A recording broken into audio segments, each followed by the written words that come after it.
Hello. Let's see if I got things actually configured right from the beginning of the stream for once. That would be unprecedented, I think. Hello. How are y'all doing? It's Sunday night, which means it's time for Inscryption. Apparently. I don't know when this... Well, actually, I do know when this started. It started 3 weeks ago, but that seems to be what's happening now, and I'm fine with it. Good. Everything seems to be working possibly okay. I can see chat this time, which is an improvement over last time.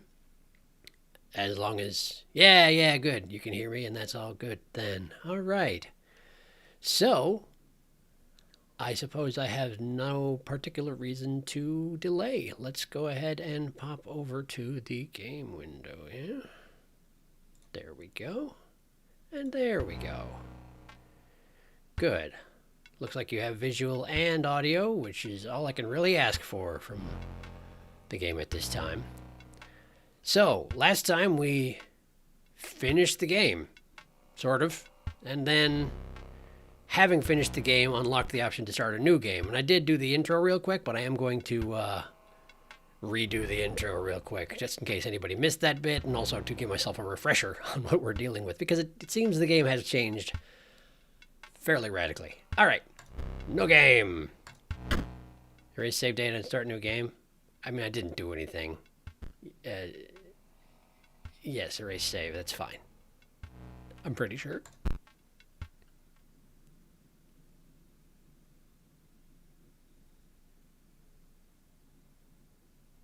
I sure hope anyway. If this winds up kicking me back to the beginning of the Leshy section, I'm going to be very disappointed. Nope, that seems right. This all seems right. Right, it's going to act like it's refixing the game again, which is reasonable. But this is what I need to do if I want to get the intro to play again, and I do, so. You gotta do what you gotta do. Here we are. In the beginning, the world did not know cards, and did have a big skeleton hand in the middle of the ocean, which I'm sure will never come up. That is until the day the scribes arrived. They spooky looking, no doubt. Each had their own method of inscription to create cards. Grimora used her quill to inscribe the epitaphs of the dead. That would be our stink bug heretofore. Leshy used his wildlife camera to capture beasts. We all know Leshy. No question there. PO3 used a particle scanner to copy the CPUs of robots. That would be the Stoat. Not sure how he became a Stoat, but he sure was. And Magnificus used his brush to paint his wizard pupils. This is the one that I understand the least, to be honest. Although, we'll get to that in a second. With the cards created, the scribes had solidified their power. Until one day, a challenger arrived to replace one of the scribes. Right. So that's our setup. And now we gotta choose one of them to attempt to replace, apparently. Now, choose the starting deck to mark your ambition. Right. Starting deck. So, we've got the quill, which seems to deal with the dead. I don't know if she's a necromancer or what, but it's something along those lines. Leshy, we know exactly what his deal is. I don't know how he took over the game before I got here, but he sure did. Mostly robots from P3 here, and then Magnificus. I guess it's just wizards? Although the goopy thing in the robe is probably the failure I was talking to in a jar, since it was green and goopy, and that seems to track, you know. Hello, welcome to this. So I've been debating which deck to start with, and it's tricky to know for sure, right? Because on the one hand, it may be a matter of choosing which character I'm most interested in, because I'm going to be starting with their deck, or, on the other hand, it may be choosing which character I don't want to have to deal with anymore, because apparently I'm going to replace them. Oh yeah, apparently P3 is pronounced Poe, according to the developer. Oh, I see. So the 3 is an E. I get it. Poe. Got it. Grimora, Leshy, Poe, and Magnificus. Well, because here's the thing. I'm most interested, based in the characters alone, on figuring out Magnificus's deal, because I didn't get much time to interact with him. and because Leshy is kind of a butt, as we all know, and the Stoat Poe, I guess, is also kind of a butt.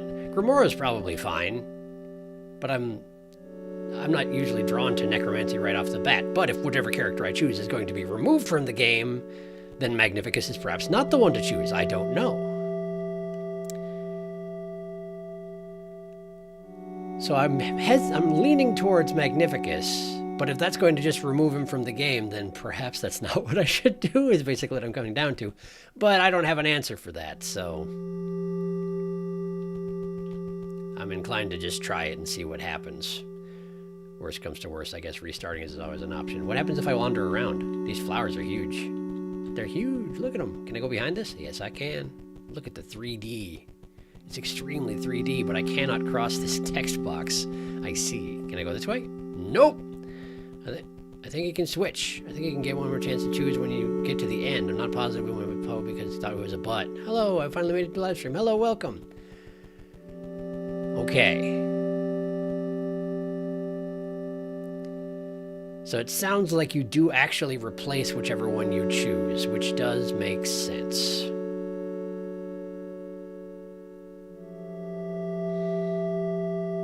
So I'm going to replace... we're going to replace Leshy. Because Leshy can sit and think about what he did for a while. That's what I'm thinking. Just go for it. Go with your first intuition. Yeah, that's probably the way to go. This is a live stream. I can't be overthinking everything. But I'm going to... What does this button do, you think?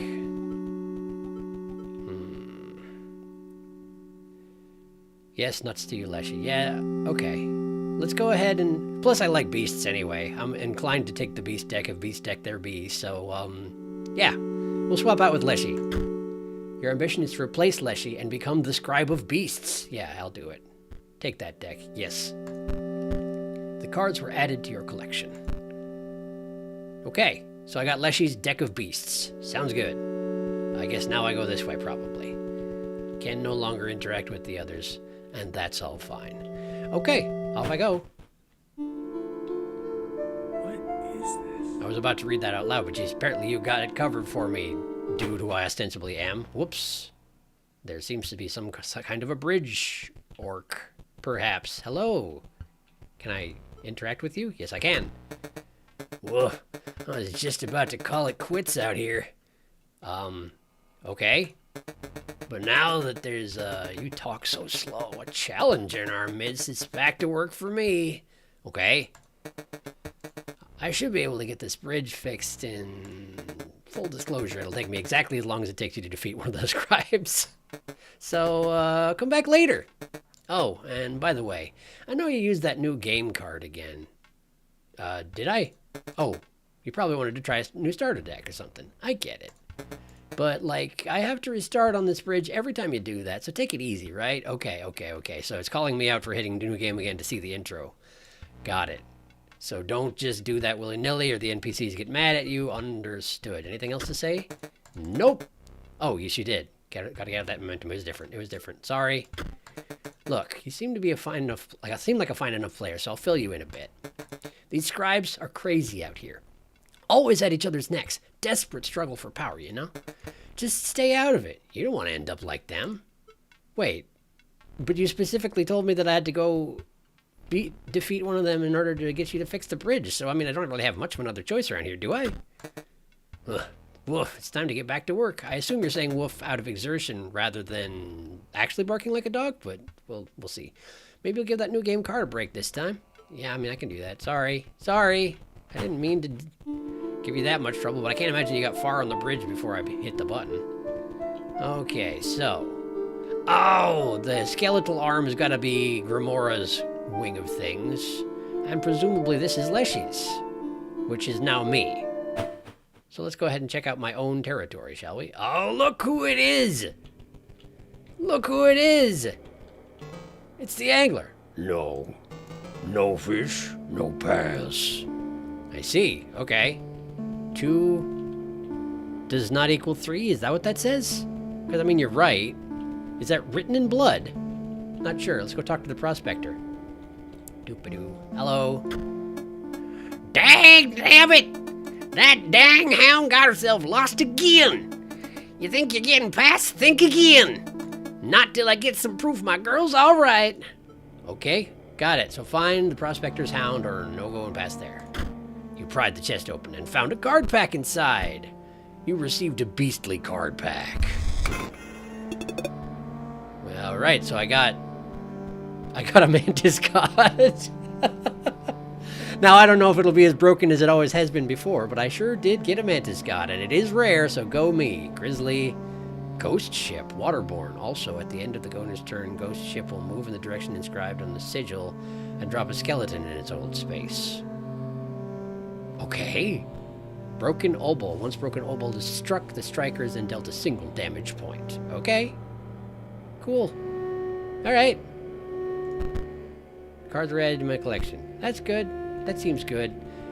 I should read the chat. Hang on. You know the mechanics of the beast deck work already, too. So it is... Okay, Leshy's cards are indeed the beast deck I've been using in the past. That's true. You can speed up the dialogue with the options. The way it talks is the same sound effect as one of the characters in Undertale. Can't put my finger on which. Toriel. It could be. 273, that was the code for the safe, wasn't it? Oh, 273. You know it was. That is absolutely. Good job paying attention. Ghost ship! I got a ghost ship. I don't know what it's dealing. Hey, Leshy! I didn't expect you to be here. Stop shaking. The only thing you have to fear is your own inadequacy. Behold me. I am Leshy, the scribe of beasts. I would consider your ambition to replace me a threat, if it weren't so laughable. We share a desire for you to challenge me, but first... I know what you're thinking. No, this is not my legendary camera, not the one I used to create beast cards. This one is a mere replica. You may use it to create photos of the beasts in these woods. My subordinates, the prospector, the angler, and the trapper, they each require a photo before they will consider battling you. Return to me when they are all defeated. Okay, cool. Thanks, Leshy. I don't think that's the same voice I gave you before, but I was trying to. Oh, hey, it's the puzzle. Is it different this time? Let's see. So, in the past I've had to do 5 damage to the one on top, so... Then you're doing 2 damage. This thing will kill that thing, I assume, because it's got insta-kill? Or actually, wait a second, if that one's got insta-kill, why don't I just... Okay, no, that's not good enough. Insta-kill doesn't work on the player, I guess I knew that. There, we do that. Oh, because there's... Right. I actually don't know what that is. So I just do that. Great, did it. The drawer cracked open and you found a pack inside. Give me them beast packs. What do we got? This is almost too many cards. We got a bullfrog. We got a mole man. Oh man, that mole man just cannot stay out of my deck. Okay. He blocks airborne, etc., etc. We got another broken obol. We got a double gunner. Double gunner will strike each opposing space to the left and right across from it. Okay. What does that blue symbol mean? I haven't seen that particular resource before. Got him. Great. I got another one. Another grizzly, another mole man, a warren, another double gunner, and a leap bot. Oh, that's a different deck, isn't it? Those are from Poe's deck. Gotta be. Well, with the blue thing, that's probably what that means. So the rules go across all decks, but I can actually gather cards from other decks before I have access to them. It's kind of like that card game from Witcher 3, actually, in a small way. What's this? Oh, right. Whoops, no. 2, 7, 3. You take a stinking pile of meat from the safe. I guess it was a pile of meat, as it turns out. There's a faint odor from where the meat once was. Okay. I got meat. I'm not certain what to do with the meat, but I got it. Oh, hey, it's the trapper. How you doing? Or no, that's the trader, isn't it? Because the beard's on the top as a hat instead of on the bottom. Hello. You wish to trade? You don't perchance have any pelts? No, that is disappointing, but I also accept foils. Oh, so my rare cards can be traded. Beastly pack, or a Boros for 8 of them. But I don't actually have any foils. Okay, good to know. Squirrel Ball. At the end of the owner's turn, Squirrel Ball will move in the direction inscribed in the sigil and drop a squirrel in their old space. It just sheds squirrels. That's amazing. Stoat. Well, that's sure something. Huh.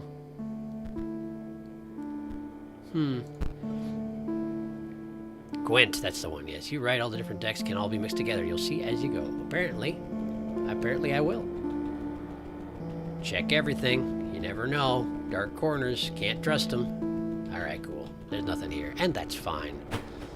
So, is there anything in this back corner over here for me to check out? Nope. Okay. So you want me to go gather photos of beasts. Turn to me with my swords are defeated. You may wish to start with the prospector. Okay. Whoa. Right, I forgot you had a little rat buddy. You have a little rat buddy. Okay, so how do I take photos of beasts, do you think? How do I leave this? Oh, right. The tracks indicate the door. Got it. Okay, so I gotta find the prospector's dog in order to fight the prospector. But I don't know how to do anything, and clicking does nothing, and that's fine. So I guess let's, escape menu? Altered deck. Altered deck. I see. Ah, and the Broken Obol and the Ghost Chip are from that Grimora's deck. That makes sense. And I don't have anything from Magnificus's deck. Got it. So I guess I need to build a deck. Probably need some squirrels. It's a shame that you can't infinish squirrels like I was used to in the past, but that's fine. Let's get the Mantis God in here for sure, although I can't merge him with other cards, so he's less cool than he once was. Let's see. Hawk. Hawk will strike an opponent directly, even if there's a creature opposing it. Right, it's a 3/1. It's a Rattler, but it flies. Grizzly. Grizzlies are good times for sure. Field Mice. I've had good luck with the Field Mice in the past. Let's see. The Mole Man's pretty cheap, all things considered.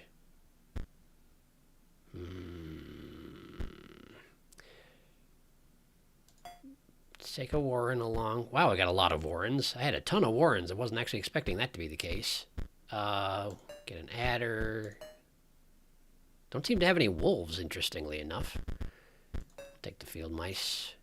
One of them. One of them, one of them. Sure, we'll take this nerd along too. Need to have 20 cards total. I see. And since I can't take these automatically, I probably should make sure I have a lot of them. I can see that backfiring horribly at one time or another, but you never know. It might not. And another Stoat. Oh, so many cards I need to put in here. So many. I don't know what I'm doing, as it turns out. Go another Warren. And, I don't know, another squirrel. Full squirrel deck. You never know. Infinite Dagger. Right. Sounds good. Okay. How do I not be on the screen? Like that? Great. Okay. So let me talk to you again and see if you have anything else to say, Prospector, in case you can give me a hint on where I'm supposed to take this photo. You hard of hearing? Give me some proof she's all right. Maybe get her some food. I do have some food. Oh, put it in the dish. Put the pile of meat in the dish. I've done it. Oh, okay, photo. That's a bulldog. Oh, it's good that it's a replica. I can actually create cards out of creatures without consigning them to a fate of being a card. So that's progress, right? Did it actually put it in my deck? No. Okay, good to know. Well, I'll be darned. That's my girl. I'll let you pass me and into yonder pond. But dagnabbit, first we got a battle. Okay. What does that card mean? Does it just represent you? You froze in fear as the words of the great scribe of beasts entered your skull uninvited. Yes, you're definitely... He's very much an overdramatic DM, isn't he? He very much is. Fear not. I only wish to explain to you the deck that you selected. I mean, I got it. I'm pretty sure I got it. In order to play my cards, sacrifices must be made. The scribe assessed your reaction, noting that you did not seem surprised by this information. Perhaps you need no lesson, but remember that almost anything can be sacrificed. It may bleed oil or even marrow, but if it bleeds, well, you know what to do. Okay, so yes, I could have put the robots and necromantic cards in my deck, and I did not because I wasn't paying enough attention. But we got a squirrel coming. Oh no, a squirrel. Okay, so we got squirrel, warren, squirrel, bullfrog. Okay. Well, I guess let's get a squirrel out there, right? And get a bullfrog going. I don't really see any point in letting the squirrel live. I don't know. It's probably a waste of the bullfrog to put him there, but I got no other ideas. So for the moment, we're good. Okay, we got the bloodhound coming. That is not surprising under the circumstances. It is absolutely going to murder my frog, but I'll be okay. I've drawn a stoat, and I have no reason to summon it just yet. So, well, I guess it's... Okay, so this fellow will come out and kill the toad. Then I'll have to put something in front of him, and if it's the stoat will do 1 damage to him and then die. So that's probably not my best bet. So instead, let's... No, that's not what I meant. This one. Put the stoat over here to do some damage in the meantime, and we can drop a warren in front of the bloodhounds if necessary. Oh, right, I can't because I don't have a thing to sacrifice. I didn't think about this properly, did I? I'm not used to not being able to get squirrels whenever I need them. That's a problem. What's this hammer do? Huh? I don't know what the hammer does. I'm a little concerned about just using it on anything, though. Okay, so if I let this go through, I'll deal 1 damage and take 2. So I'll be slowly losing. But I think that's okay. Well, here's the thing. I could sacrifice the stoat and drop the mantis god in. That's the thing to do. Drop the mantis god in right here. The bloodhound... Oh, the bloodhound is... When a creature is placed in an opposite empty space, the bloodhound will move to the empty space. So I can't put the mantis god in without getting the bloodhound all up in his business. So that's not a good idea. I thought it was a good idea, but it's not. So let's see what I get next turn and see how it works out. Right. Another warren. That's not great. That's not great.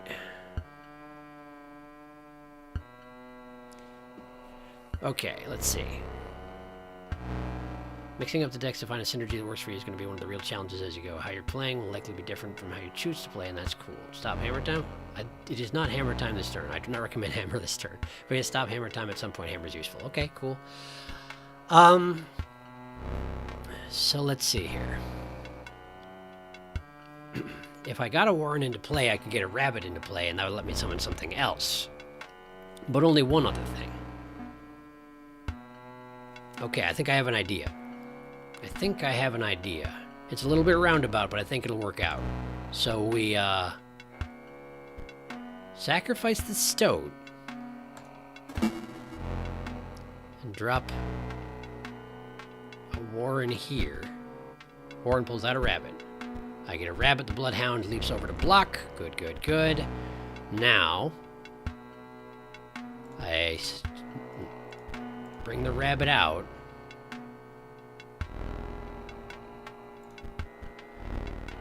Bring out the mantis god. And then do like that. Great. Great. It'll take a little while for the mantis god to get through the bloodhound, but I should win in the meantime. Oh, good. Wolf cub.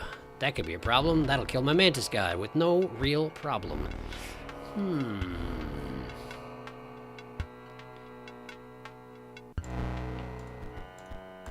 There we go. Bloodhound's dead, and I win, right? Great, I win. Great. Fair's fair. You beat me like a dog. Take this. Some say these here cards are better than gold. You gotta beat the card back. Aha! Okay, so we got Warren. We got Hrockall, which is from the Beast deck. Waterborne. Also, when Hrockall is played, it provides an energy cell to its owner. Oh, so it's got synergy with the robot deck. Interesting. We got a Mole, which always looks a little bit like a butt. We got a Blue Mage, which is apparently the wizard deck. When Blue Mage is played, you draw cards equal to the amount of Mox cards on your side of the board. Mox cards? I don't know what that is. And a Bloodhound. When an opposing creature is placed opposite to empty space, Bloodhound. It's a Bloodhound, but it's a robot Bloodhound. Okay. Cool, got it. It was a joke. I know. Hrockall is great. Okay. Cool. Alright. I got him. I did it. The way to yonder pond's clear. Okay, cool. I appreciate that, Prospector. We got, oh, I have photographed the fish. That does make sense. Oh, hey. Place the photo of bait on the line. I'm guessing... Oh, that's just bait. It's not going to be good enough. Let's place the photo of bait on the line and see if we catch a big old fish. Hey, look, a big old fish. Got him. Got him, did it. Okay, but if I show this to the angler, I'm going to immediately get in a fight with him. So let's real quick have a look at my deck. Let's see. So, I've got Hrockall now. Hrockall is waterborne. 1/1. Provides an energy cell to its owner. You can go over 20 cards. It's just not always advisable, I would imagine. Let's get rid of one of the Warrens. Okay, so let's see here. Oh, bones are specifically the summoning thing for the necromancy deck. That makes perfect sense. That makes perfect sense. All right. I don't know what a Mox card is, but we'll get to that. Okay, energy cells, leap bot, bolt hound, double gunner. Now, I don't know that I've got anything here that warrants putting a Hrockall into my hand on account of it gives me one energy cell, and the only thing I'd be able to summon with that is a leap bot, and who really cares? It's not that impressive, honestly. So I think we bear in mind that the Hrockall exists, but we don't bring it out into action just yet on account of it's not that great by my current standards. I'm thinking that's what we do. Okay. So...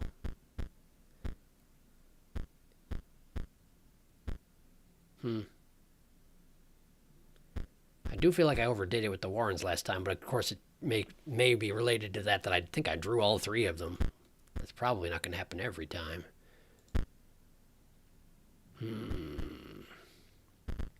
Since I can't guarantee drawing a squirrel every time this version of the game, I'm going to have to be more conservative in my card use, most likely, I think.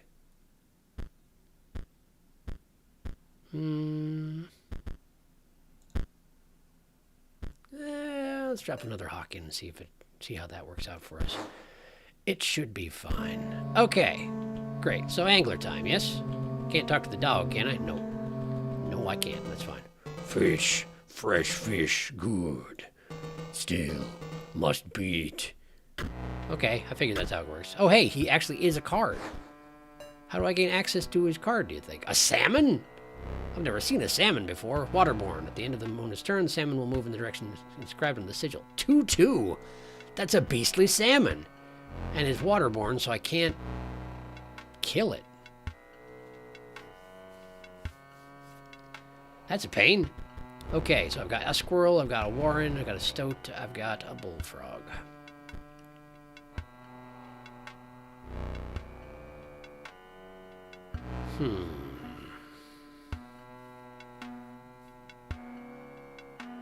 Since I can't kill the salmon, anything I place nearby it is going to just go down the line and slaughter them all. So, let's see.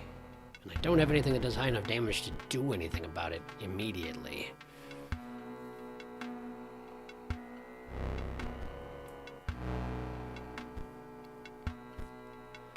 Alright, so I'm thinking I just put out a damage-dealing card.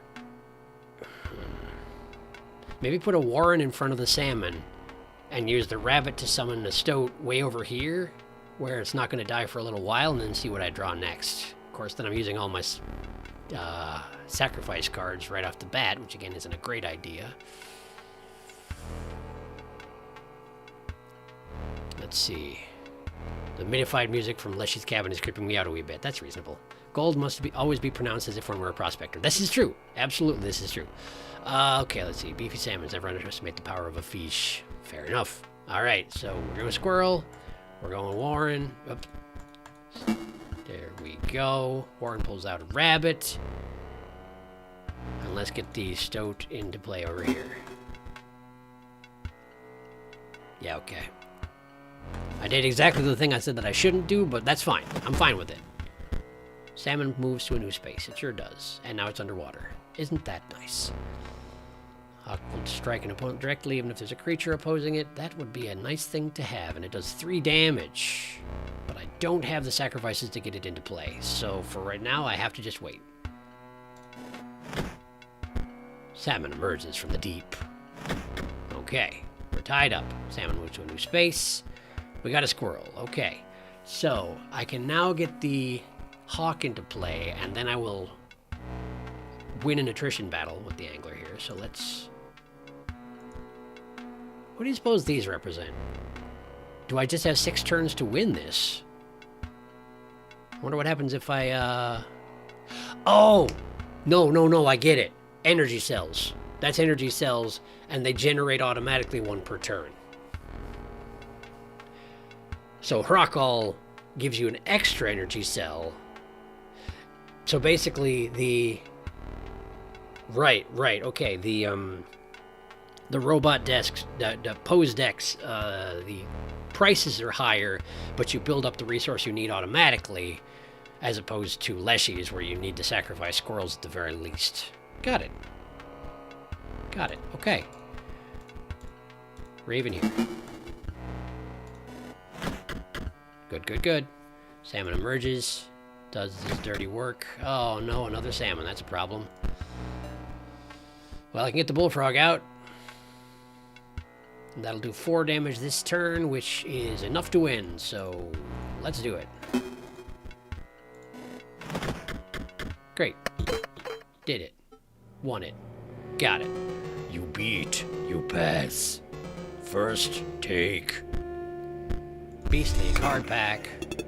Okay, we got another Mantis God, we got a Mole, we got a Bullfrog, we got a Steambot, which has nothing to say about it. It's basically just a 2/2. And a ghost ship. Okay, got it, thanks. Me, work continue. Find fish for Leshy. I see.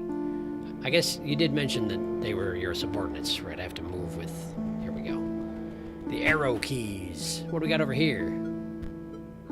What is that? There's a trap here for sure, so let's not step in that maybe. Open this box maybe? Patches of dried blood crackled as you pried the chest open, but 2 packs were inside! What do we got? Mole Man. Bullfrog, ghost ship. Stim Mage. Activate. Pay 3 energy to increase the power and health of Stim Mage by 1. Okay, but I still don't understand how Wizard deck works.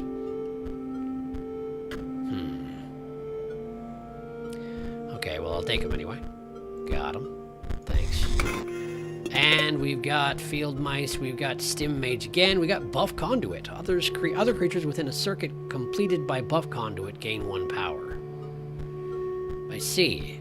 It's got this, wire going across it. You have to make a circuit even. That's interesting. Do the other Poe deck cards have that going on? Let's have a look. Poe deck. No, they don't. So you'd have to find specifically cards that relate to that somehow. Either that or there's just a mechanic here going on that I don't really understand. I guess. Okay, so there's a green rabbit looking thing here. Do I have to chase you into the trap? Is that what we're doing? Hey, cut it out. Okay, that's not doing any good at all. I could go interact with the trap, but I'm real worried about it closing on me is the thing. Hello? No, see, it's an obvious trap. I'm not going to step in it, unless I absolutely have to.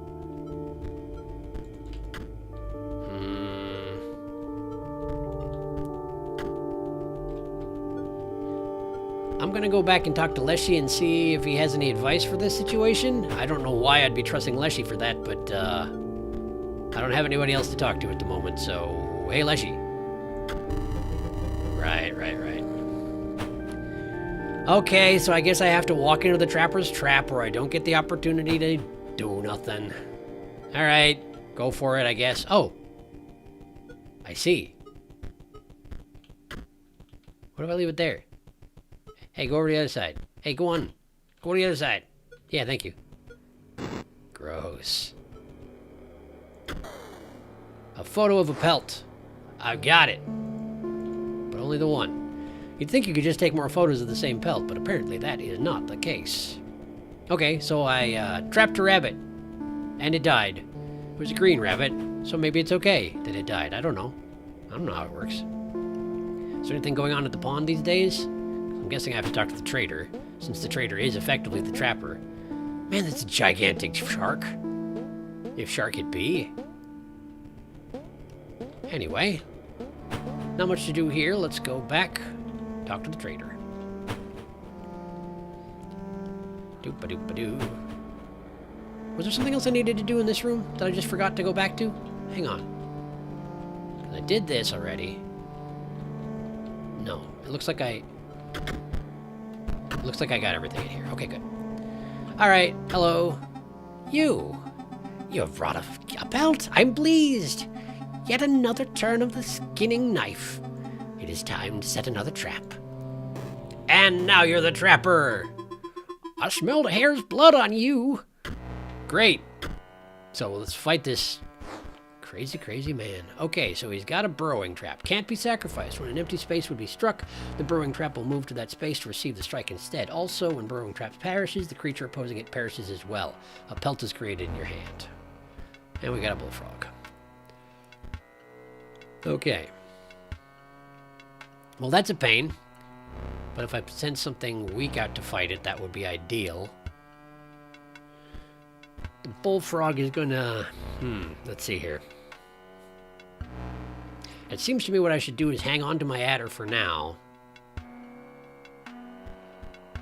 I could put a squirrel out to soak the damage from the bullfrog. But I feel like I should save one of them, so I'm going to use 2 of them on this adder. Since the adder will kill the bullfrog and then immediately get minced by the burrowing trap. In which case I feel like I shouldn't use all my squirrels just to defend myself from the 1 damage. I may regret that decision later on, but I think it's solid. Let's see here. Let's see. Nice to catch you live. What deck are you playing with? It's the Beast deck. Beast deck. The energy cells, yes, correct. Wizard deck's real complicated. Yeah, Wizard deck isn't too complicated to play, but it's hard to make it good. Since you killed the rabbit, why would you not just take the pelt? Because plot. I don't know. I mean, that would seem to make sense. But I also seem to not... I don't know. The pelt was as big as me, so maybe it's just a lot of work to skin the dang thing. I don't know. Alright, so yes. We're going to not play anything. And hopefully my tactics are sound. Ding ding. Oh, look. It's a coyote. That's unfortunate. Alright. Yep, I better get all this stuff out, I think. So we're gonna get the squirrels into play. We're gonna drop an adder directly in front of this frog to destroy it. And then we're going to summon the mole man to block the coyote. Because I don't have a better idea right now. Ding ding. Adder's touch of death kills instantly. It's true. Oh, look, another bullfrog, and it's going to absolutely kill my adder. And now I have a grizzly that I can't possibly summon.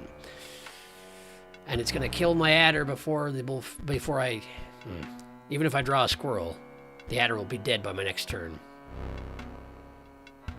Oh, the adder will be dead in my next turn anyway, because it's going to get minced by the trap, of course.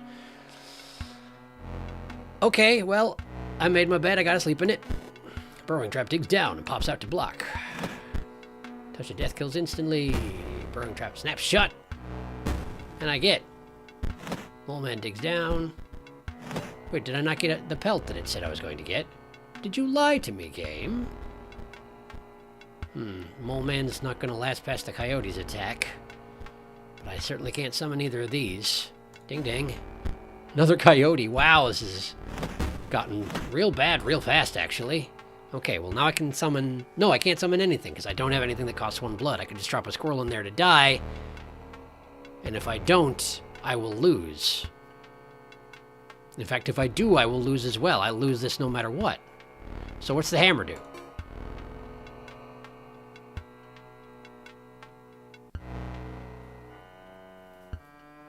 If there was ever a time to try it out, this is it, but I don't know if it does anything on nothing. Is that a no? That would seem to be a no.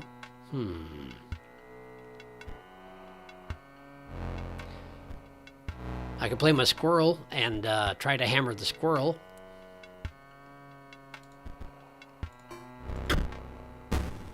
Ah! Okay!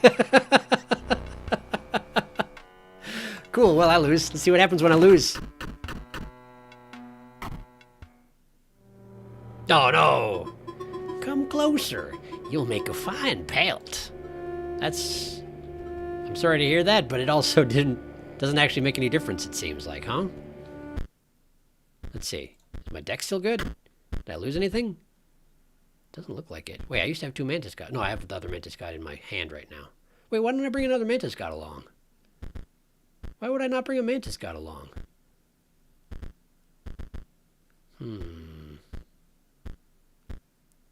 I don't like that the Adder's more expensive than the other universe version of the Adder, but I guess Touch of Death is pretty good.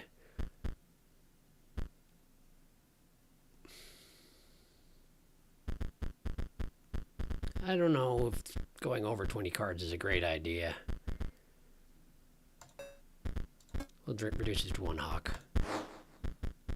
Okay. Let's try that again, I guess. I set the trap, but only the prey decides when it snaps shut. Fair enough, I suppose. 3/3. You appear to be. Okay, so the same setup as last time. Again, I only have creatures that... Well, no, wait a second. I've got... The Stoat would survive a Bullfrog's initial attack, but it would also, not manage to kill it before... before it, would kill the Stoat instead. No, that's not true. Yes, it is. That is absolutely true. Okay, so... Do we do some initial damage and pay for it with the life of my Stoat? Or do we wait until the Bullfrog does the initial damage and win that particular engagement? Seems to be the thing to do. I do have an Adder here, but... I don't want the Adder to get caught in the trap again on account of it takes two sacrifices. Was Adder not 2 in the cabin? I don't remember. I thought it was 1, but I guess I don't know. Grizzly's done you no favors yet. That is true, but I also got to learn the pacing of this. It's a lot slower. I don't have as many resources for sacrificing. I'm going to go ahead and try this again with letting them do the initial damage, and we're going to see if it works out. Got another Bullfrog inbound. We got Field Mice. I'm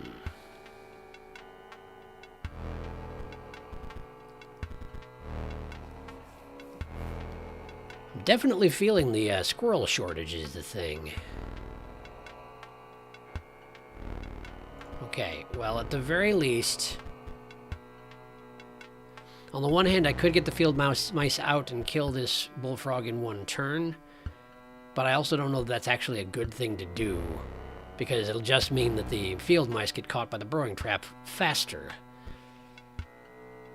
We're going to take another damage from this new Bullfrog.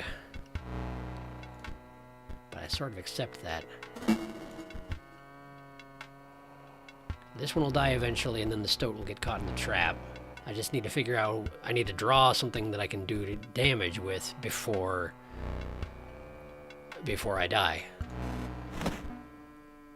Another Bullfrog. Wow, there's a lot of Bullfrogs, huh? Well, I get 1 too.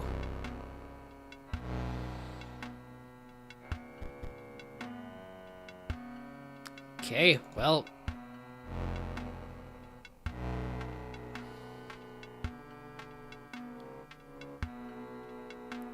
Now let's think here.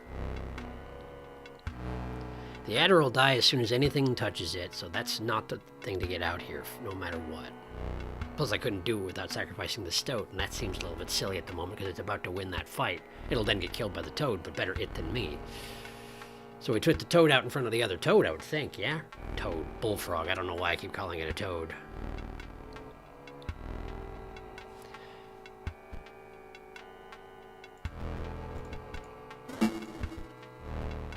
May regret it. Guess we'll find out. Okay. I got a warren.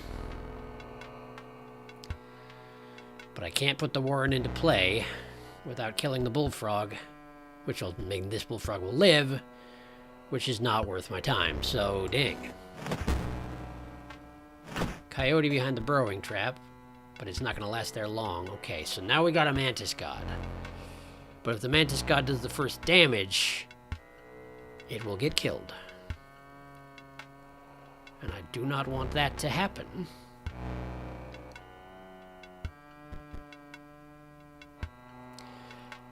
And if the mantis god attacks at an angle, it'll still attract the burrowing trap. Man, this is kind of a nasty situation though, huh?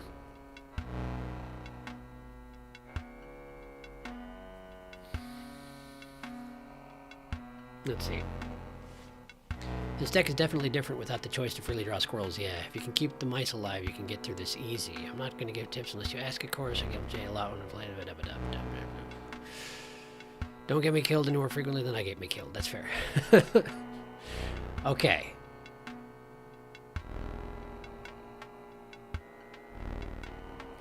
So I want the bullfrog to... Okay, here's the thing. I'm already at 3 damage. If I get this bullfrog killed by running its face into the trap, then the trap will move over here, the coyote will come out and kill me. So that's not good. So I need to sacrifice this guy. So I think the thing to do is, much though I don't really want to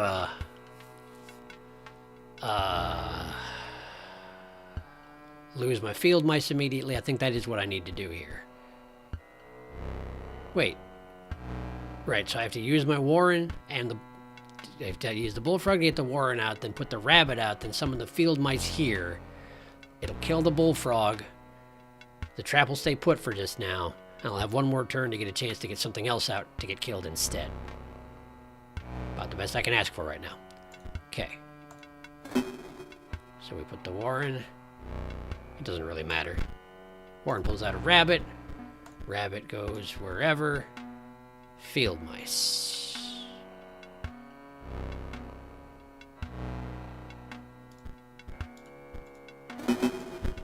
Field mice reproduces. All right. Dang. Okay, and I got a squirrel. That's very nice. That's very nice. But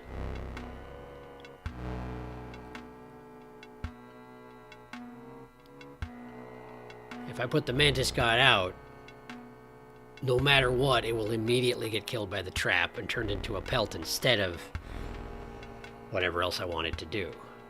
But if I don't put it out, the field mice will have that same fate happen to them.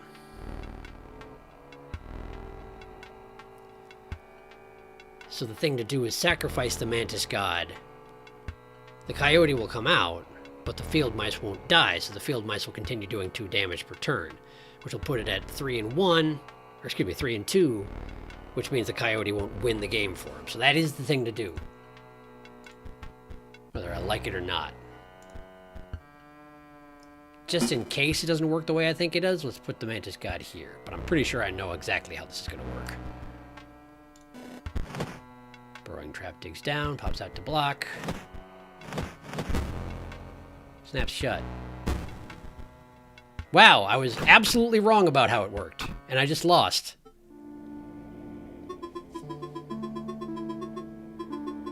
It's not the first thing that hits it, it's the last thing that hits it. That is Not what I expected. You're not cut out for trapping. You're better as prey. Okay, you say that. But it doesn't seem to actually matter when I lose. So, although this game being what it is, I wouldn't be surprised if there's a hidden cost for me losing that I'm just not seeing the consequences just yet. Let's just step outside the cabin and make sure nothing's changed. Looks about the same. Okay. Let's try again. Now I understand the burrowing trap better, so hopefully I won't do that again. You smell like prey. Apparently I do. Okay. Well, that's sure a start in hand, if ever there was one. Guess I could get a warren out to soak the initial damage from the toad. Bullfrog. It's a bullfrog. It's not a toad. I really have no huge reason not to do that, so let's go ahead and do that. Warren pulls out a rabbit. Got a rabbit. Ding ding. Another bullfrog inbound. We got an adder.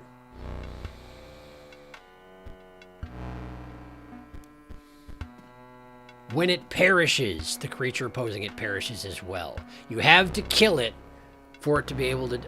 It operates as a mole man until it closes, at which time it kills whatever hit it. I see. I just didn't read that properly last time. Got it. So I could bring out the adder and kill that thing right now. I'll take 1 damage from the bullfrog. But it would get it out of my face, which may be worth it, and I'll still have a squirrel left over. Yeah, I think that's the thing to do. There we go, touch of death kills. Ostensibly I got a pelt, but it doesn't actually say anything along those lines. Okay, now I got bullfrogs all up in my business, and wow, I wish the mantis guy was in a position to kill all those. I could do them some damage, but then this bullfrog will come out and kill him immediately.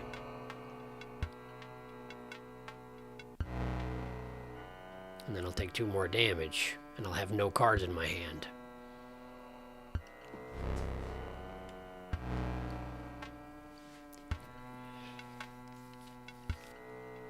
This is seeming a lot harder than the basic mode that Leshy had it in before, which I guess makes sense. This is the next phase of the game, after all.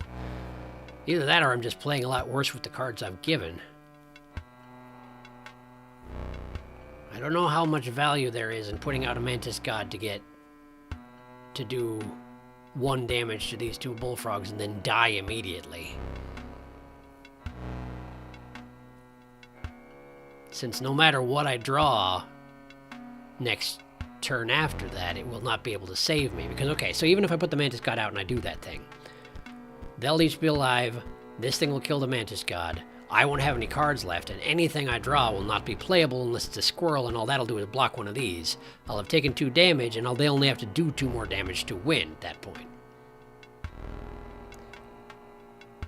Let's see. Burrowing trap shuts on death. Yeah, if you're really struggling, you can try exploring a different area. Can't hurt to fiddle with your deck a bit more. I guess you're right. For now, let's see if I draw something really, really good. I can't imagine I will. Hey, look, a grizzly. Well, that's really good, but I can't bring it out because I don't have enough sacrifices.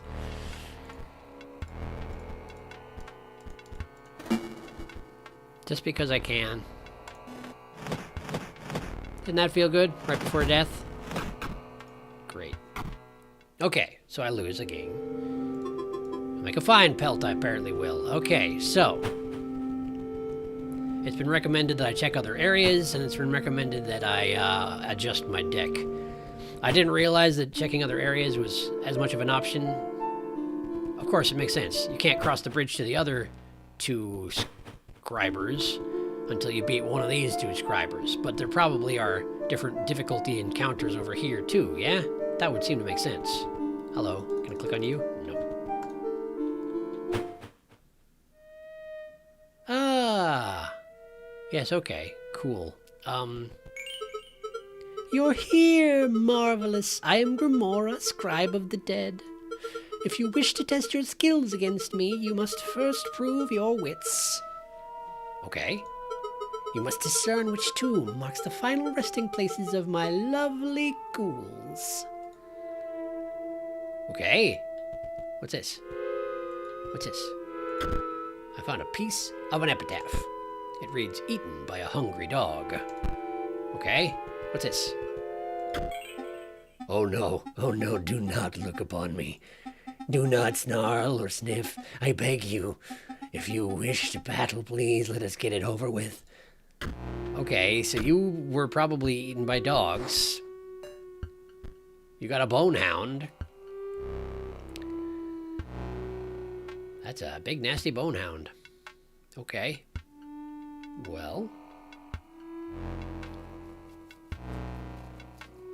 Rather than sacrifice something to get this bullfrog out there and get killed immediately, I feel like I should try and pull one more card that'll allow me to get the grizzly out and just wreck shop. But let's see what happens. Wow. Revenant. After attacking, Revenant perishes. Well, that's a problem. Okay.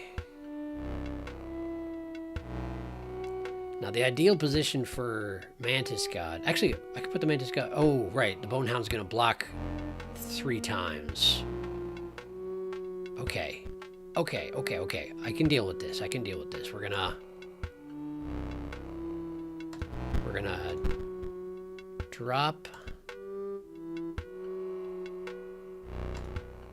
Oops. We're gonna drop the bullfrog right here, and we're gonna... like that.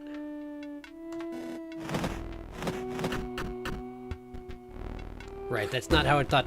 I was thinking of how molemen work. Man, I had it backwards. Well, now I've done it. Eventually I'll learn again. I'll relearn how this game works. I saw it hopping around and I was like, oh yeah, that's how it works, but that's not going to make a difference to my tactics. But it absolutely did. It means that I totally boned it that round. No super pun intended. Skeletons attack and then perish. Good to know, but I can't summon anything, so go ahead and win, I suppose. Yeah, not quite. Didn't quite win yet. Okay. But I can't bring anything in. So it doesn't matter. Even with 7 squirrels in my hand, there's only so much I can do. Cool, well that didn't go well. Oh dear, does this mean he'll try again? It does, but not now. Let's see. What's this? A piece of an epitaph. Which does not hold a grudge. Okay. You again? Okay. What are you doing over here too? You wish to trade? Let's see. Bone heap. Grave digger. Zombie. Skeleton. Deathly pack. Not right now, thank you. So one of these is probably going to be the 1 difficulty encounter, and one's probably going to be the 3 difficulty encounter, but I don't know have any way which it is, so any way of knowing which it is. Did somebody leave the AC on? Oh, come on, dude, it's freezing in here. Maybe a heated battle will help. Okay, so this is the 1/1. That's nice anyway. So we got a Drower. Can't be sacrificed. When Drower perishes, the creature inside it is released in its place. A skeleton, I assume.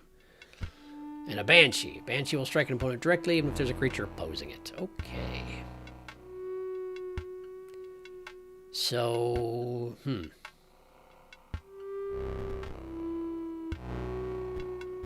let the Drower take up space, I guess.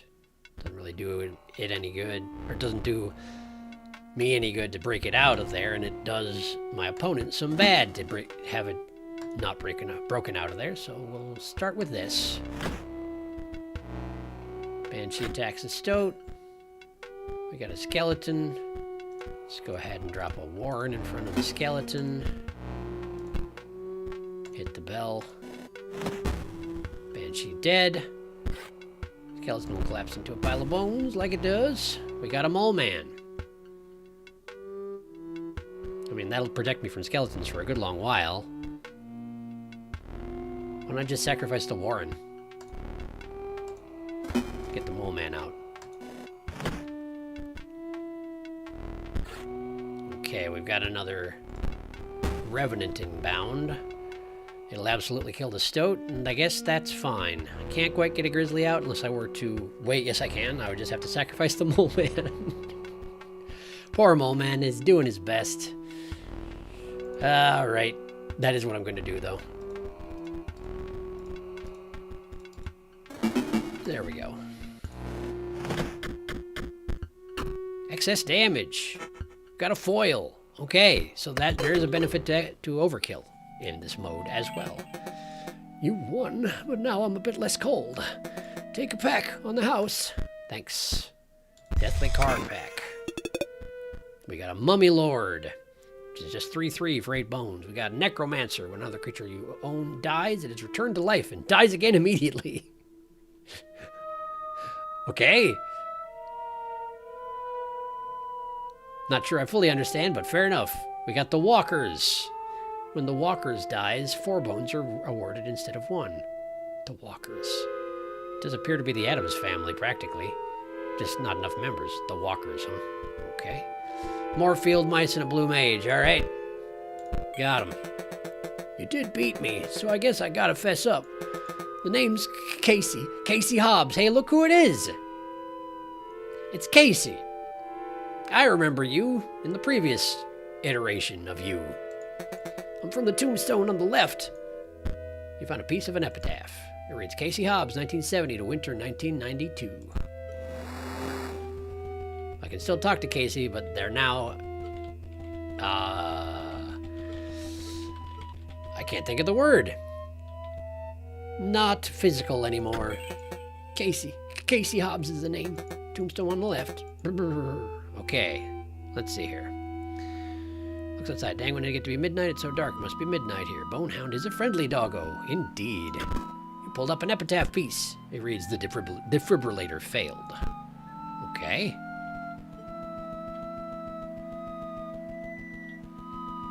Let's see. So you're probably the 3 difficulty encounter, yes? But perhaps I can... Casey Hobbs.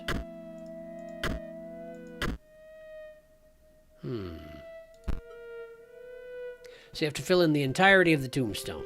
And I just don't have enough bits for that just yet. So... this one does look a lot like Casey Hobbs did, so maybe it'll be an easier encounter. Let's find out. Hark! A living slice of lemon approaches. Bright and trig as a lime. You think you will squeeze a defeat out of me?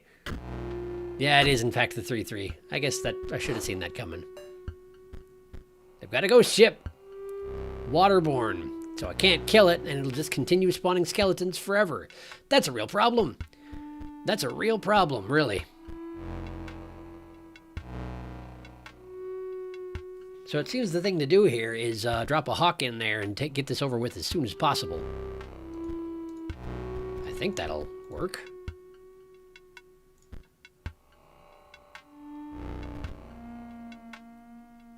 I can drop a... I can... Since I'm... So I could drop the Warren in if I wanted to block against the skeleton's damage. Which would be a little bit... Yeah, in fact, I don't think there's a way it can stop me from winning on the second round. But just in case, let's drop the Warren here. Then go squirrel, rabbit, hawk. Now, theoretically, I should just win in 2 turns.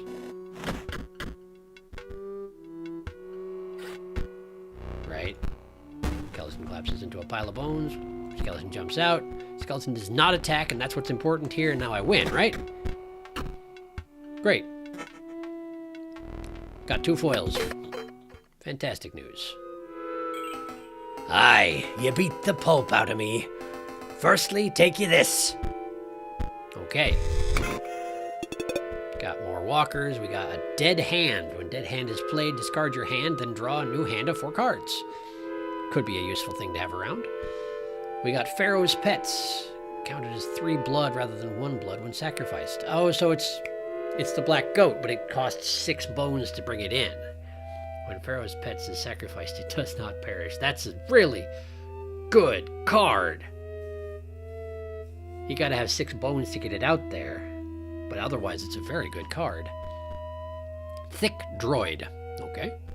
Junior Sage. Okay. Got him. And because you bested me, with ye I'll share me secret. Me name's Royal. I's the far right tomb. Here's the headpiece. Got a piece of an epitaph. Royal Dominguez, 1589 to spring 1632. Pretty long lived for a pirate. Well done. Like I said, me name's Royal. Right. Yar, life didn't give me levens, so I died. Lived to be nearly 40 and died of scurvy. What a way to go. All right, so Royal Dominguez.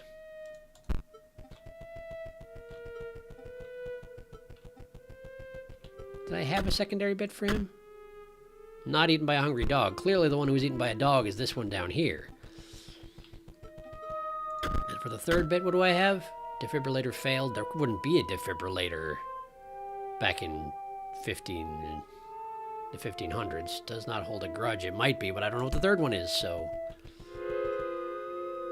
Probably does not hold a grudge is going to be that this one here doesn't hold a grudge against the dog that ate him, but I guess I don't know for sure. Let's try this. Oh no, you're back. Please, let this be swift. I'll try. My opponents definitely have cards with sigils on them, which means that they exist in some sense, and I don't know what that sense is. I am curious, to be sure. Okay, so let's get the Mantis God out now before the Bone Hound can wreak havoc on my plans.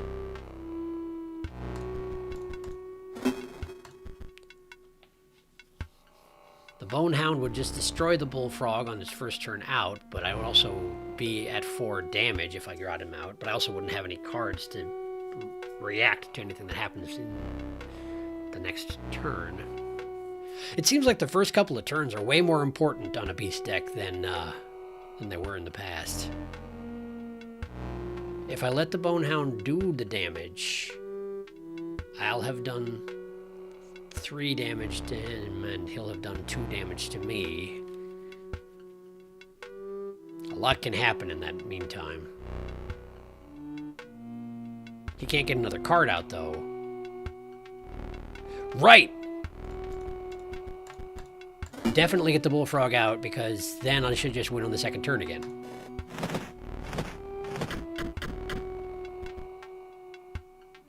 Good thing, too, because that Revenant would absolutely destroy my Mantis God, and no 2 ways about it. So, ding. Great. Excess damage, more foils for me.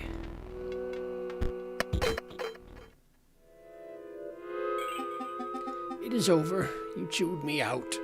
Now please, look away. Turn your eyes to this card pack instead. Okay, Death card pack. It's got more Pharaoh's Pets. We got Bone Heap. Pay 2 bones to increase the power and health of Bone Heap by 1. So if you have a source of lots and lots of bones, this could be amazing. It's also free to play. Neat. Mummy Lord. Mage Knight. If Mage Knight's owner controls no Mox cards, Mage Knight perishes. Okay. I assume Mox refers to these symbols in the top right of the wizard deck. Automaton. Okay. I am called Sawyer. The middle stone marks my grave. Please do not go digging up my bones. How would I... Oh, right, you're actually a ghost of bones. Got it. You found a piece of an epitaph. Sawyer Patel, 1702 to fall 1778. Called Sawyer. Do not sniff or snarl. Right. Okay, Sawyer. Sawyer was eaten by a hungry dog. We're going to go ahead and say that he did not hold a grudge. Casey Hobbs. The defibrillator must have failed because defibrillators didn't exist back when Royal lived. Either that or I'm very much mistaken, but I don't think I am. Epitaph. Give it. Brought down by scurvy. Yes, I know whose that is. The gust of foul-smelling air billows from the casket. Oh, hi. It's the Bone Lord. Hello, the Bone Lord. You have no offering. Apparently I have no offering. What does the Bone Lord require of me, I wonder? Bones, perhaps. No. If I get something that looks like an offering to a Bone Lord, I will go back there. So, where do I find... Oh, right, I haven't been in the room behind Royal, have I? Let's go check that out next. Oh, wait, these are boxes. No, they're caskets, but I can open them. You sifted through the bones and found a card pack inside. Great. Deathly card pack. Okay, Bone Heap, Bone Hound, Automaton, Elk. Neat. And... you found a piece of an epitaph in the casket, among other things. Hit by a falling piece of ice. Got it. Found a card pack amongst the giblets and scantlings. You like that particular phrase, don't you? Got a drawer. And we got gourmage. Pay 2 bones to increase the power and health of gourmage by 1. So gourmage eats bones. Understood. Bunch of elks in this place, huh? Seems like it. Okay, let's see here.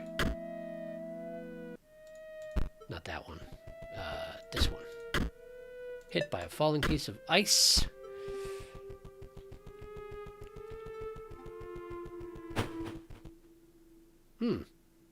Don't trust that at all. These are the pieces that Leshy was using on the board in the last version of this. I'm pretty sure. I recognize some of their hats. Found a piece of an epitaph. There was no cure for scurvy. No doubt. So I've opened up the way to the first scribe. Ah. I can change characters here. That's exactly it. I can change characters here. Wow. Straight up robot man. Woo. That's Voldemort pretty much. Uh-huh. Uh-huh. This is just like a random guy in a suit with a big old cleft chin, seems like. And that's my original character again with different clothes. Uh-huh. I don't know what's going on your head, honestly. Or are you growing leshy mushrooms? You might be growing leshy mushrooms. Well, that one, clearly, yeah? Look at that hat. Look at that fancy hat. I'm still curious, though. They seem to be somewhat randomized, huh? Somewhat. I'm not sure what that's supposed to be. Some kind of a crown, I guess.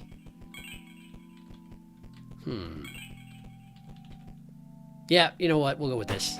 He's got a very fancy hat, and I very much approve of it. So, let's go ahead and slot this in.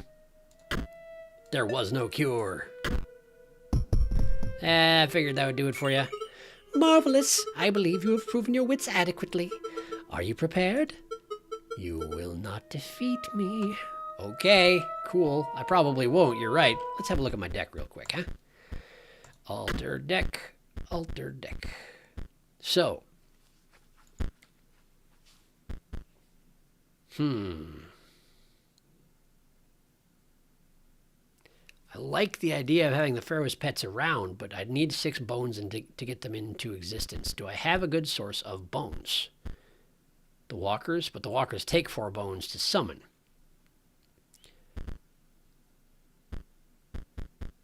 I don't think I have any cards that are just like get a bunch of bones at the moment.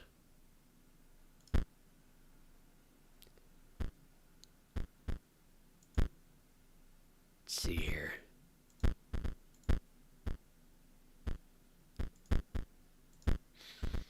It sure doesn't look like it anyway. I haven't checked chat in a long time, sorry. Let's see here.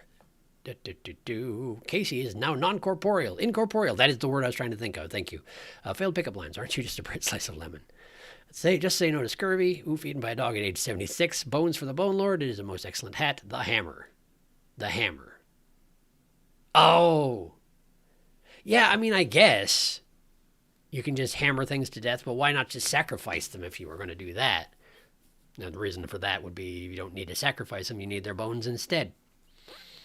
But I don't have a good source of free cards.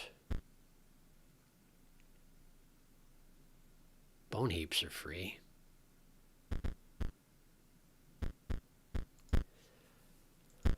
Huh. Still don't know exactly how this stuff works. It seems like there's a lot of learning I'd need to do in order to get anywhere with that whole procedure. And I'm streaming this, so learning is hard to do. Let's see. It seems like bringing the bone heaps in for the sake of bones might not be the worst idea. And also, if I wind up with a lot of bones for some reason, I could just...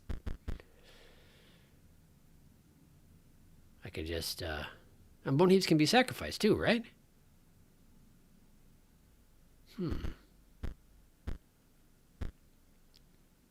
Let's see. Cheap energy cards are basically free. Yeah, your own personal RNG. Jesus has given you some difficult things to use early on. You always get energy and bones as the fight goes on, so worth putting some of those in the deck. Okay. Okay, well, let's get a set of the Pharaoh's pets. It's a good point about energy coming automatically.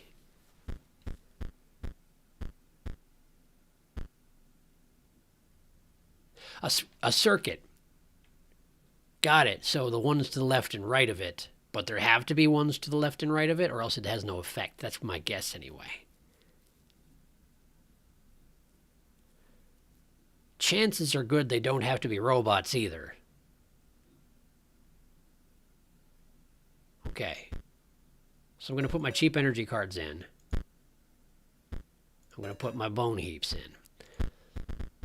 Now...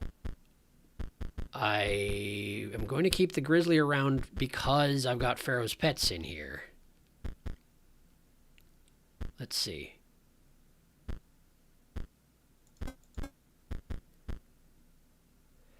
Adder has been useful in certain circumstances, but it's very expensive for what it is.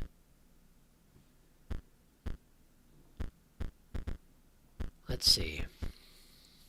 Should not reduce the quantity of squirrels I have, I'm pretty sure.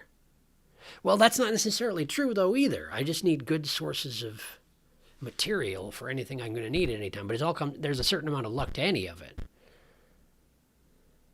Hawk has been useful in the past. It's easy to kill, but it does a ton of damage if it's unopposed.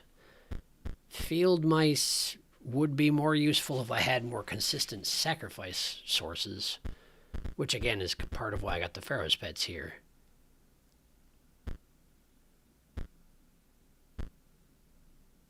Is there anything else in the bone pile that I should take with? When another creature you own dies, it is returned to life and dies again immediately. Okay, so the idea is... if they kill one of your creatures, it comes back, attacks once and dies, much like a skeleton normally would in this deck. I'm guessing that's the case anyway.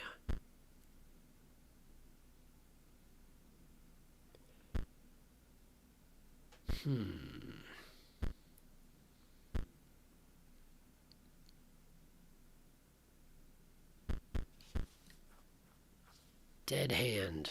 Discard your hand, then draw a new hand of 4 cards.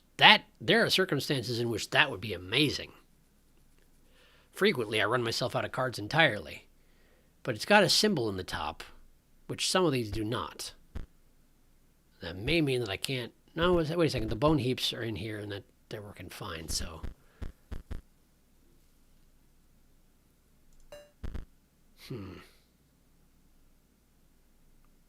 Bullfrog. I've never been big on bullfrogs, but they're also cheap, which I don't have that many cheap summons.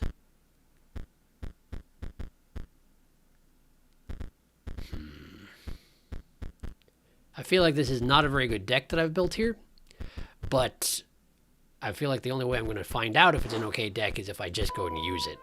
So let's... It seems like there would be more consequences to losing to a scribe than there would to losing to the trapper. But I might be wrong about that. It may be that you just can lose left and right. Nobody cares in this version of the game. In any case, I guess let's try this. And if I... Marvelous. Just marvelous. I was beginning to worry I would be sealed away behind those tombstones forever. locked down at the mercy of a challenger's wits until one day discovered. But no, you prevailed, and now it's time to battle. Okay, cool. She's got a quill. Yeah, she do. My minions never truly die, you know.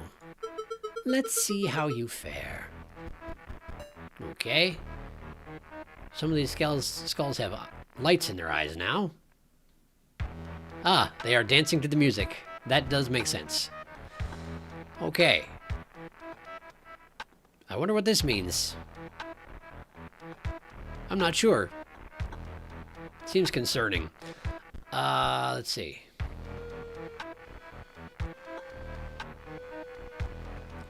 Well, I should probably... I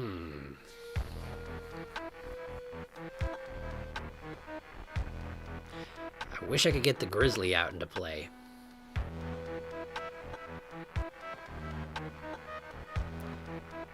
But the only way I could do that is if I let the hound just chew on me for a round. And so far, whenever I've done that, it has not worked out well for me.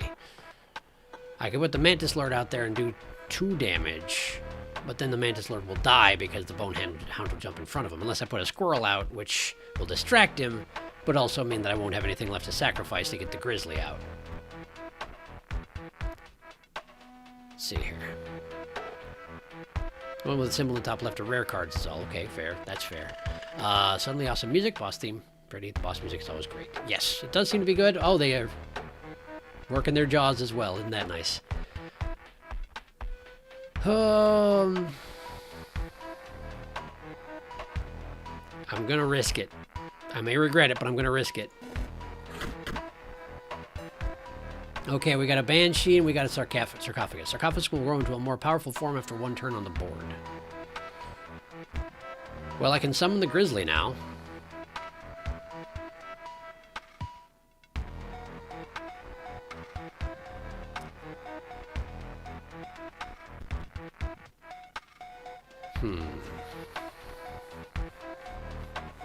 But I can't summon anything else if I do.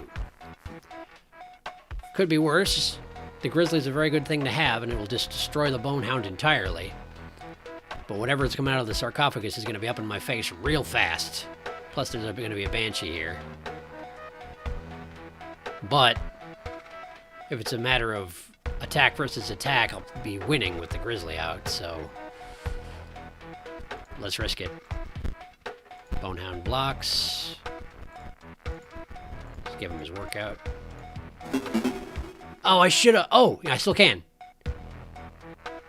Right here. Ha ha. Ha ha. Perfect. Okay. Ding. Marvelous. An opportunity to use my quill. All right, what happens? RIP Bonehound. Turn 1 to turn 2. Death by Grizzly. This one will be back. Okay, good to know. Sarcophagus was dealt overkill damage. I probably should use that on the Banshee, but I'm more worried about the Sarcophagus, to be honest. Okay, I've got a Warren, but I cannot use it. So we soak 1 more damage from the Banshee. Which is actually pretty dangerous, but we are okay so far. It may have been a... No, this is okay. This is okay. No matter, death is never final. Sarcophagus, RIP, turn 2 to turn 3, death by Grizzly. That one will be back in no time. Okay, Banshee's return. Ah, the Bonehound is back. Okay, so I've got a conduit robot, but I... Oh, but I can... Ah, I can use it to... I can use it to sacrifice. Probably. It would be better if I could keep it alive, but I can't. So...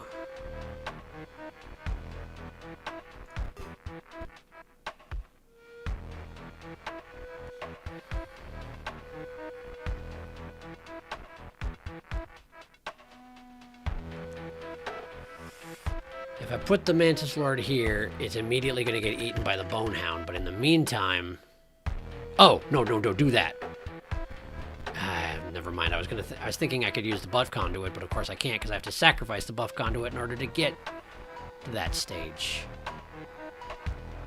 Warren can't block a Banshee. Putting a Mantis Lord in the corner will keep it alive, though.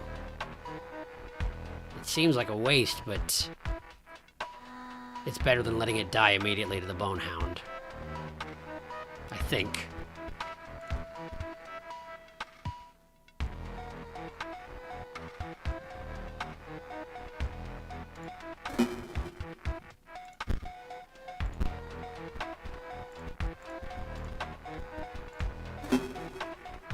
Or I could do this and just overwhelm it. The Banshee will stay alive, but who really cares at that point? I think it's okay.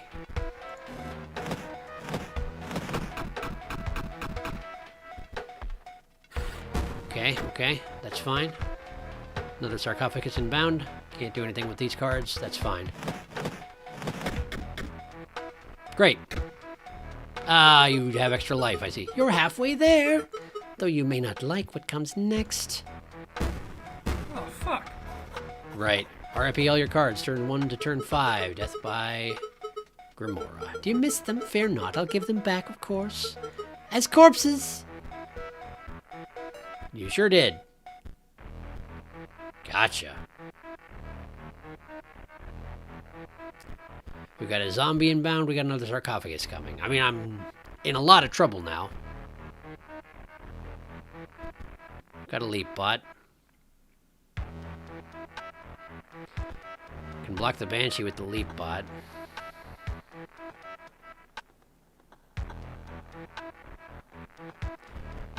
So my zombie bear and zombie mantis don't do any damage. I've got no cards that do any damage.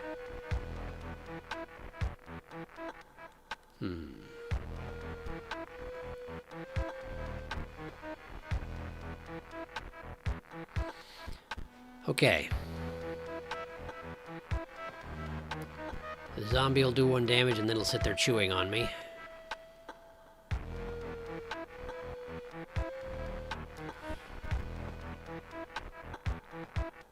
I suppose I can use these as sacrifices.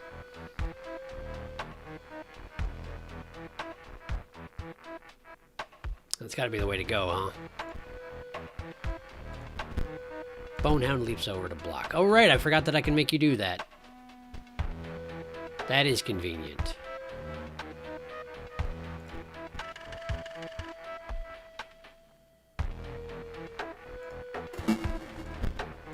Horn pulls out a rabbit. Leap bot there.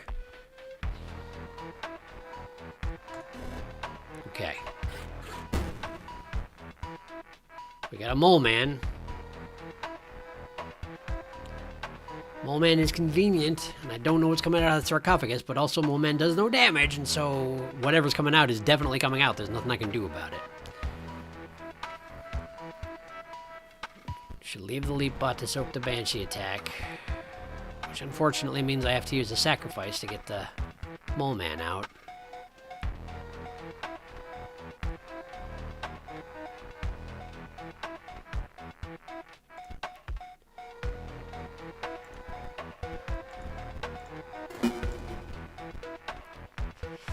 I have so many bones. If I draw a bone card, I'm in good shape. Come on, bone card. Sarcophagus transcends to a higher form. It's a mantis. I mean, excuse me. It's a mummy lord. Of course it is. That makes sense.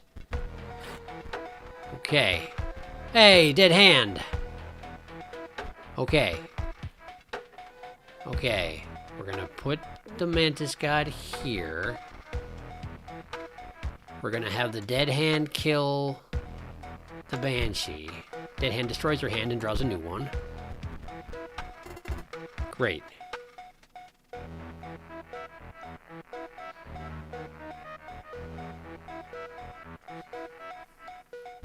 Well, I got the bone heap. I can make him a 3/3 creature. The bone hound will interfere with him. But I can draw him back to the position he was in by getting the stoat to get in the way.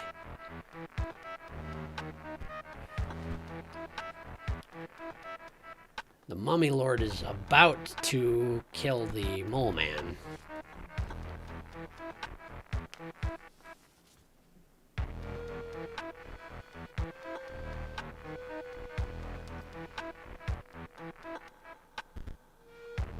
Okay. If I deal 3 damage this turn and keep the Bone Hound where it is,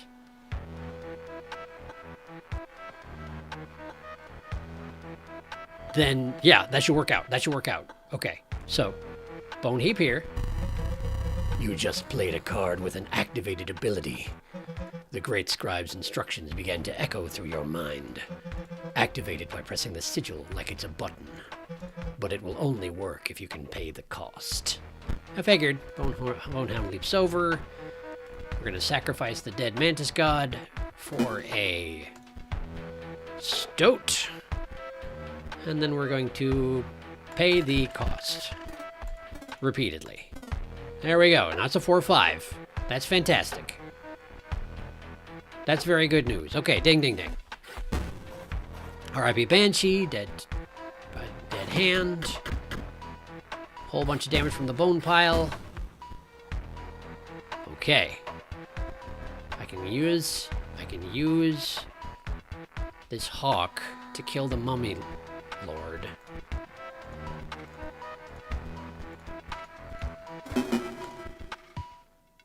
It's not entirely necessary, but I can now boost this thing 2 more times. I like the Bone Heap. I do like the Bone Heap very much. Ding, ding, ding. Look at all that excess damage. Nice. Foils gained. Great. Oh dear. I got her. And now her tablet's lit up somehow. Wonder what that means. Achievement unlocked. Doomed Necromancer. You really defeated me. I was not expecting that. I know that it is your ambition to replace Leshy, but, well, between you and I, there will come an opportunity to change your mind. And I beg that you spare me. Take these, then go. Okay. So at the end of all this, whichever one of them I choose to replace is actually removed from this whole thing. Got it. Deathly card pack. Nice. Let's see, we got a Meatbot. Meatbot is counted as 3 blood rather than 1 blood when sacrificed. That is great. I like that very much. The rest of these I've seen before. Okay. Cool. And we got a Revenant. We got a Tomb Robber. Pay 1 bone to create a skeleton in your hand. Okay. More Pharaoh's Pets, another Meat Bot, Energy Bot. When Energy Bot is played, it provides an energy cell to its owner. So it costs 2, but gives back 1.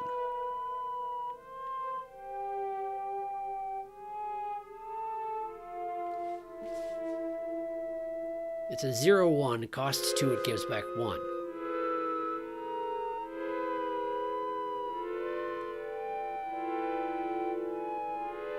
I don't fully understand how that's worth it. The power of synergy, even in Leshy's cabinet gave you bone cards. Meat bots are very useful.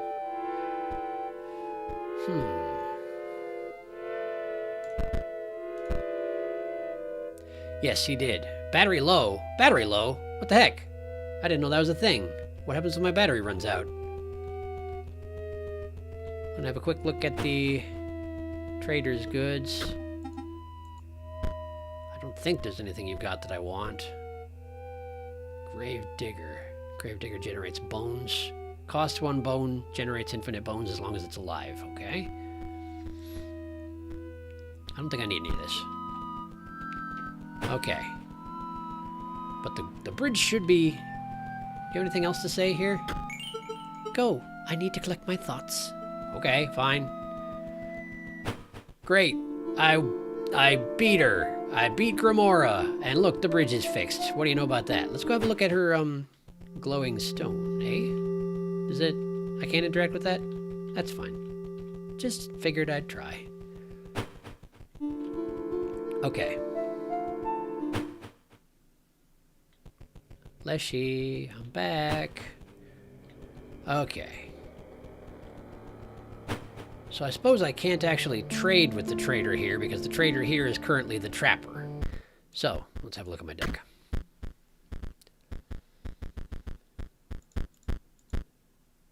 I got meat bots now.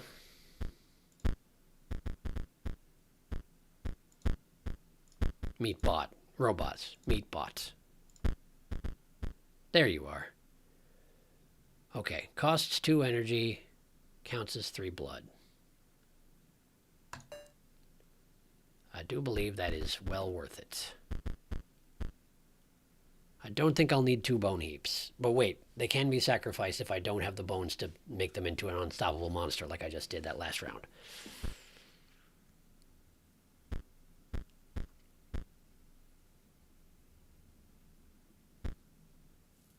Let's see. You get 1+1 max power cell per turn and then refill them all each turn. So energy bots give you +1 max cell. Every turn he's out, yeah, they don't specify it very well on the card. I see. It's not every turn for energy bot.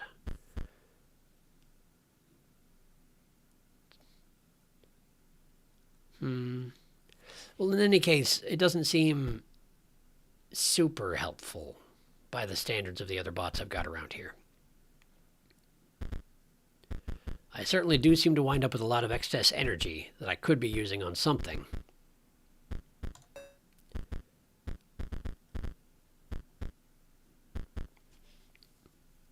I now have 2 options for summoning in 3 sacrifice creatures, so I will keep the grizzly in my hand.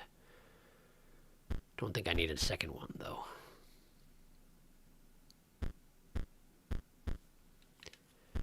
I'm a little worried about card bloat at this point, but I suspect it's not too bad just yet. Let's see here.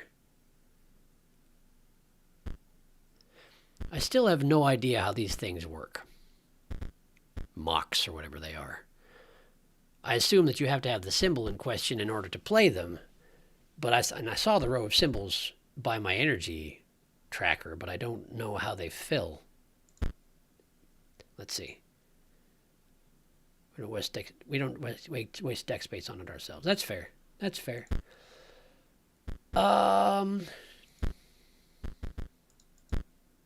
Okay, for right now, I'm going to stay put. Let's see what we got here. That's all you got to say? You're just going to smell me for my pelt quality, I suppose? Okay. Bullfrog and a Browick trap. Okay.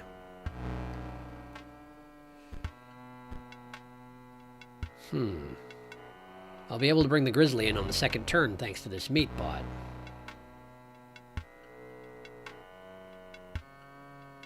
So we bring the mantis god out first turn.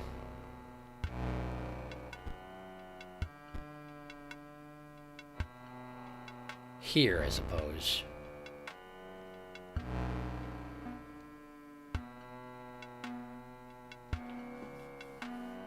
He'll deal 3 damage the first turn, then he'll do 1 to the bullfrog, 2 to the trap.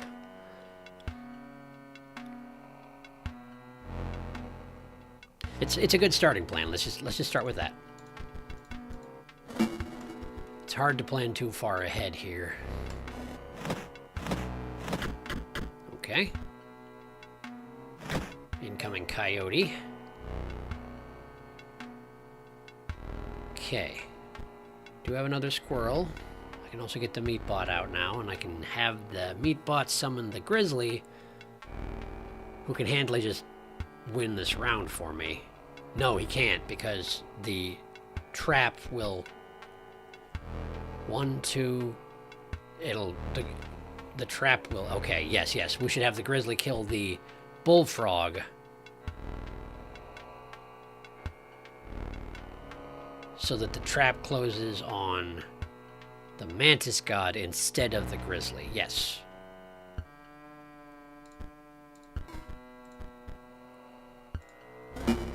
Like that.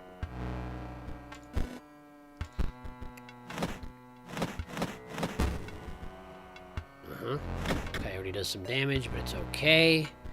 Got a stoat here. Have the stoat kill the coyote, or have the stoat contribute to damage on the trap? That doesn't matter too much.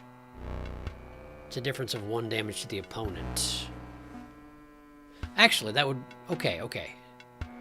If I kill the coyote, I'll deal 4 damage to my opponent this round. And then next round we can get some overkill damage. But if I just put the Stoat on the far left, the Mantis God should get an opportunity to do 1 damage to the opponent and would win this round.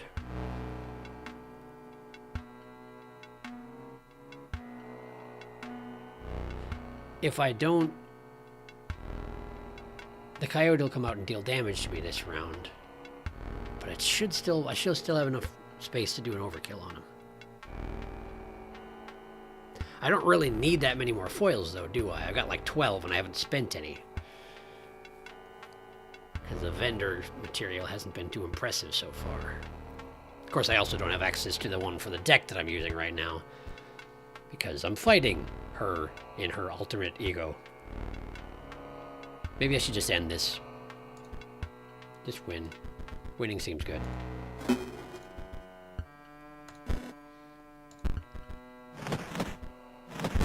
Ah, dang it. It doesn't let him get his final attack off. I was wrong in all fronts. Great. Okay, well, we got the Bone Heap. That will kill off one of these coyotes for sure. There we go.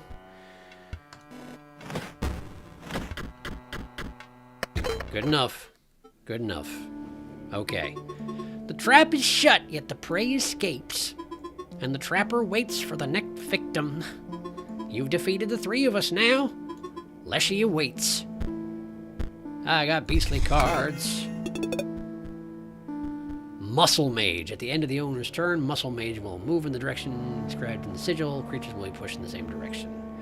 So it's a 1/1 with the Moose Elk. Or whatever. Moose Bull. Ability. Bull Moose, Moose Bull. Don't remember what it was called. Cool. Got it. And your head changes back. Let's see what you got to trade here. The Ouroboros is still here. That's specifically my Ouroboros from last game. You can tell because it's 14-14.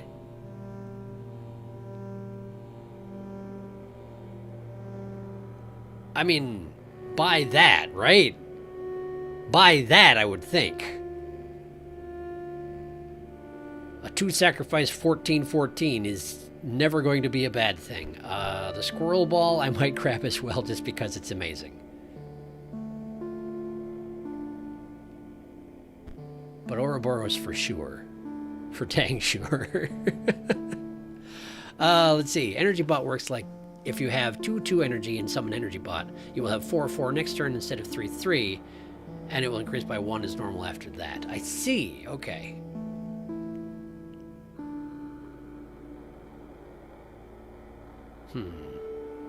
I think that works approximately like I thought it did. It keeps its stats forever, like Leshy said, but your Ouroboros. Yep.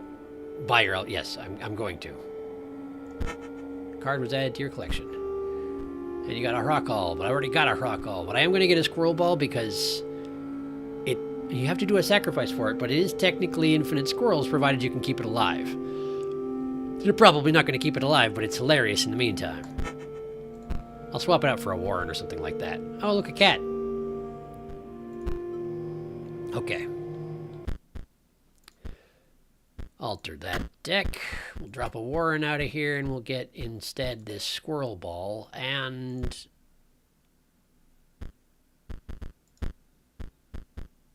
you. When Ouroboros perishes, a copy of it is created in your hand. It no longer gets the buff anymore. It's just something that happened in the previous mode, isn't it? Huh. Wow. Well, I guess I'm glad I buffed it up somewhat before I finished that particular fight. Welcome back, Ouroboros. Let's see here. Let's, The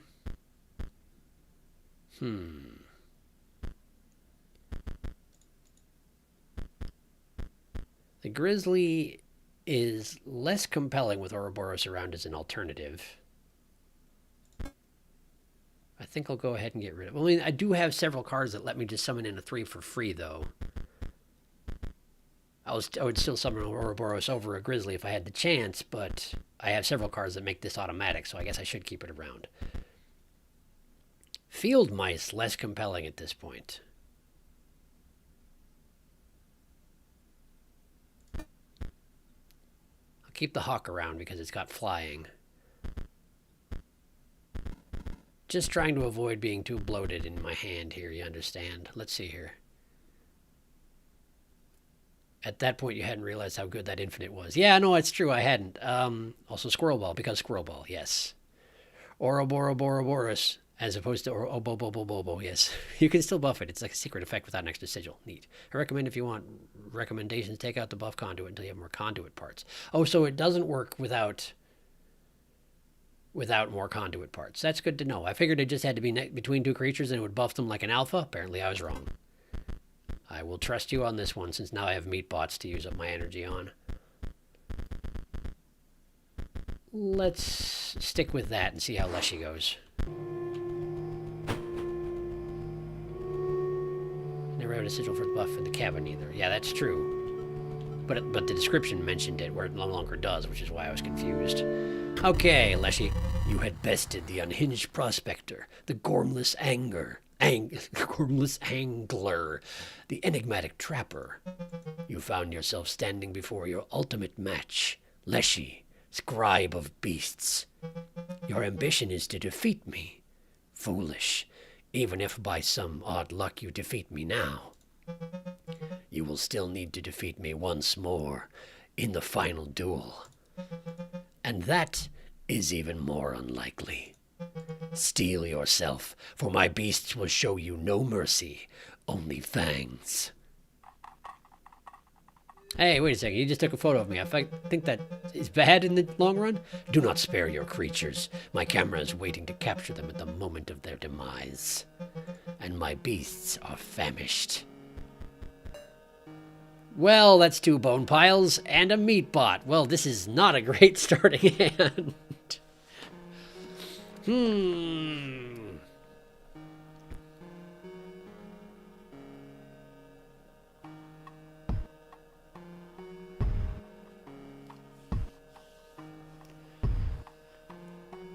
So we block the coyote with a bone pile, I guess, and hope we draw something good. Because this is a bad start, that's for sure.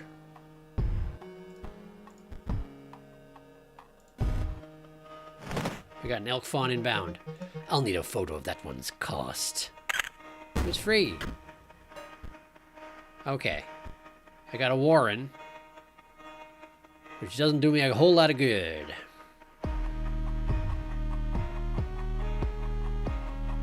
Oh, this is the same. This is the Leshy music fight from before, just a chiptune version of it. And I kind of love it, actually.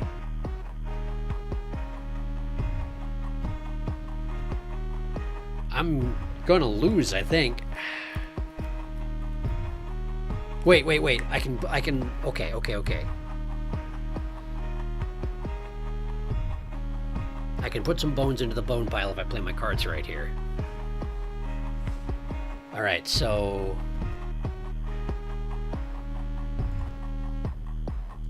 we'll drop a Warren in front of the coyote. And then bring out the bone heap and buff it up. It'll survive the initial hit from the elk fawn and then kill it, which is exactly what I want it to do. And save the rest. Okay. One moment before that one dies. I'll need to capture its stats. 0-2. Elk fawn moves to a new space. I forgot that the elks do that business. That's annoying, but we can deal with it. Ah, that was a bad thing to forget, though. Okay, we're at 2-1. I want to kill the elk fawn or it's going to get a lot nastier. But if I take 3 damage right now, I will survive. Okay, so that's what we gotta do. Bone here.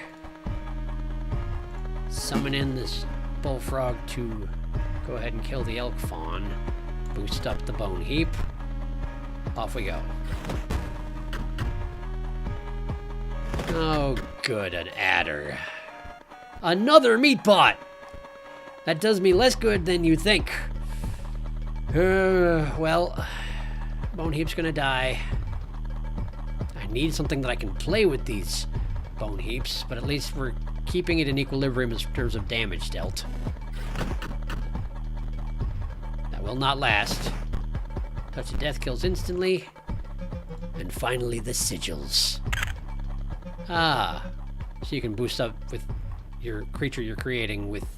It's going to be a 0-2 for free that you can boost with your bones. That's actually kind of bad news for me. I didn't think this through fully. The deaths of your creatures will form a beautiful mosaic. Great. Hey! Good to see you, buddy! Alright, we're gonna have Ouroboros just wallop the ever-loving heck out of this coyote. It's a waste of 1 sacrifice energy from the meat bot, but that's okay. Because I now have a 14-14 in play, and this is pretty much over. As long as I don't die in the meantime, and I shouldn't. Right? Right. I just kill him in 1 hit, right? But what's going to happen to my Ouroboros, I wonder? Worst comes to worst, he'll put it back in my hand. I'm glad he got his photos done before he needed stuff from the... I'm glad he got his photos done before Ouroboros died, if Ouroboros does die at the changing of the rounds, which I'm guessing he might. Let's find out.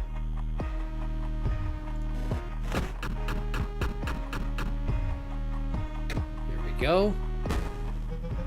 You won't be needing those. I have something better. Ha! You must like them, though the stitch work is my own. They are your cards. I see. You created them and then you gave them to me. Well, honestly, that's fine. Because you didn't kill Ouroboros, and that's really all I ask of you. Now we put them to the test. My beasts enjoy a varied diet. Ah, look, a mole man. Well, that's not going to last. Even the grizzly is not going to last. Terribly sorry to tell you as much, but okay, so... Let's see. I've got 3 bones.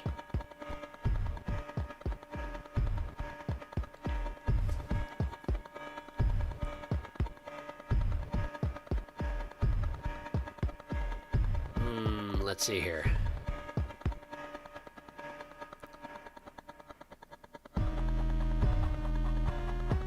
If I boost the one by the coyote, that seems to be the best choice, right? Throw an amalgam out here and boost him once. Then that coyote will die, and I don't have to worry about it anymore. I could block these 2 with other amalgams.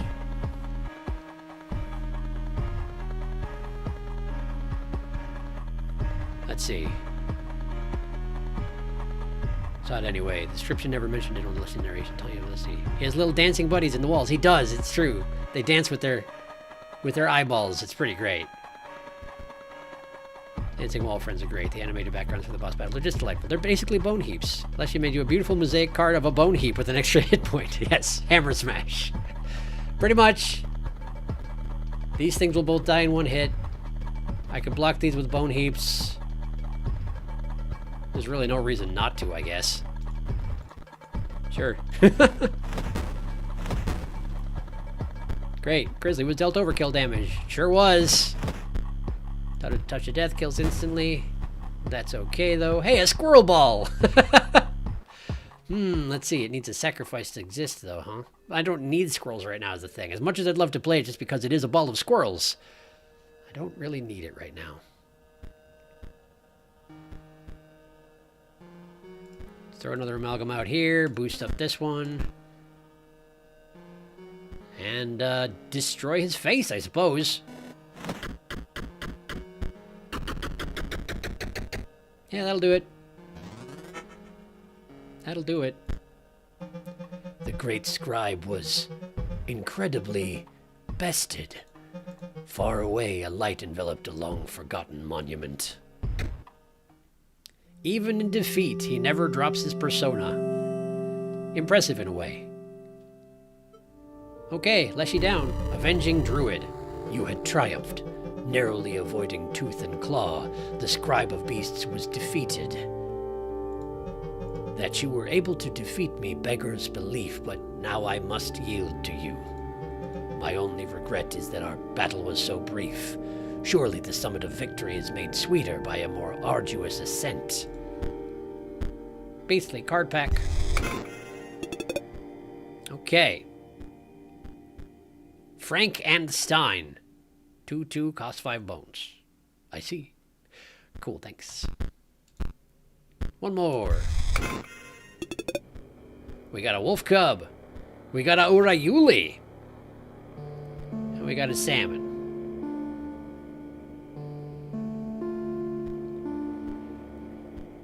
Salmon should not be underestimated.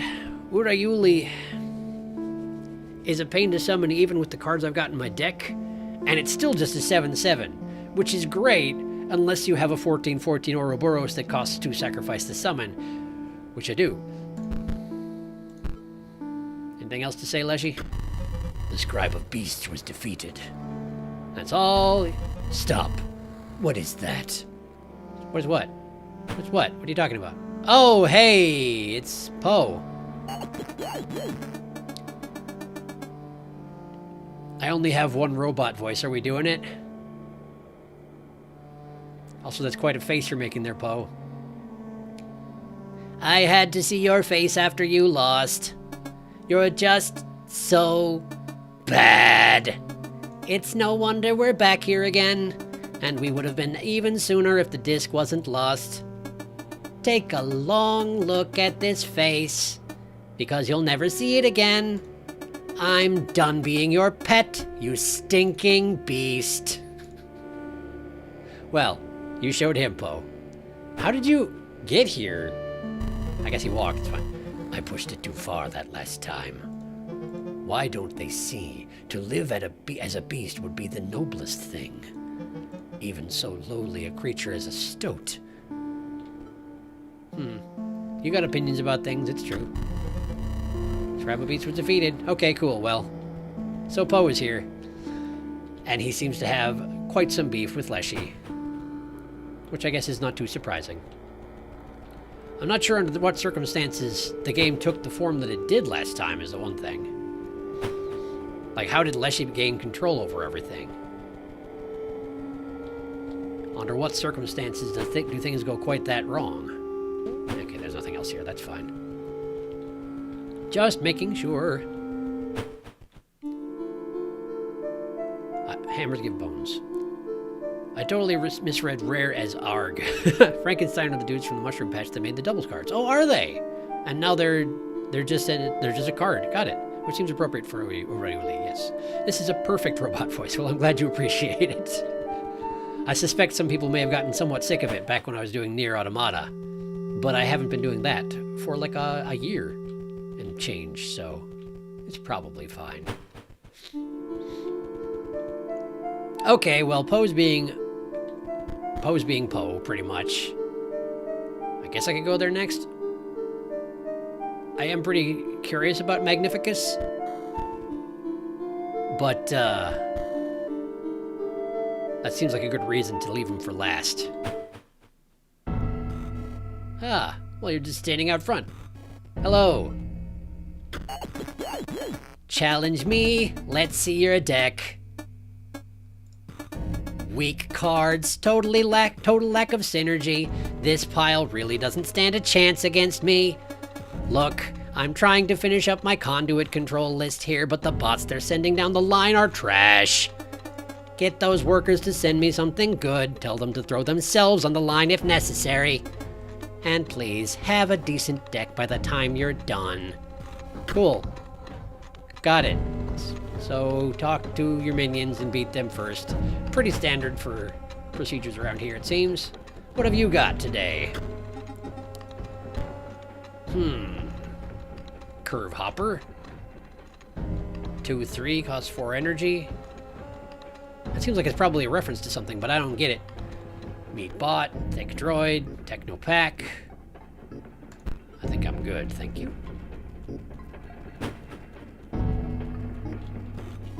What's this? Is this anything? It is.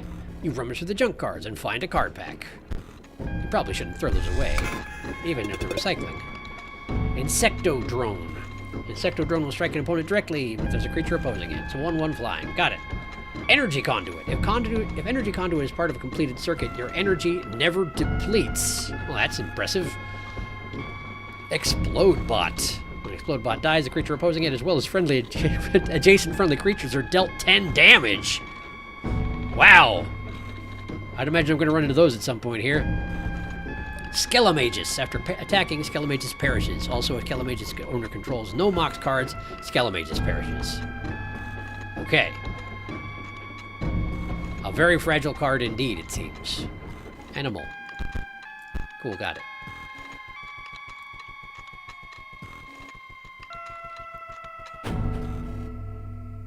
I found a minion. What's this?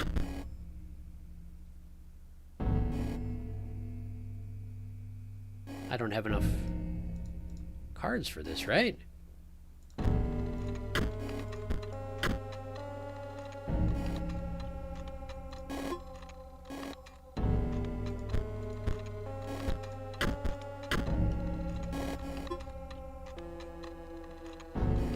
You have to have 3 cards, I think. Because this just zeroes it out. Got it. Okay. So I have to come back to that. Got it. What's this?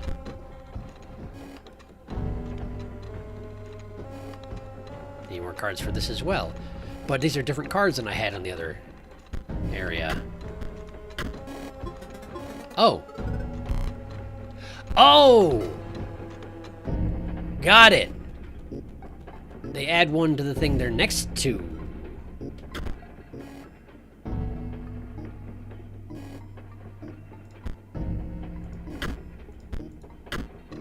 Like that? I guess. Cool. I don't fully understand yet, but I get the basic idea, I suppose. Hello, who are you? What is it? What do you want? Can't you see that I'm very busy here? What? Poe isn't happy with my output, but I am merely the inspector. To put better bots on the line, I would need to... Just who are you? To be carrying orders from Poe? Poe would only trust someone with some semblance of card game skill. I am very busy, but I must know if you are qualified to give me orders. Okay, cool. The inspector is the weakest of the minions around here, it seems.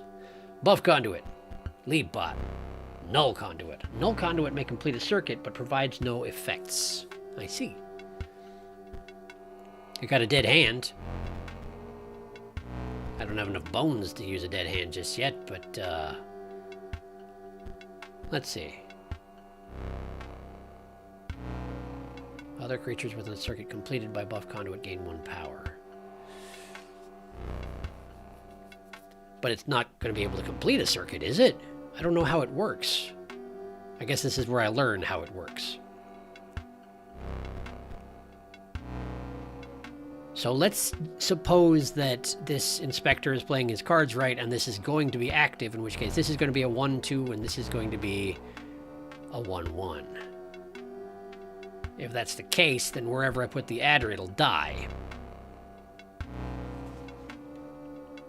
If that's not the case, they'll come out and they'll do no damage. I'm inclined to let him come out and see what happens. If I take 2 damage, then I'll have learned. That is indeed what happened. Got it. This is the circuit.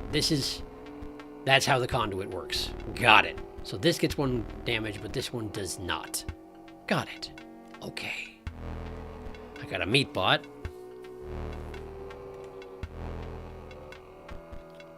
Dead hand.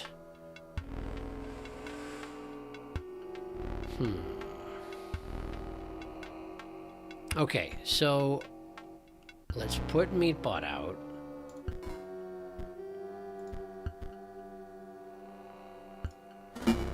Drop the adder there.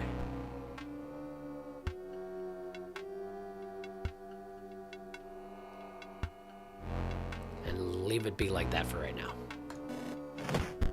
Okay, cool. So now they don't do any damage. We got another buff conduit inbound, though. That's an issue. It'll still get killed by the adder as soon as possible, but we're not there yet. I got plenty of capacity for sacrifice, but nothing I can summon with the sacrifices. So, ring the bell. Another one inbound. And Ouroboros is here, so that's that pretty much. Let's see.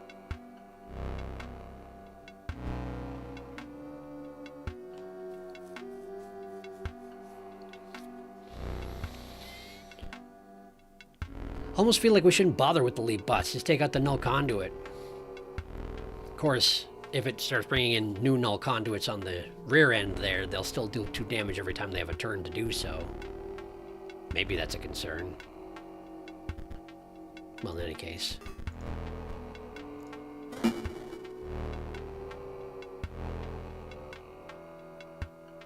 I guess it doesn't really matter.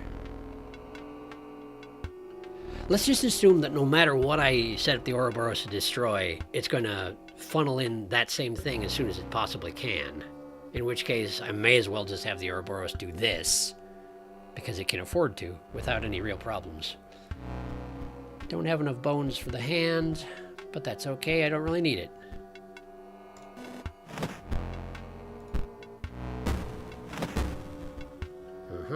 That is exactly what it's doing. Good to know. But, I mean, I win this next round anyway, because that's just how things are. Yeah.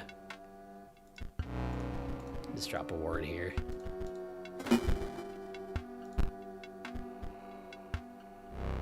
Yep, that's fine. And there we go.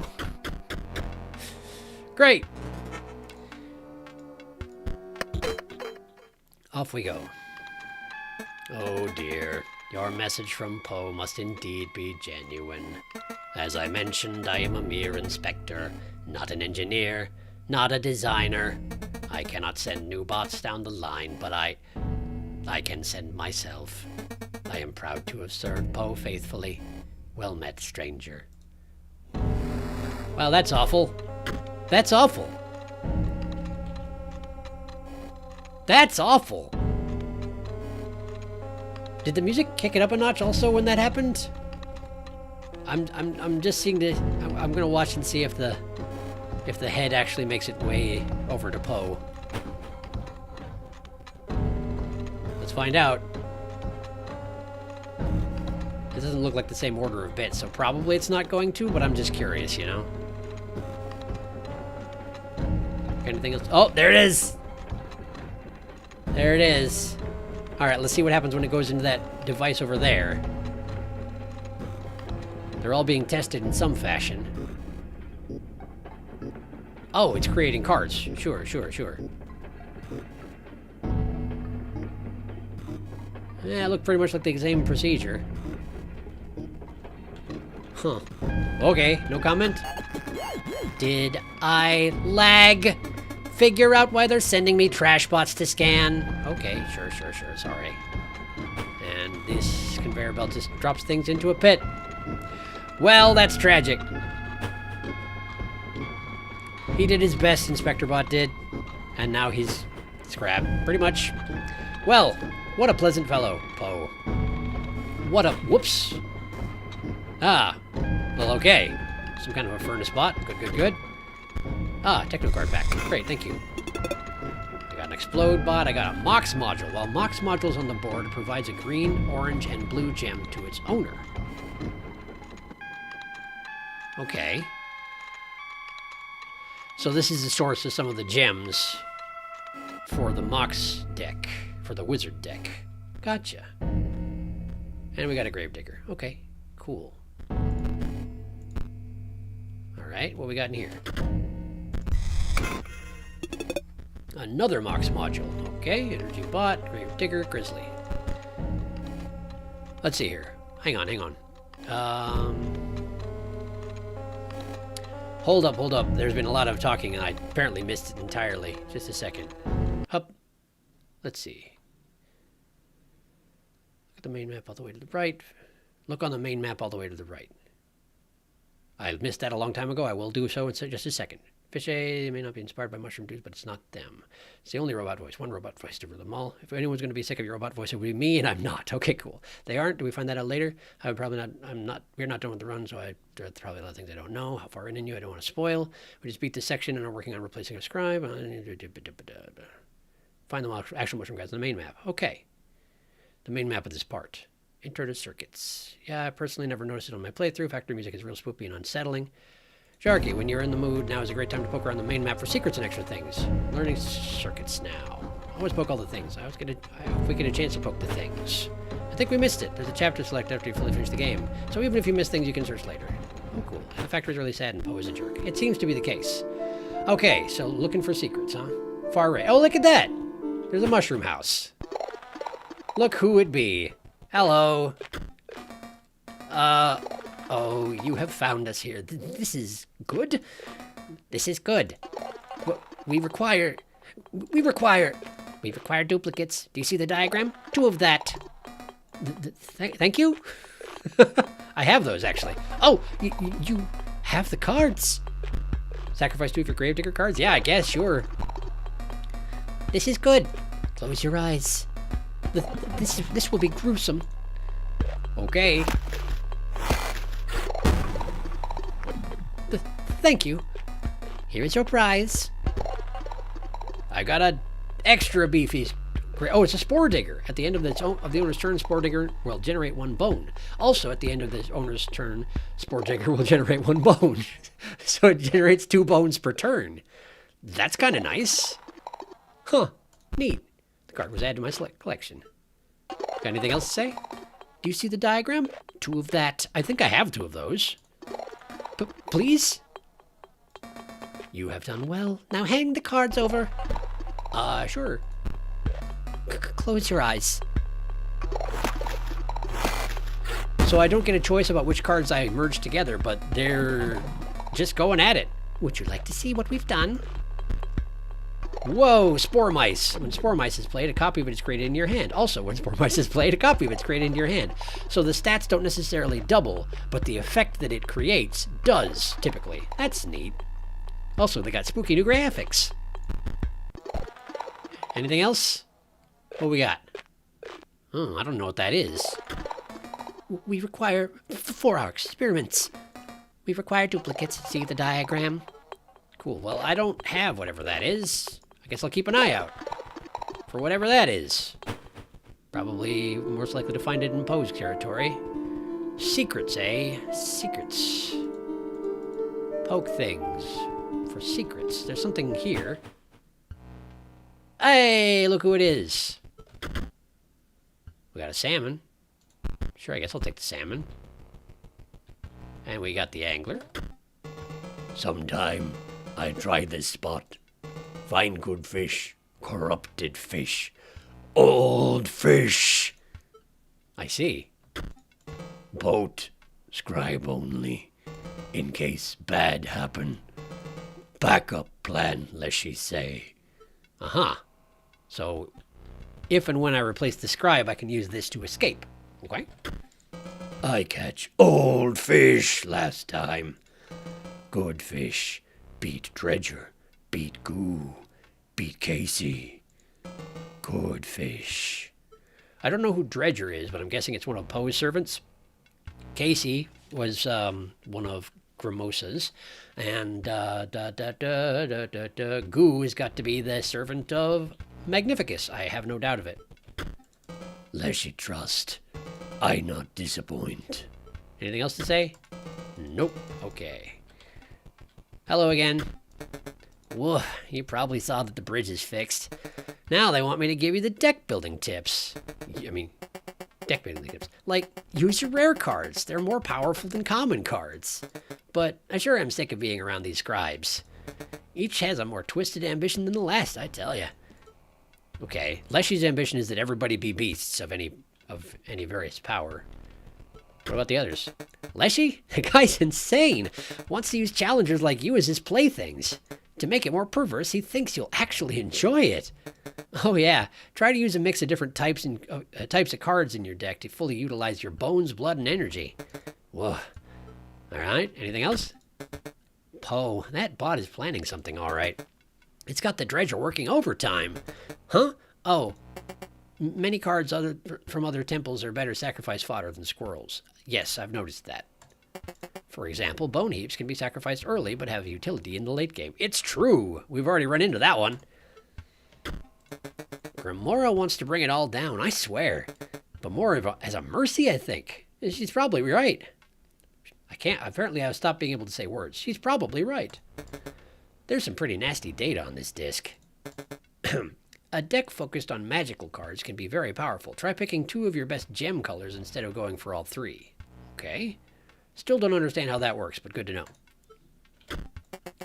Cards with activated abilities are some of the most powerful. Balance your resources accordingly. What, you want to know about Magnificus? Mysterious guy. We all have our theories, of course. Some say he actually wants... No, it's too terrible to say. Woof. Alright. Ominous. Hello. Hello. I cannot interact with the tentacle. I guess that's fine. Anything else to say? Woof. Nope. Okay, that's fine. There's a clover here. You picked the clover leaf from the stem. Last time I had access to a clover, it let me change which cards I got whenever there was a set of cards I was selecting. Does that mean that if I open up a pack and I don't like the results, I can just switch it? Maybe. Guess we'll find out. Let's see. No more secrets here. Anything over here? What about you, bone fellow? No, you good? Can't go over that way. There's a skull in the way. At the moment, I don't see any more secrets. Let's check back in here, though. Yeah, this all looks about the same.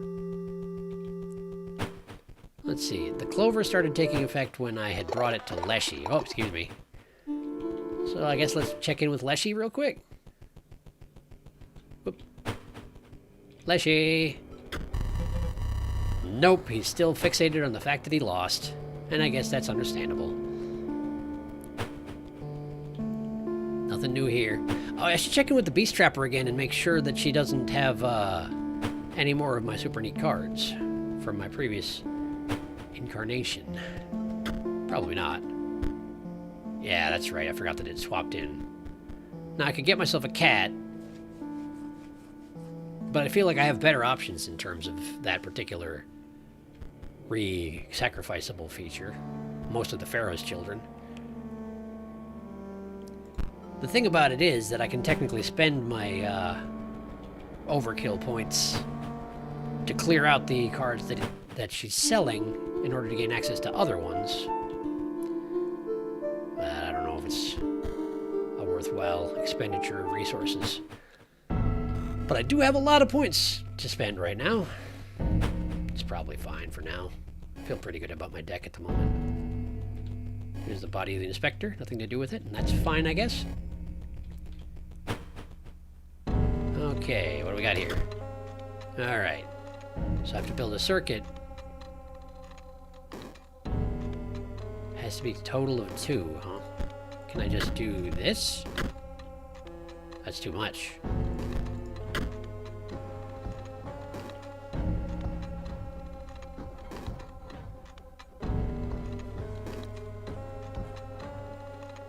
I got it right the first try. Okay, cool. So it doesn't add 1 to the thing to its right. It adds 1 to everything to its right. Vice versa for this one. And this one subtracts 1 from things on both sides. I see. Okay. And that's because I have it placed in the middle. That's why it's activating like that. Got it. Okay. I understand. I understood it this time. What are you creating? Oh, these are just parts to be assembled. I see. Got it.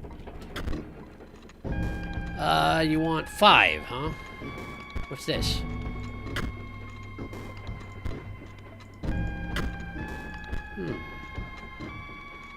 What if if I were to do this, and that? No, this. It disconnects the circuit. Okay, so we don't...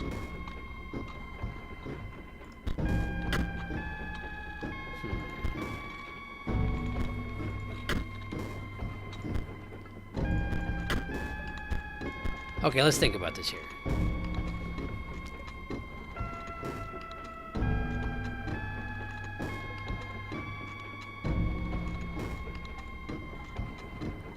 If I need to make a total of 5...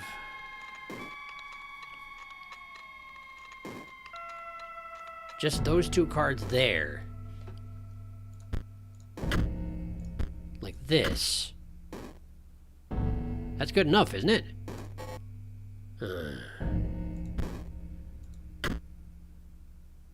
I see. Okay, so how about that? There we go. Got it. Okay. I understand the circuit concept. Great. Now, do I have enough cards here where I should consider? So I have a conduit circuit, an energy conduit that'll make it so that a circuit generates infinite energy for me. But I also am not running a energy heavy deck at the moment. If I was going to, I would absolutely try and use that. And I don't understand Moxes quite yet. But it looks to me like you have to have a card like this in order to be able to use Moxes at all in the first place. I'm kind of curious what you start out with if you were to start with a Magnificus deck. There must be a in-house way of gathering those gems. In any case, I don't really have enough mage cards to use for much of anything like that right now. And that's fine. Tomb Robber is not going to be doing me a whole lot of good. I'd rather spend my bones on bone piles, but a Spore Digger could be nice. It's relatively cheap after all. Skelemagus. I don't have any Mox gems, so that's not something I need to worry about. Okay. Spore Mice. If you have a good source of sacrifice power, you basically can create infinitely duplicating, like triplicating mice. If you get the Pharaoh's Pets out and a set of those, you'd be in real good shape.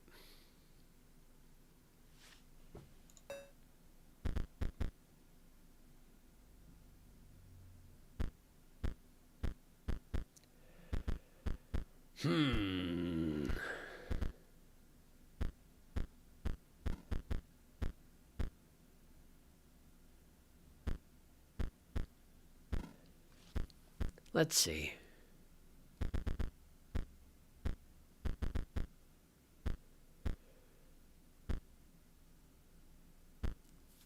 Just trying to think the best way to keep my hand size out of control.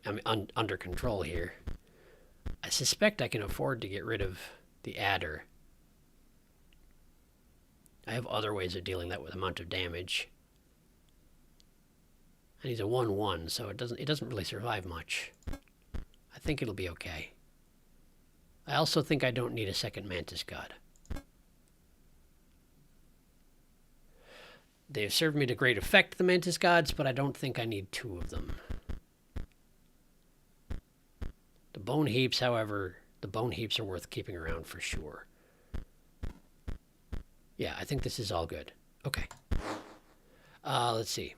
The mushrooms are not the only secret. Don't stop looking here. Never stop looking. As a fellow robot, I must admit the factory rattled my circuits. Is that the clover that led you to redo card specs on the first stage? I think so, yes. Looks like that clover. Can you poke it? You can poke it with the tentacle on your mouse. Oh. Poke the tentacle with your mouse. I thought I tried that. Well, I will take your advice and go try it again. Because clearly I didn't try it hard enough.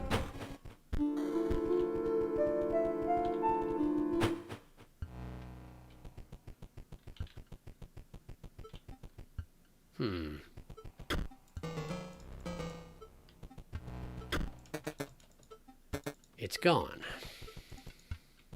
Oh, there it is. Okay. It went away. Do I just wait for it to come back?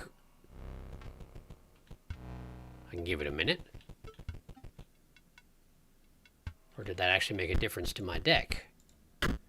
Didn't mention me getting any cards.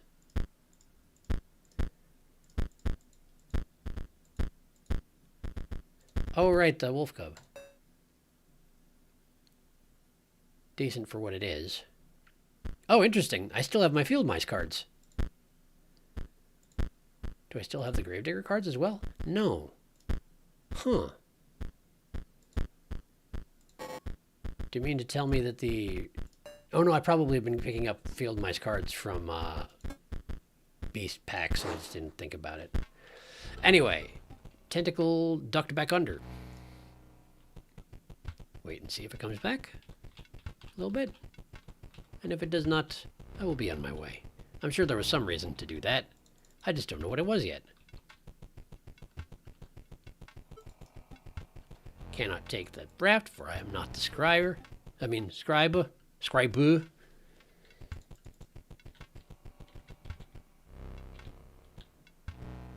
this is a good hiding spot. They'll never suspect. It looks like the tentacle's not coming back, so maybe it popped up somewhere else after I did that. Dunno! Nothing of interest here.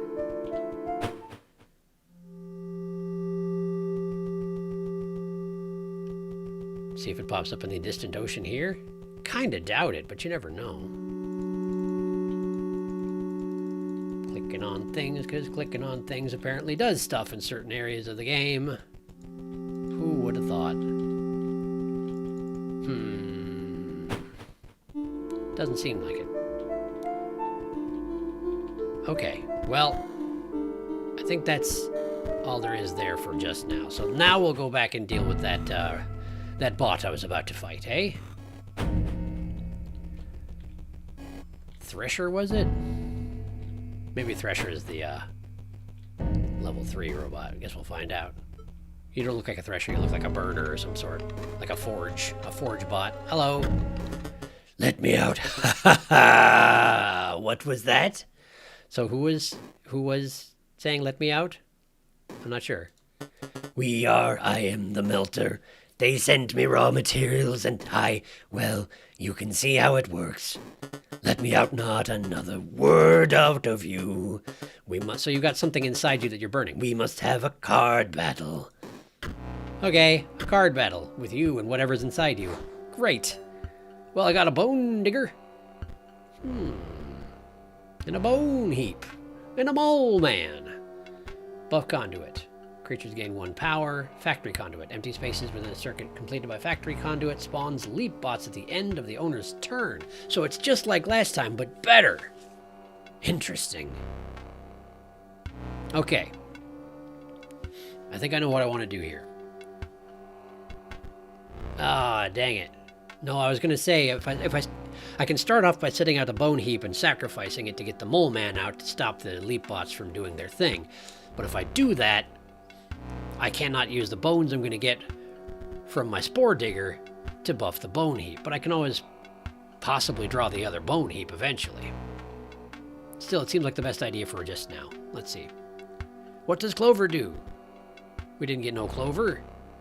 I suppose it changes out my hand, doesn't it? Probably.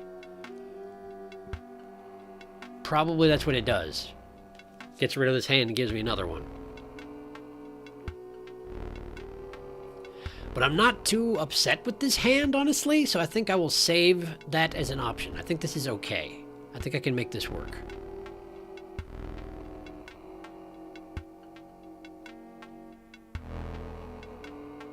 I think.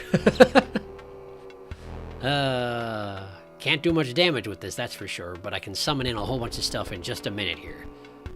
So I think it'll be okay.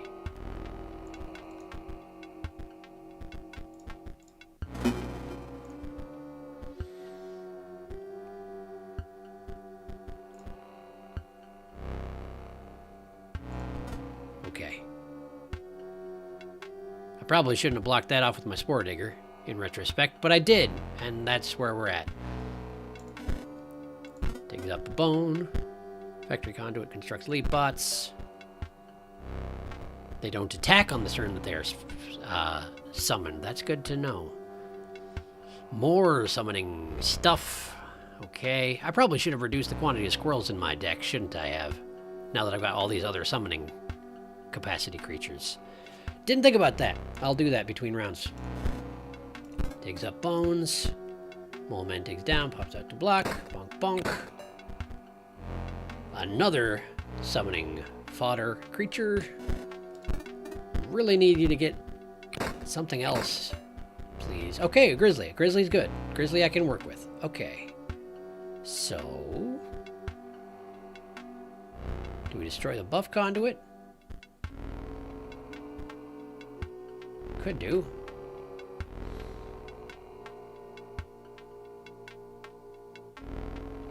I think it'll be okay. Yes, because I got that mole man to block next time these things try to do any damage. So, grizzly here. Dig. Okay. Another one's coming, but it'll be all right. Another squirrel. Yes, I definitely need to reduce the quantity of squirrels in my hand. That is for sure. All right, and this advances. The mole man blocks this. Null conduit. But that, I mean, if you do a null conduit with these guys in there, it doesn't matter to me at all. Interesting. But feel free, I guess. Bullfrog. Sure, I guess. I mean, doesn't really hurt anything.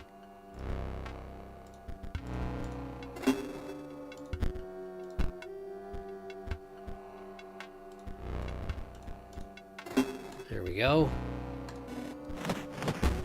14 bones. Overkill damage. Great. 16 bones.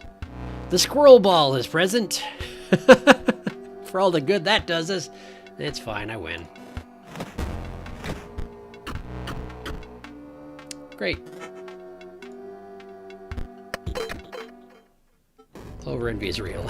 Sorry. Let me out, I assume, is it? Excellent, excellent battle. Now, with that aside, what did you come to tell me? Poe wishes for better bots for his scanner. That is difficult. You see, I melt the metal, but I cannot reprogram the stamping machine. No, there is a way to send at least one new bot down the line. No, no, no, no. Yes, for Poe. And off it goes. The metal gets melted. And it's just a slag heap now. Well, apparently it was kind of auxiliary to the process, because it's still happening. How you doing, friend? I see your face there. Poe's followers seem a little bit fanatical, don't they? They do indeed. -5 out of 3, so I want 3.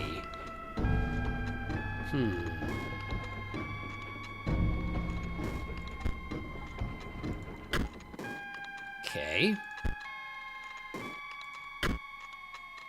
Not quite. Not quite.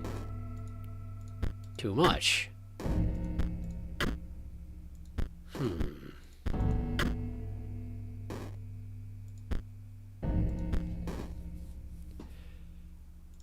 How about like this? No, that's still too much. Well, now.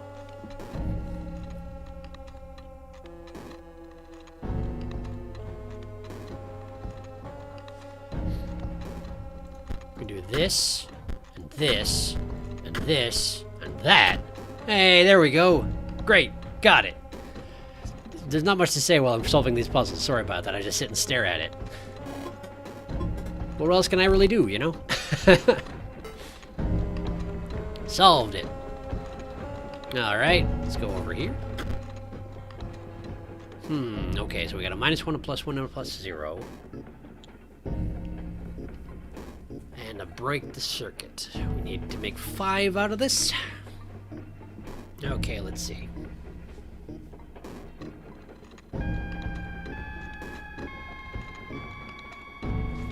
Seems to me the thing to do is put the -1 and the brake circuit off to the side like that. And then do something like that? That's not quite it.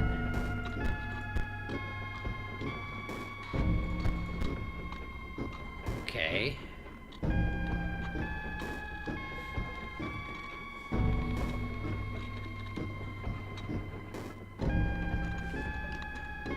What if we do something like... No, that completes that circuit. Let's see.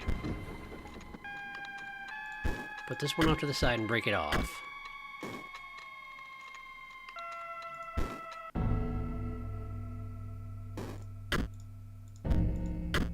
No. I feel like that's getting close, but we're not there yet.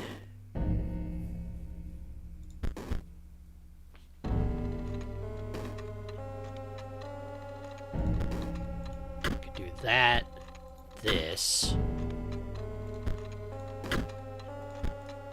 No, not quite.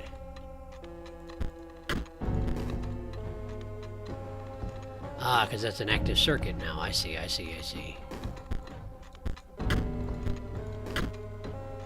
Huh. I got it. I didn't really think it through so much as just experiment, but you know what? That works too. Great. Good enough, I guess. Well, that's a pit, though. I don't really want to jump down there unless I'm really sure I want to go down there. I suppose it's just the third minion of Poe's army, so to speak. I don't think I got anything recently that I wanted to add in, so I think we're okay. Alright. Let's just hurl myself bodily into a hole. Woo! And now I'm here. This looks like an elevator, so maybe I can get back up. That would be nice. Bunch of robot parts in the water.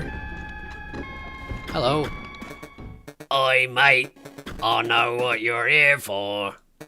You're asking me to take a dive. But I can't accommodate you, mate. Got special orders in it. Looking to dredge something special. We can duel. I maybe even give you something if you win.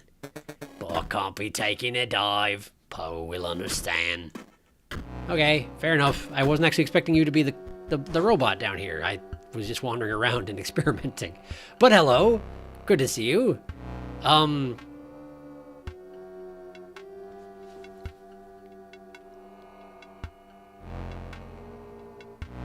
You don't have any cards. And while I'm very curious what your deal is, I can absolutely just win right now. It doesn't seem fair at all. Also, this isn't like the lower... The underling fights tend to be ways that I can learn about what to expect from the boss of the area. So I don't know that I want to just clobber this guy right off the bat. But I absolutely can. It's just a question of if that's a good idea or not.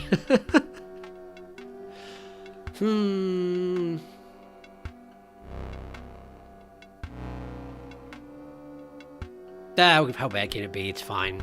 It's fine. It's fine. It's fine. It's fine.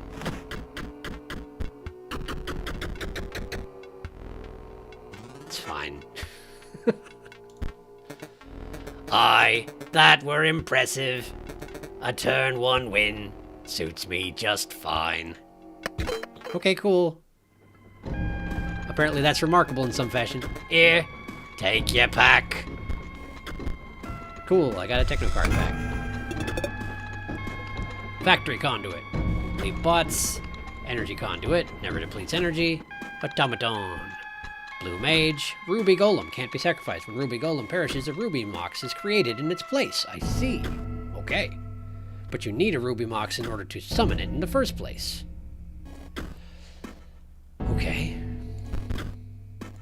The mage deck seems really complicated. Now off with you. I need a concentrate. Oi! Is that Poe's gonna reward me big for this, son. What? What'd you find? Oh, it's glitched out somehow. Oh, it's got a bunch of stuff happening. Off with you. Okay, sure, I can do that. Can I go back? I can go back up. I'm a little concerned about that thing that's coming up.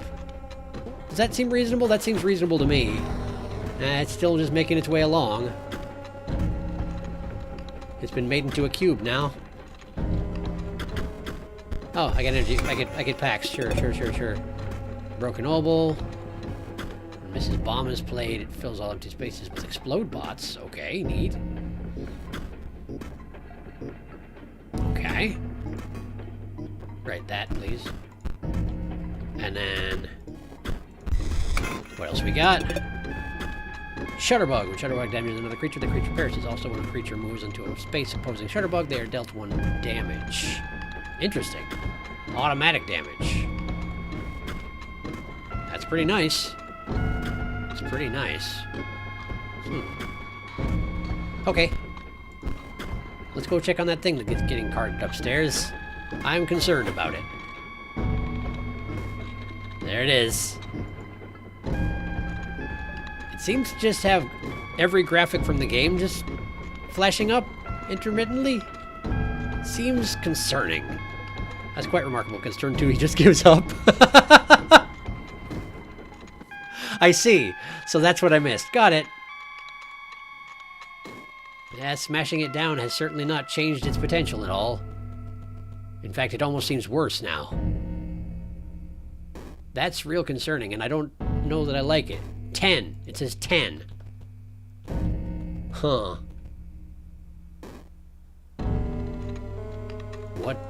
What do I do about that? I don't like that.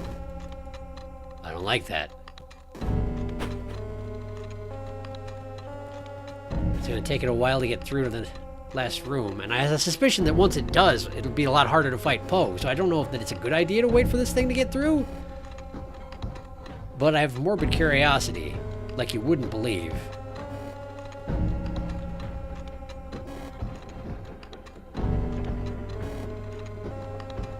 And I think I'm gonna let it happen, because there's got to be something that's gonna come of this, right? Okay. It's now a robot body that says 10. Okay. I know this probably is not super rewarding to watch, but you can't show me something like that and not expect me to investigate. Also, it stopped flickering the other images all of a sudden. Has it stabilized somewhat now that it's been made into a chassis? Maybe. Can I go through the recycling bin again in the meantime? No, I can't. Just the once. That's fine. Alright, let's see if anything happens. Because clearly something's up with that. I don't recognize it from elsewhere in the game. Hopefully I'm not supposed to. Huh. No comment at all. Well, that's a little surprising. Really? Huh. Okay. Well, fine, I guess. Should I watch it fall? Does that matter at all? I don't know. Hi.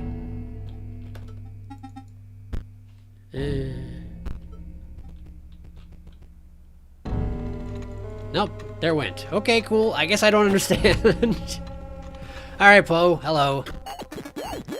The bots haven't gotten much better, but you battled all my workers, and you actually won. Give me that deck again. Wow. You beat them with that? Alright. Maybe there are some synergies that I missed. Let's go then. Sure, fair enough. Do you have the robot card mushroom friends want yet? By the way, I don't think I do. I don't think I've seen them at all. Is it this thing? It was a one-eyed thing, and I don't think I got it. You see those conveyor belts? Just like my factory. At the very least, they ought to test your lane positioning. Huh.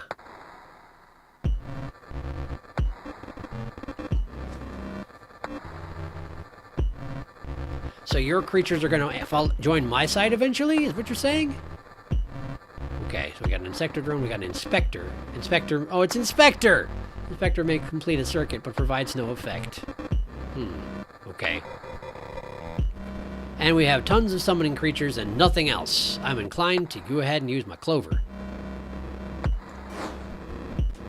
Okay. And we have Ouroboros. I mean, I wanted a change up, but I didn't necessarily mean that I wanted to win immediately, but I guess that's fine. I guess it's okay if I win immediately.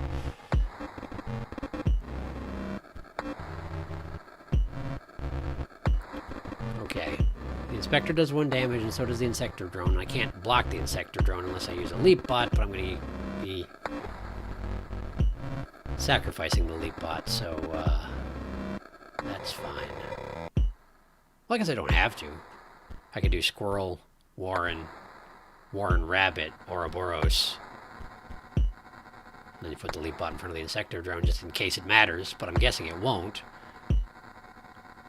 Nah, let's go with that just in case. Just in case.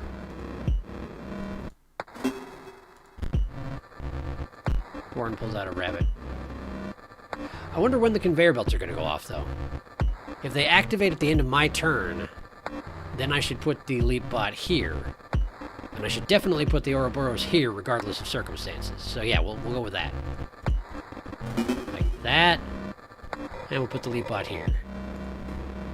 Test a theory. Uh-huh. Here goes life 1 for you. Oh, no, went away. Oh, scanner's online. Which card to scan? Oh, that's a problem, actually. That could be a problem, actually. Probably this one? Just kidding. Obviously the one with the best stats. Yeah, that's a problem. The stat line could be better. Could it now? I'm not sure about that. Oh, wow, that's a problem. Your move. See how that works? Okay, your turn.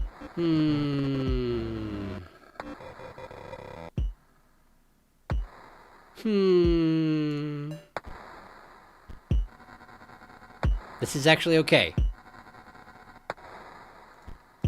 This is okay. This will be okay. Maybe.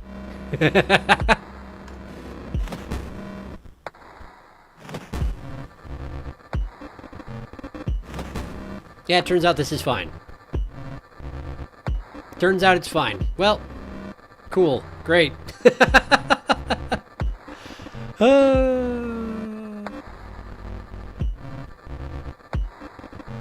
That could have gone much, much worse.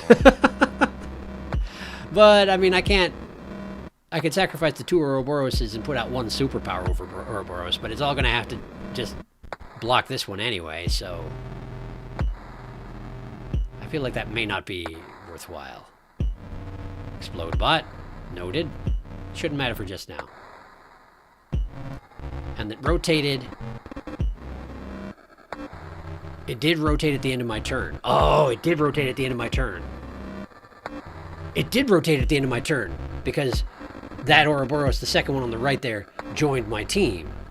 So I do have to do a thing. Okay. Okay. Like this, like this. And then we drop this here. That's not going to be good enough. That's not going to be good enough. Because that's not how conveyor belts work. I can't actually play it in the place it would need to be to block that. Oh, I didn't think it through fully and now I'm going to die. But I don't know that there's a way I could have not died. Because no matter what, this Ouroboros is going to move to here. And the only thing that could possibly block it would be whatever was here, and there's nothing here. Yeah, I think there's not a way I could have turned that around. Well, go ahead. Oh, wait, right, my turn goes first. Never mind, we're good. It was just weird enough that I couldn't quite wrap my brain around it. Pfft, nice luck you had. Apparently, yes. I guess playing a perfect game is no match for good RNG. Fair enough, I guess. Well, okay. So Poe's pretty terrible, huh? Accomplished automaton. I guess you won. Your ambition is to become the scribe of beasts. That soft-minded stump. You ought to reconsider. Okay, well I got a plasma Jimmy, I got an insectodrone, I got gravedigger, I got banshee. Plasma Jimmy, pay 1 energy to deal 1 damage to the creature across from Plasma Jimmy. Well, okay. Neat. Let's see. Oh hey, the 1/1 is Inspector Bot. It is, yes. Very neat. Ouroboros is still getting stronger. Holy dang. Yes, yes indeed. And what else we got? Gamblobot, Shutterbug, Gamblobot. Pay 1 energy to set the power of Gamblobot randomly between 1 and 6. Neat. And a cat. Great. I got him. Battery low again. Battery off. I guess it did say it was low 2 scribes ago. That's not too surprising. Oh, we're going back to the Camworks guy, huh? Okay. We've recharged. These are all new, aren't they? All right. All right, sure. I think I've just got to send it. And what? To whom it may concern. It's a bit formal. I mean, yeah. Hello there! Exclamation point. You're actually... My name is Luke Carter, and I'm a fan of your collectible card games. If you've ever taken a look at my YouTube videos, you will know how appreciative I am of the merch that you've sent me over the years. Uh-huh. So it was a great surprise to learn that there is a digital version of Inscryption. I think maybe one of my fans pranked me and buried a copy in the woods near my house. Upon further research, however, I have not been able to find any record of this game. Is Why are this you some kind of elaborate hoax? uploading a video of you writing an email? Any trace of this game? Is this some kind of elaborate hoax? The game doesn't seem like the work of a prankster. It at least appears professionally made. Nice elk I'm carving. both puzzled and excited by this discovery. Any information you can provide would be much appreciated. Thank you, the Lucky Carter. Uh-huh. Okay, good enough. I suppose. I'm sure they will get right back to you. Yeah. For sure. Did you just accidentally turn the camera off by bumping it with your shoulder? Not even sure. Whatever, good job. Let's see the next one. How do I... Stop? Yes. This one. Hello. Hey card gamers, I'm the Lucky Carter, and this... Well, it's a bit of a strange video. They all have been. It's actually more of a question to my audience. As I've learned over the years, nobody knows card games better than you guys do. So I'm hoping someone can help me out here. Did anyone ever play an Inscryption video game? Or hear about it? I'm talking about that vintage one-set card game I opened packs for last week. So you did upload that incomplete video where you did that. I don't know what I'm allowed to say. I don't want to get in Allowed? trouble here. I think I've got the only known copy of the digital version of Inscryption. I've been filming myself playing it, and it's weird, guys. I mean, it is fairly that, yes. I don't want to get in any hot water by showing the footage, but can someone please prove me wrong? About what? Please tell me someone has a copy that. of this game. I have been looking online for days, and I cannot find a word about it. I reached out to the publishers, hoping maybe they would get back to me. But as a fallback, I got you beautiful viewers. Isn't that nice? Hopefully dig up something. That's it. That's the video today, guys. Thank you so much, as always. And, oh yeah, what the fuck is the card?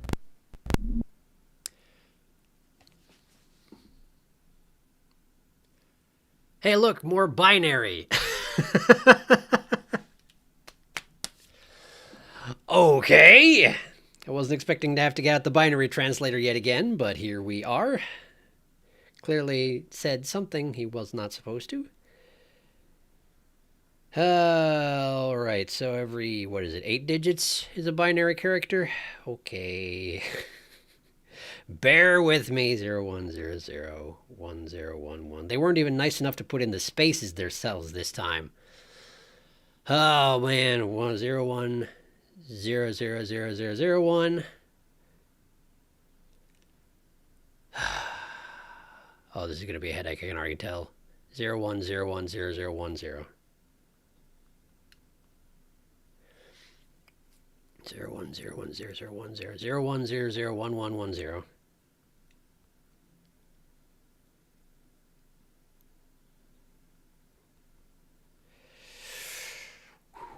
Okay. Did I lose my place? Yes, I did. 01001111. 01000110. That doesn't look right, does it? 01000110. Yes, okay. 01000110 again. Okay. 01000101. No, I didn't read that right, did I? Dang it! Just put in spaces! Just put in spaces, that's all I ask of you! Okay, hang on. 1111 010011 0110 01000110 01000101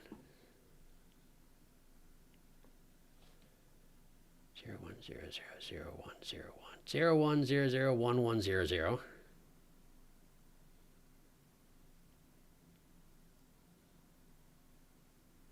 Forgot to put in the space because I'm a chump. Let's see here. 0100 11 00 0010 0000. This sure doesn't seem like standard binary that I've translated in the past, but we're going to try it anyway because what else can I do? 0100. That's a 4. Okay, 0011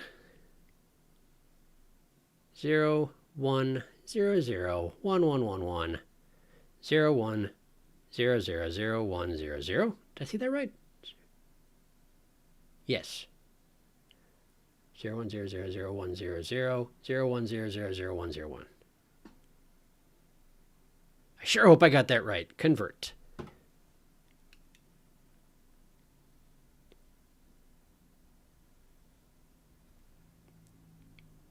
I didn't. But I can edit the part that I got wrong, so it's okay. Probably convert. Carnoffel code. It says Carnoffel code, and I don't know what Carnoffel means. It's Karnoffel.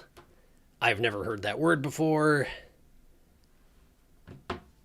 More lower all the binary. Excuse me, binary. Yeah, well, okay, I don't understand it, but it's Carnoffel code. Great. I did it. Mr. Carter, we have received your inquiry regarding a digital version of our intellectual property Inscryption. I can assure you that no such software exists in any official form. However, if you have indeed come into possession of proprietary Game Funa hardware, you are compelled to return it to us under the Computer Fraud and Abuse Act. Neat. The hardware will be considered stolen if it is not returned to us within a reasonable time frame. Please carefully package the hardware and paste the attached shipping label to the front of the box. You may mail the package at a local post office. We would like to avoid taking legal action in your case, so please do not delay in returning the proprietary software. Sincerely, Game Funa, Customer Happiness Department. We deny that it exists, but fuck? you must give it back right now. Immediately. Yeah, okay. Error. Yeah, I've seen one of those before. I don't know what it signifies, but I've seen it before. All right, 2 days later. I think this woman's actually from Game Funa. She came to my door yesterday, and I didn't answer. This time I'm going to record it. Okay. You don't have, like, blinds or nothing? Hi! Hi there. Hey. No, wait. Hold up. There was more binary. I saw that. I think this woman's actually from Game Funa. She came to my door yesterday, and I didn't answer. This time I'm going to record it. Guess I gotta have my hand on the pause button in the future. Didn't even have it locked. Hi there. Okay. Here we go again with the not putting spaces in your binary code, but all right. If only I had a thing that was actually just 0 and 1, but instead I'm using a 10 key, and that makes it harder. 0, 1, 0, excuse me, 0, 1, 1, 0, 0, 0, 0, 1, 0, 1, 0, 1, 1, 0, 1, 1. That doesn't seem right. 0, 0, 0, 1. Nope, I did it wrong. Great. 0, 1, 0, 0, 1, 1, 0, 0, 0, 0, 1, 0, 1, 1, 0, 1, 1, 0, 1. Right?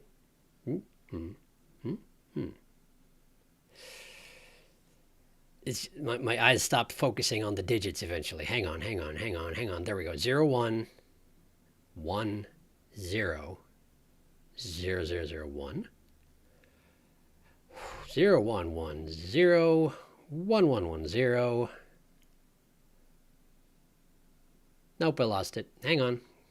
0, 1, 1, 0, 0, 0, 0, 1, 0, 1, 1, 0, 1, 1, 1, 0. 1, 1, 1, 0. 0, 1, 1. 0, 0, 1, 0, 0. 0, 1, 1. That's a 4. 0, 1, 1. 0, 0, 0, 0, 1. Amanda. Her name is Amanda, and apparently that's confidential, so cool that I'm giving away that information. Okay, so don't look up Carnoffel code, but Carnoffel by itself is a real thing, so feel free to Google that. Okay.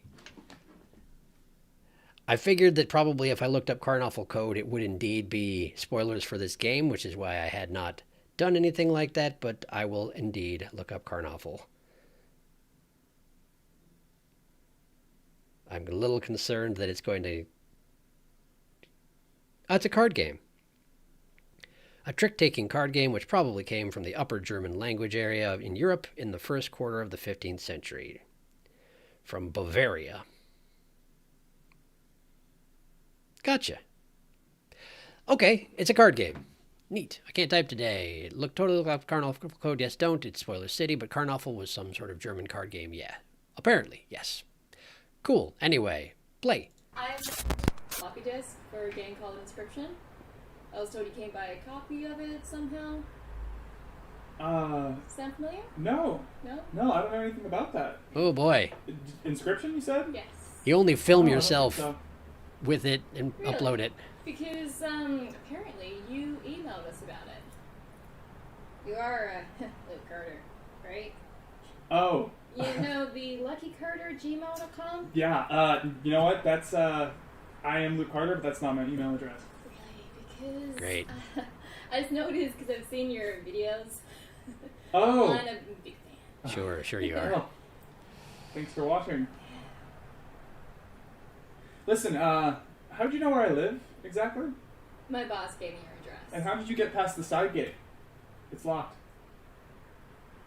Okay, Luke. I'm going to give you my business card. And if you remember anything at all, feel free to give me a call. Okay? Will do. Great. Take care. Well, that went well. Lock your door, dummy. Lock your door, dummy. What the fuck? You're all going to end with that from now on, aren't they? Neat. Okay. Mother error. Yeah, that's an error, all right. I wonder if there's anything you're supposed to be able to discern from that, but I sure can't. Hello, Luke. Hey there, card gamers. I'm the Lucky Carter, and this is another pack opening video. Is it? Just going back to business Today as usual, I'm huh? opening Secrets of Legendaria. Hoping for that sweet, sweet foil Valamir. Given that this video is 30 seconds long, I can't imagine this is going to go super well.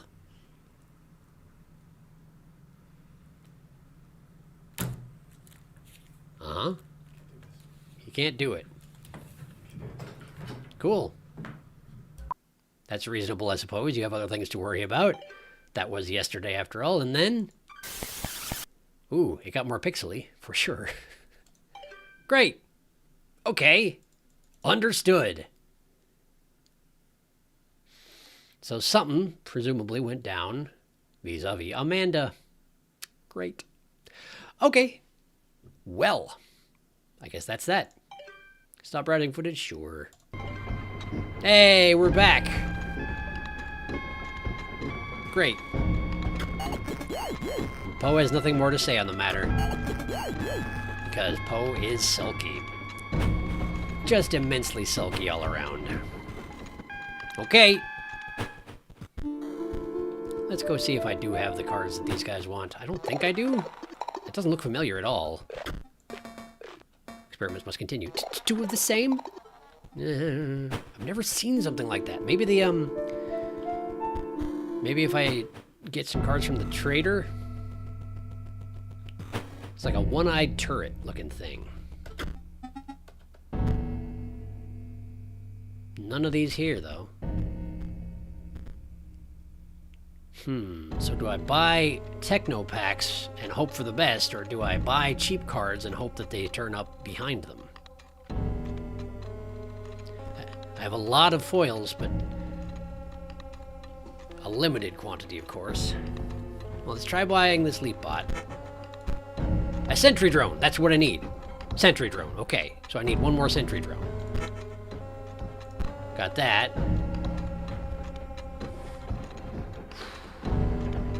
Okay, I can buy the null conduit and hope that it gets replaced with another sentry drone? No, it's a leap bot. But I do want something that costs one, so keep going. There it is, great. Got it. Alright. Great. That worked out as well as it could have. Great. Let's go get these sentry drones turned in. Also, I should probably look at the card. Because I really didn't just now. Sentry drone. There you are. When a creature moves into a space opposing sentry drone, they are dealt 1 damage. Got it. Oh, it's like a sentry turret picture. It kind of looks like a baby carriage with a prop stand instead of, you know what I mean. That's why I was confused there for a second. But yeah, no, it's like a little gun. It's like a little gun with a big siren light on it. Hello, would you like to cut up these robots? Our experiments must continue. Two of the same. You actually have the cards. Good, hand them over. Yeah, do it. Look away. That's not the noise I would expect it to make when you cut up a sentry drone.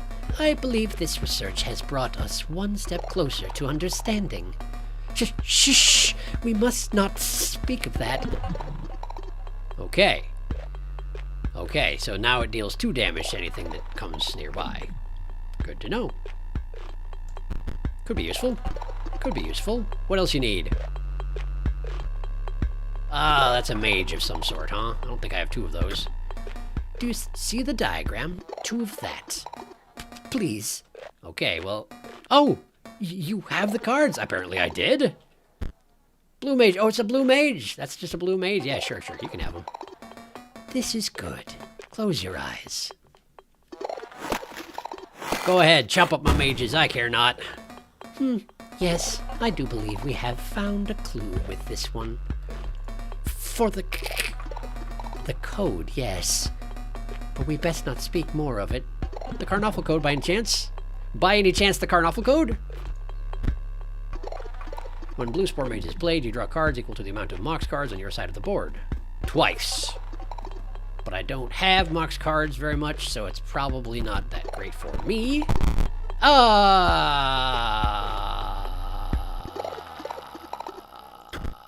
You have found a strange flickering key. Its use cannot yet be understood. Okay. You want more gravediggers? I don't think I have more gravediggers. So it's looping, I'm guessing. Okay, so I got a string key. Let's go see if the tentacle's back. Hello? Got any tentacles for me today?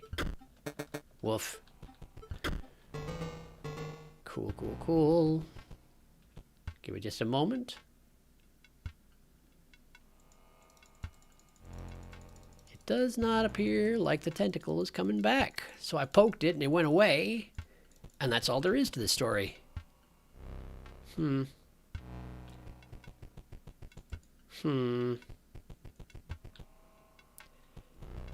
Maybe Maybe that's all I can do about that right here, right now? Dunno.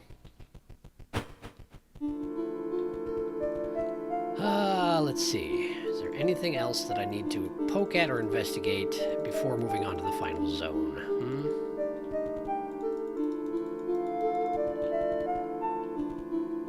Poke this bird. Poke that bird. Doesn't do nothing. Okay, that's fine. Low concentration of secrets over imposed territory. Except for that one spooky thing that got sent along the conveyor belt and disappeared into the darkness. But I don't know what I can do about that, if anything. I could go check in with the guy who fished it up. See if anything has come of his discovery. Might not tell me if there is, though. Because why would he?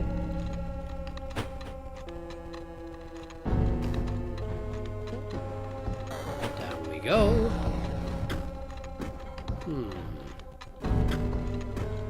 Hello. Still something you're after? I gave you your pack. Nothing else to say, really? Get off. Still, okay, that's it. That's it, huh? Okay. Get off, he says. Well, perhaps I shall then. As I have no choice in the matter, perhaps I shall. Occurred to me to wait for the tentacle to show up here, maybe. But it does not appear to be showing up. Just a bunch of metal skulls.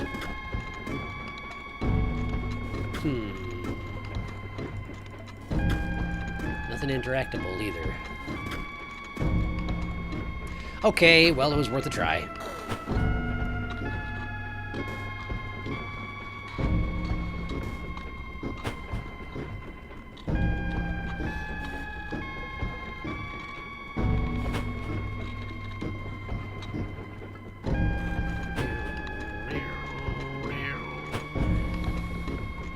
Okay, well, I suspect I must go to the last zone and see what happens there. Still don't fully understand this Mox business, but, well, maybe that's okay. The note reads, "Greetings. If you are reading this, it must be because you wish to challenge me, Magnificus, to a card battle. But in order to earn that privilege, you must first defeat my 3 graduate students. As for their whereabouts, that is for you to discover. Sincerely, Magnificus." Okay, great. I don't remember you talking quite in that flowery of a fashion, but I guess you weren't full in mage mode at that point. What's this? No idea. Bunch of sigils. What's this? A strange monocle. You put it on. Ooh. It's got a skull on it, with the little diamond insignia on it. And then a wing. And then a skull again. Well, alright. There's a skull. And then a wing. And then a skull again. Oh, hey, it's the failure! If you want random small secrets, there are a few around the edges of Leshy's zone, unless you saw them already. Once I deal with this situation, I'll go check it out. Thank you. Hello. Oh, the pain is unbearable. My organs are melting. Do you see? Magnificus turned me into goo for my final exam. I just need to defeat one more challenger. Then I will earn my rightful place. My rightful place in the deck of the Master as one of his pride's cards. Oh, nothing will stop me. Okay, good luck with that. Ooh, spooky wizards. Look at them go. Okay, we got a gravedigger, we got a bone pile, we got a mantis lord. And we've got green mages. Let's see here. Emerald Mox can't be sacrificed. Well, Emerald Mox is on the board, provides a green gem to its owner. The power of green mage is equal to the number of green gems that the owner has on their side of the table. So it'll be 1, unless I kill that thing.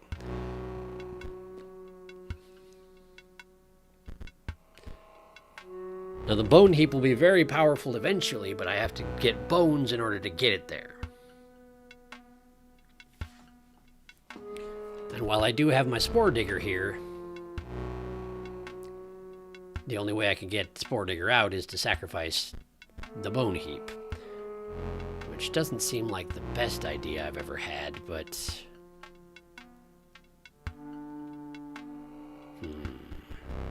No, I'm going to try for another starting hand.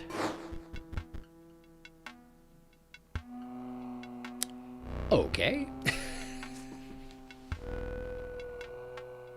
That's certainly an option. All right.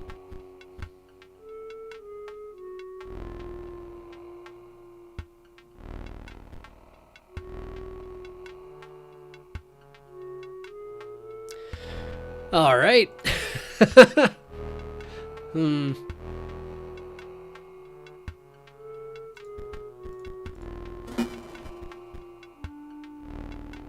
save the Bone Heap for when it comes around to my turn again. Should be okay.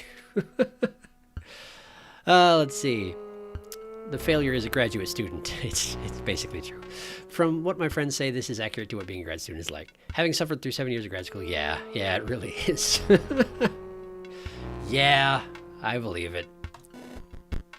Squirrel ball moves to a new space, and a squirrel falls off.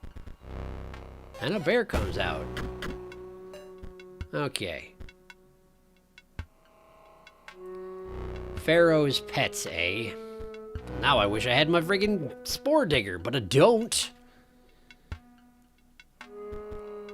And I don't have a way to sacrifice the squirrel. Oh, I do. I can hammer the squirrel ball. Reason being, I thought to put the squirrel ball there to keep it alive against the green mages, but I need to kill the Emerald Mox as soon as possible. So I think that's the best thing I can do at the moment. Is hammer my squirrel ball. Sorry, guys. Sorry about that. And then we just go ahead and Bone Heap. Bone Heap! Oh, yeah, you'd like that, wouldn't you? Okay, well, I can't sacrifice anything useful here. Ding.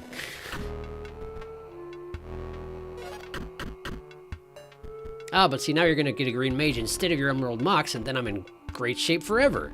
So I guess that's fine. Great, thank you. Let's just drop this here. Go ahead and get you in there and sacrifice more to the Bone Heap, and on we go.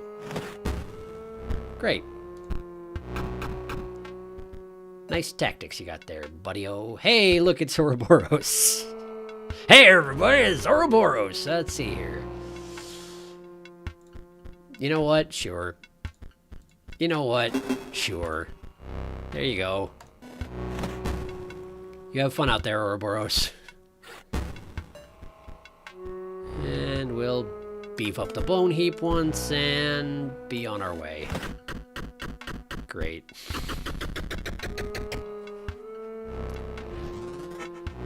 Oh, Ouroboros. You do break this game wide open, don't you? No! Please! Please! Just tell the master I passed. He won't know the difference. Here, take this pack. Wow, what a grim wizard.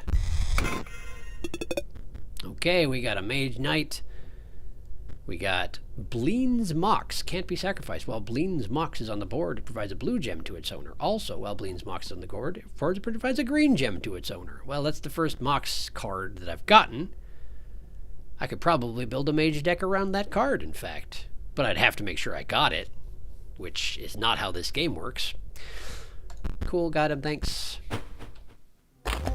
Here, I can open the door for you. Goo Guy's voice is fun to do, but also it'll kill my throat after a little bit, so I'm glad I'm not going to have to talk to him too much more.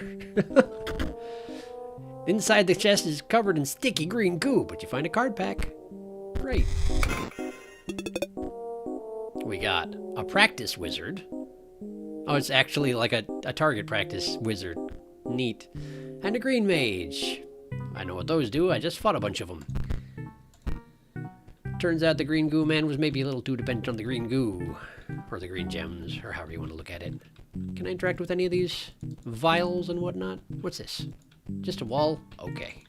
That's fine. Just have to be thorough. Ooh.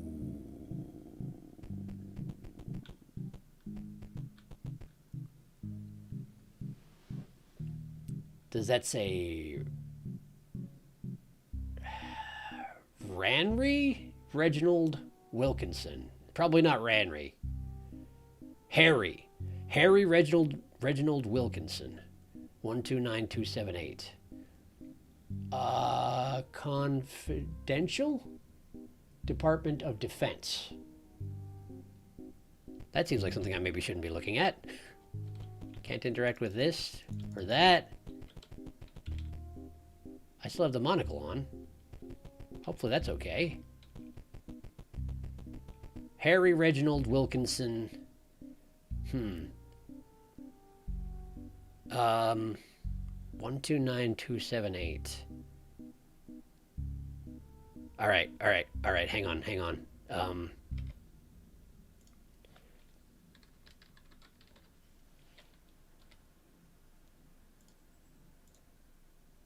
There we go. There we go. I feel like that number might come up later. So now I can find it when I need to. Hooray! This way is a dead end. Well, okay. Let's go back. You know, I suspected it might have had hidden stuff in the corners of some of these maps. What do you know about that? What do you know about that? Harry Reginald Wilkinson. No, not here. Leshy's place. I wonder if it's going to be another sort of dark shadow corner sneak about thing, much like the one I just found. Let's see. Excuse me, Leshy. Don't mind me. Just snooping. You know how I do. Hello. I feel like I already tried the corners of this room. But let's be thorough. Nice and thorough. Doesn't seem to be anything here.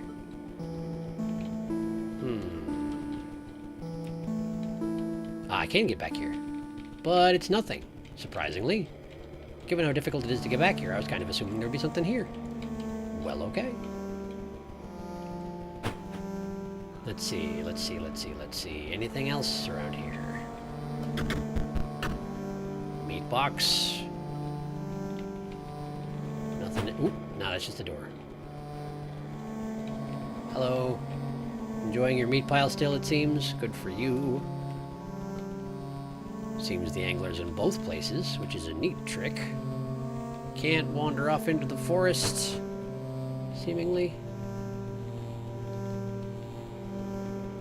Just gonna stick around the edges, don't mind me at all. There we go. This doesn't seem to be getting me anywhere, but you never know. Never underestimate this particular studio's attachment to obscure secrets. Oh wait, there's blood right here, because I can only see with the monocle. Wow, I was not paying attention. Right here. It's the woodcarver! She can speak! Few players visit me here.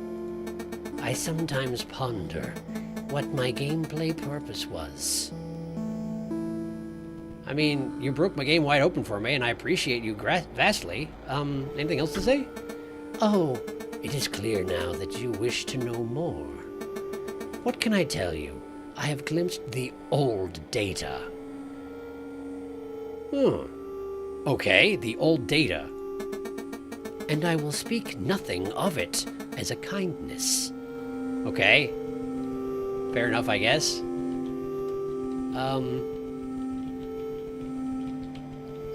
The old data, you say? Interesting. Are you sure you don't want to tell me anything? I will repeat myself. I will speak nothing of the old data. To know it is to die, but you players are never deterred by that. What can I tell you? It It is corrupt knowledge, so evil that it corrupted this disc.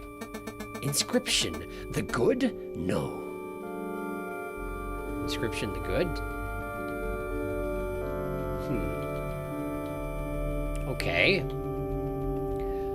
How are you not dead if you know it then? Are you beyond death? Is that not how it works? What can you know? Ask the scribes. They don't seem to care for human life. Fair enough.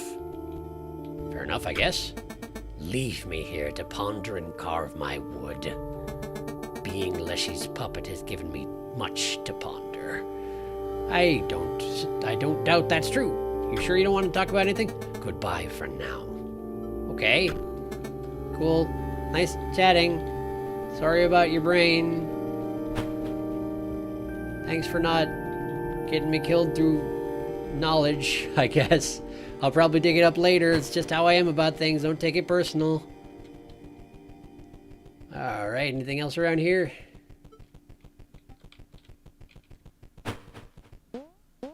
Hello.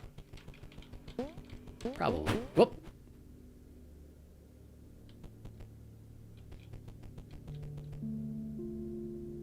Okay. Is that... I don't know who that is. No identifying features. Green flame. The other one was orange.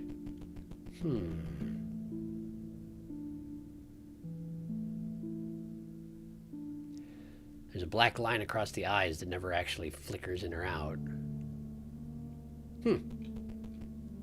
Same for the mouth. Well, I don't know. I don't see any... What's that thing on the right from her?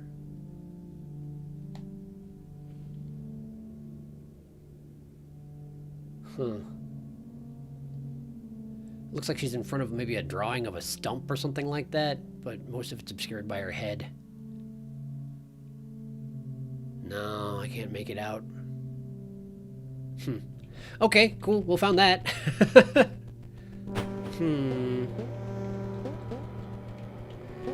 Hello. You seem like you're doing well. I can't swim. That seems to be it for Leshy's territory at the moment. Which is reasonable. You don't suppose there's anything in the other zones, do you? I don't think there's as many places to hide things is all. I can't go down the well, can I? You find a card in the well. The ink is running from the moisture. Drowned soul, waterborne. Also, when drowned soul damages another creature, that creature perishes. So it is. Got it.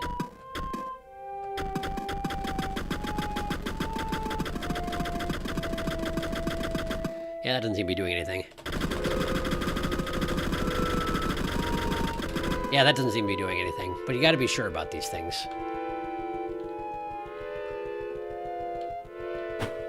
Let's see.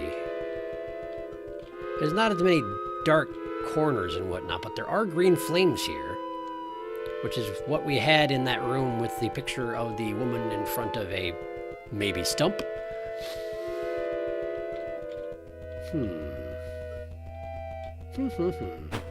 Well, I don't know.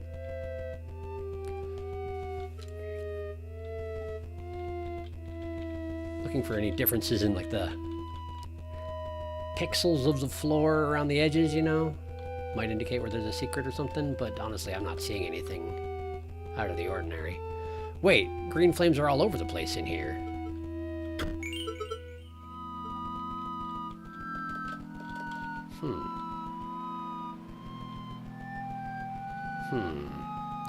Let's check the back room.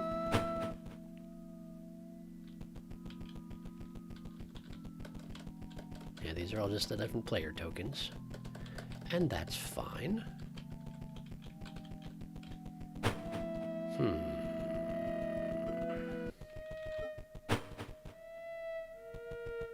Wait a second, did I not open this? A gust of foul-smelling air billows from the casket. Oh, right, the Bone Lord. Hey, Bone Lord. I have no offerings still? What can I possibly bring the Bone Lord? What did I bring him last time? I just offered him cards and he took them and gave me boons, but... Let's see. Speaking of Reginald and of secrets, you gotta play the Hex sometime if you like this same dev. I see. Aha, my cat spotted the game on TV is now attacking your avatar. Did the girl in the secret die, maybe? Pippin seems to think the avatar is a bug. It's my best guess, too, that she died. Could very well be. Don't know. Don't know. What can I offer the Bone Lord?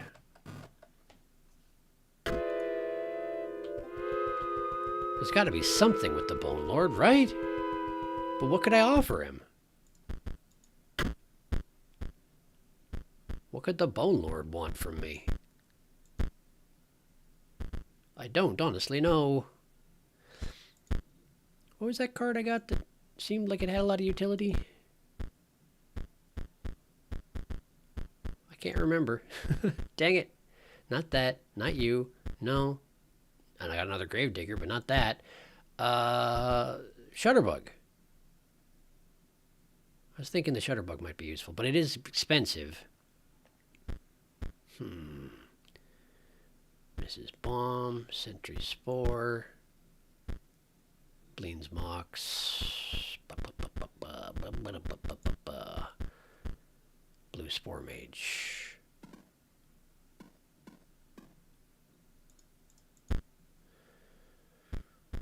There's so many cards, and I'm sure there's so many combinations that you could make out of them. But I don't know, I kind of like the build I have going, you know? Let's see. I can vaguely hint you towards the Bone Lord thing if you want. Yes, please do. Please do. If this was on my own time, I would just wander around until I found it, but I'm not on my own time. We're streaming, and I can't go much beyond another half hour here, so, yes, hint good. Hint please. If it's something I can do right now, hint please. If it's something that's in the future, then don't worry about it.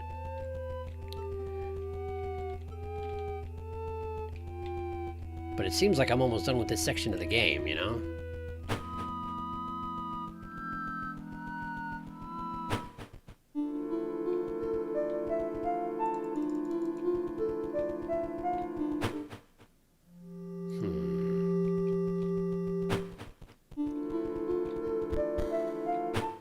One last secret sweep through here, I guess.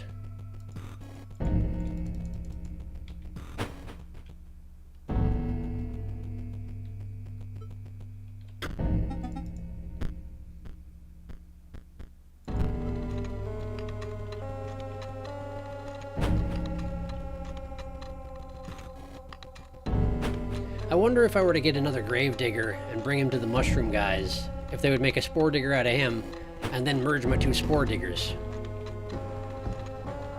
That would sure be something. I'd have to, visit the trader over in Ramosa's territory for that. But that's certainly doable. You were right to look at your deck. There are two cards that clearly fit together, so put them together. Alright. I will do that. Just a moment. I'm gonna get someplace where it's not got the spooky music. Alright.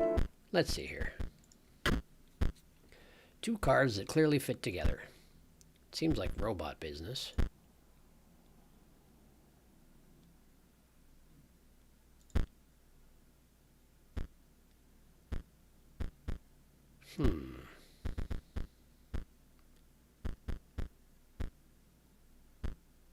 Maybe not.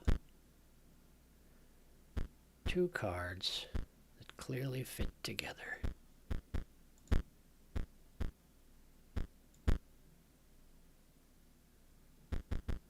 Somebody missing a hand, maybe? Let's see. It would make sense if the Bone Lord sacrifice was something to do with bones, I suppose. Oh, it's these.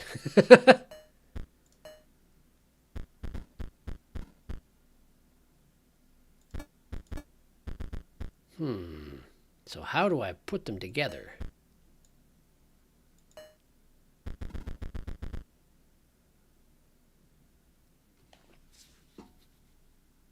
The mushroom guys?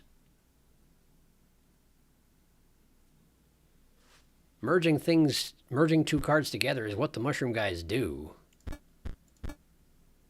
Maybe I just have to force the mushroom guys through enough iterations that they ask for the obols?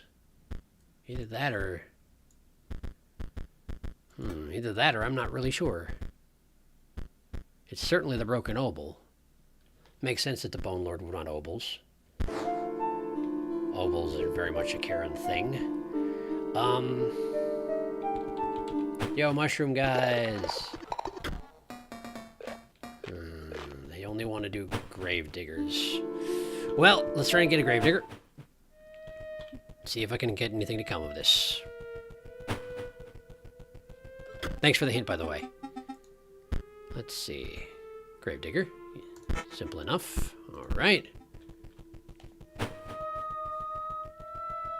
I wish I could dash. I'm not a slow mover, but I could use going a little bit faster. Hello. Do the thing, please. Do the thing. You actually have the cards. Good. Hand them over. Yes. That's right. Chop up all my gravediggers. The more the merrier. Great, another spore digger. Got it. What now? More field mice. Well, I think I have that too. Yep, I have the cards. Go for it. It's just going to repeat, isn't it? It's just the same 4 over again. It's probably going to be the same 4 over again. It is absolutely the same 4 over again. Well, dang it. Okay. How do I put 2 cards together?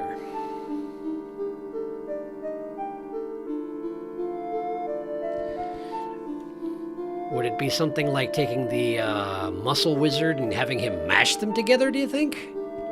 But I don't have any place where I can just go to, like, trial fight people and set that sort of a thing up.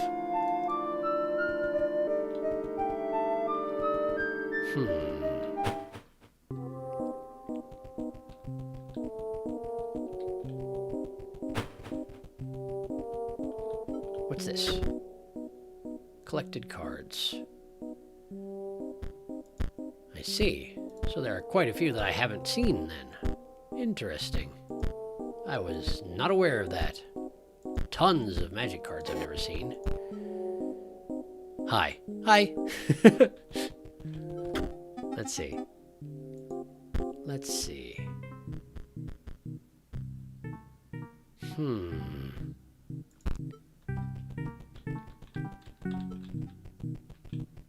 Well, I don't know. How would I go about putting 2 obols together, do you think?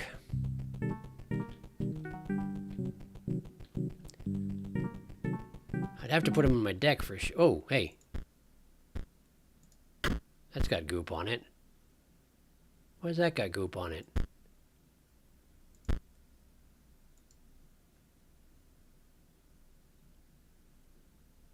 It's a gravedigger icon.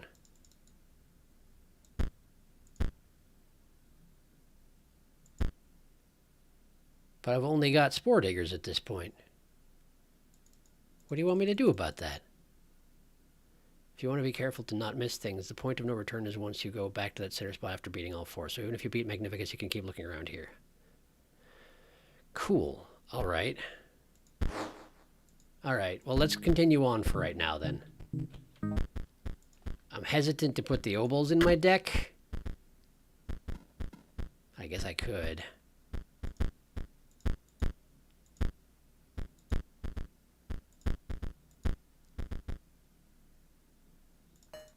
Oops, not 2 of them, 1 of each.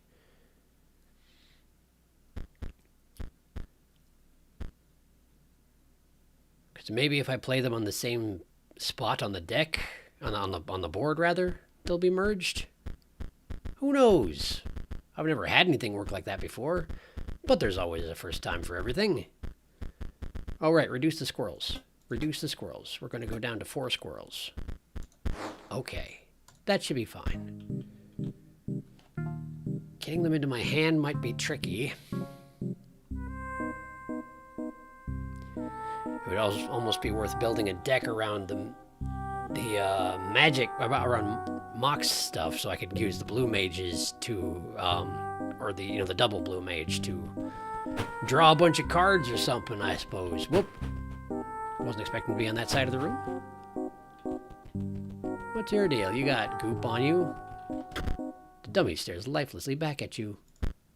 Then suddenly it springs into motion. Oh, okay. Practice mage, force mage. If a creature would attack force mage, it does not. Is this actually a training dummy? I think this is actually a training dummy.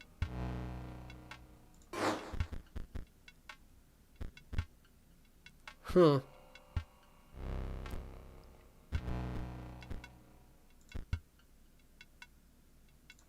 Huh. Let's do that. Not you. You. Okay. Or digger digs up a bone. Oh! Wolf Cub transcends into a higher form. There's a skull icon looking thing on your face.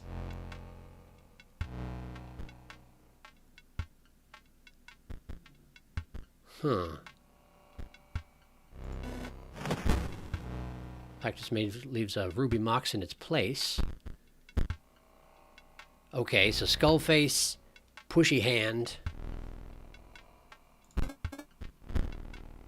It's done it. It pushed a thing.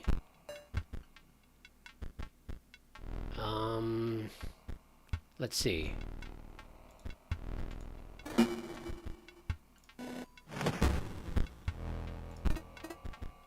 Wing. So skull with a little sigil, pushy hand, wing.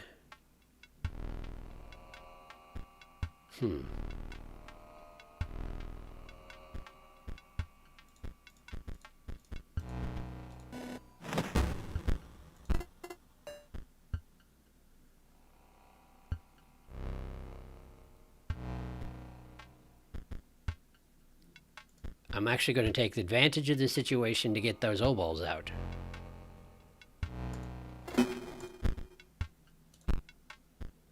So give me just a second.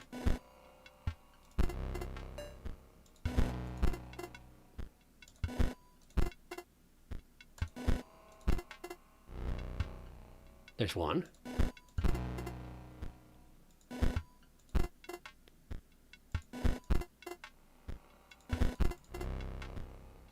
Sure do have a lot of cards in my deck, huh?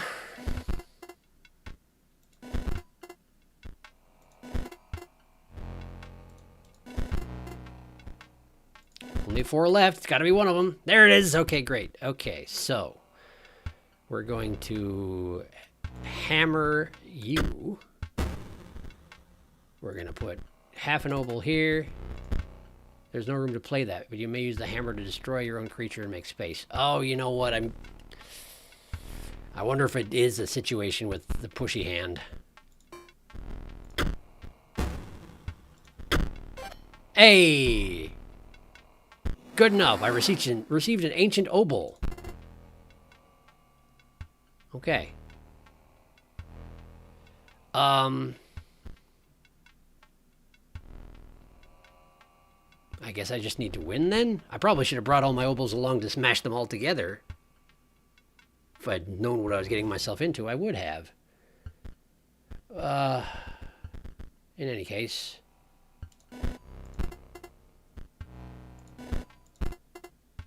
My deck turned red. I wonder if that actually has any significance. Do.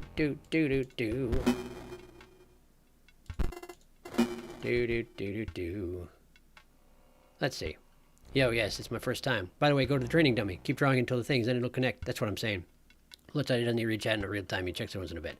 Now give it to the thing and yeah. It's cool. Don't worry about it, man. Also, yeah, I like it when you hint at things rather than just tell me.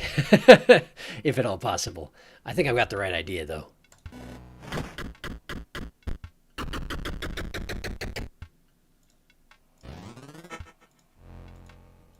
All right. Cool. Dummy's hinges creak back into position. It returns to its lifeless stare. Okay, sweet. So I can just do that. Well, let's go give the obol to the Bone Lord and see if he's going to want 3 obols, because technically I could give him 3 obols. It's just a question of if I even need to.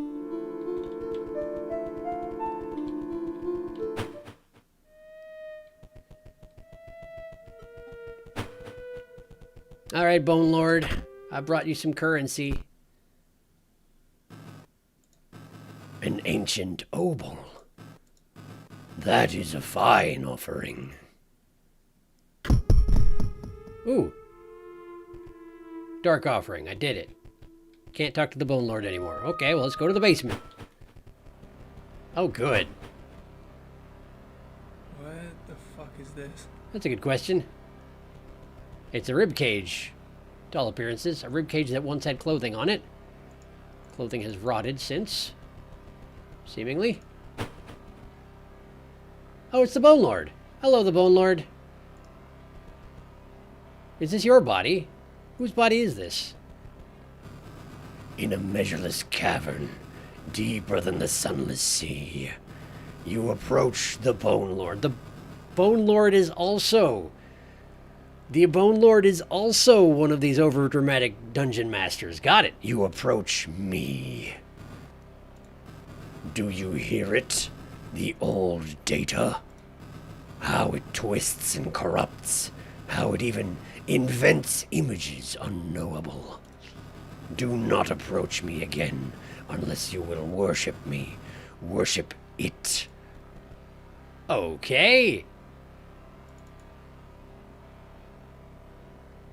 Do not approach the Bone Lord again unless I will worship it. Apparently. Do we worship the Bone Lord? It seems the thing to do, under the circumstances. I'm trying to investigate the cards in this guy's pocket, but I can't actually get over to him. Nope, it's not possible. I do wonder whose ribcage this is, since I would be walking up their spinal column, possibly. Like, we come this far.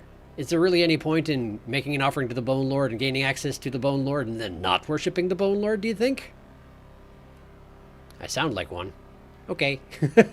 If you say so. Alright, well. I know it's not a deliberate reference, but Sunless Sea, good game. I've heard so. I haven't actually played it myself, but I've heard so. Okay, so you're serious. Good. Dropping some of the edge, I see. You may not understand its meaning. Not even I do fully, but you appreciate its power. The old data does not take, and it does not give, but I do. Please accept my meager offerings. Hey, it's another key. Okay, can I have all these things? We will meet again. Okay, cool. Seems like grabbing the key is almost certainly important. I found a strange flickering key. Its use cannot be understood. So I've got 2 of those. I've got a Bone Lord's femur. It endows the holder with bones at the start of a battle. Neato. And this? I found a card atop the pedestal. Bone Lord's horn. Activate. Pay 1 energy to gain 3 bones. Just convert all your energy to bones. And then convert all those bones to bone piles, pretty much. Great. I got a Bone Lord's horn. He actually took it off his dang old head. Go from here. We will meet again. But why do I want to hang out? You seem like a cool guy. Okay, it looped, actually. I took your meager offerings, and I appreciate them. All right, great. Bone Lord. I'm guessing the Bone Lord doesn't need any more obols or nothing. It's weird that his only... Like, the only result of me worshipping the Bone Lord was he just gave me a bunch of stuff. I'd imagine there'll probably be a price to pay eventually. Do you have anything to say about the Bone Lord? Nope. Well, that's fine. Alright, well, let's get that Bone Lord in my deck. I mean, the Bone Horn. What would it count as? Is that a beast card? No, it's a bone card. Bone card. That does make sense. Alright. Grab that. I don't have a lot of robot cards in my deck. Meat bots are still good. Is there anything else that I put in here that I should get rid of? Leap bot. Less impressive. I actually don't need the broken obols anymore. Okay. I think this will be fine. I think it'll be fine. Let's see here. Sure, totally a cool guy. I wouldn't worship a being who just gives me free stuff. No, says Bloodshot. That's fair. All right. Well, time to move up in the tower, I guess. Oh, wow. I'm close to out of time, but let's see how far we can get. Whoops, whoops, whoops, whoops. Box. Card among the heap of sharp implements. We got Orlu's Mox. Can't be sacrificed. Orange gem plus blue gem. Very nice. 2 grizzly bears in there also. What a ferocious pack it was. There's a hole here. There's a hole here. Ah.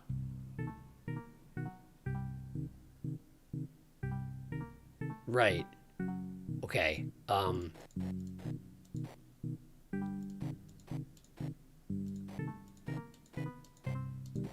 There you go. Now, I still don't know why there was a shovel icon in my option menu, but we can deal with that later, I guess. Well, this is a pleasant place you've got for yourself. Good friend, Impaled Head.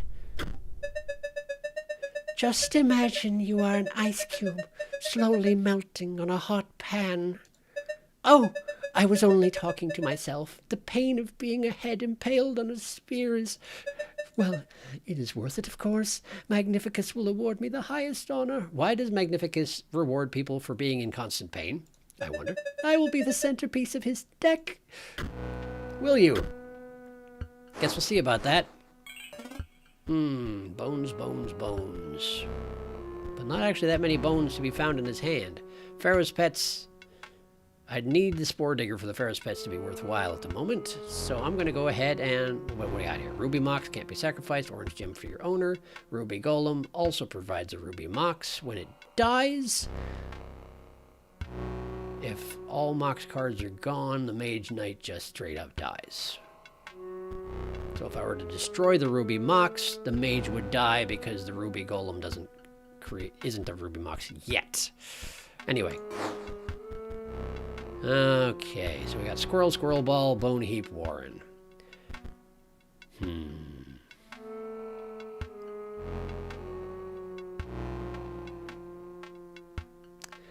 Okay, that's not really a great draw to begin with, but, oh, right, I have bones to begin with now. That's nice. So let's go ahead and get my Bone Heap out there, and we'll have it prepared to destroy the Ruby Mox as soon as it possibly can. And I'm going to have Squirrel Ball drop a squirrel in the path of the Ruby Golem. Oh, I can't, because I don't have a squirrel out. Well, there was get a squirrel out, and I'm going to put a Squirrel Ball in place of the squirrel. Great. Squirrel Ball moves to a new place. Squirrel falls off. Okay, squirrel dies. And we've already got the Pharaoh's Pets out, eh? But nothing that can attack aside from my good friend the Bone Heap. Now, if I saved up some bones, I'd be able to put out the Pharaoh's Pet, and I don't really need the Bone Heap to do more than 1 damage this turn, so for right now, I will save that. The Squirrel Ball is going to die, and that's just life. There we go. Mage Knight requires Mox cards to exist, and therefore dies. And the Squirrel Ball and the Squirrel die. Ruby Golems are all over the dang place, which is really not my favorite thing in the world. Okay. So either I could make the Bone Peep do 3 damage, or I can get the Pharaoh's Pets out and get a Stoat out. Now, the Stoat isn't worth the Pharaoh's Pets being out, but I might draw something that will be worth it later on. It's just a question of if I can count on that happening before these 3 Ruby Golems destroy me. Clearly, the Bone Heap is the safer bet. But the Pharaoh's Pets route is more interesting.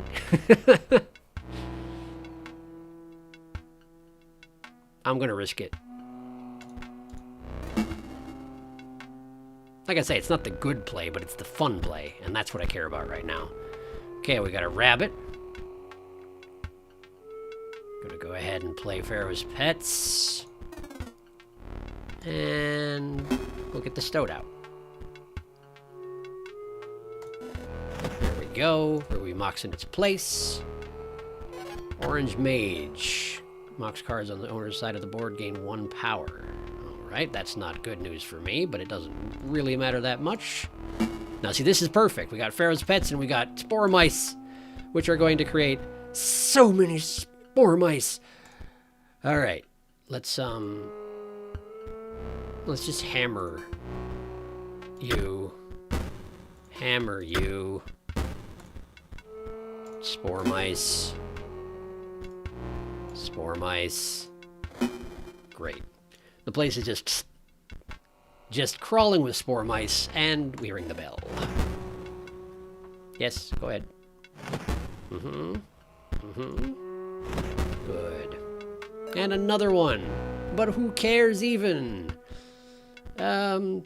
There's really not much else for me to do right now. Great. And we win. Not the most dramatic win I've ever had, but it worked out fine.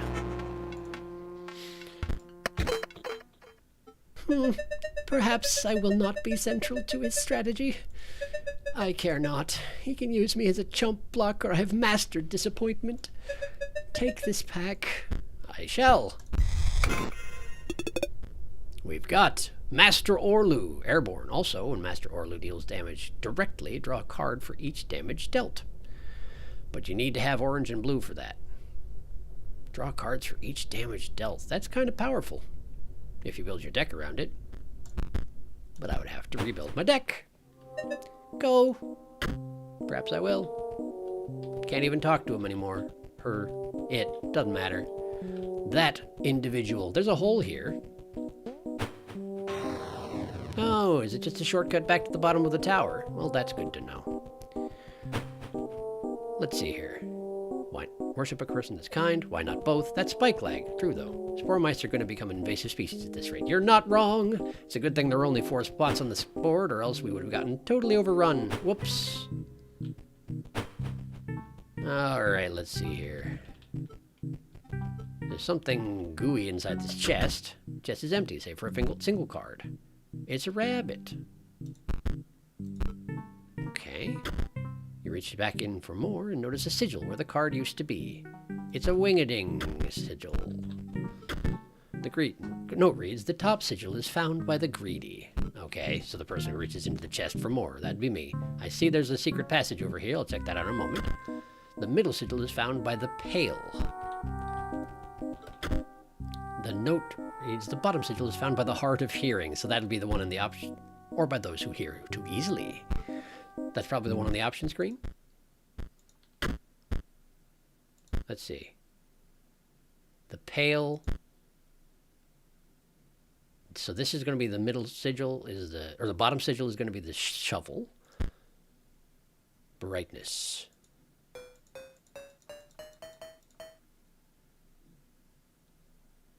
It was a theory. It was an incorrect theory. Oh well. That's fine.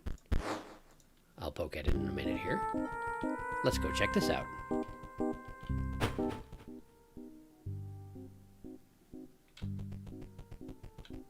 Is this the middle sigil? What does the pale have to do with it? Seems like it might be. So wing, skull, shovel.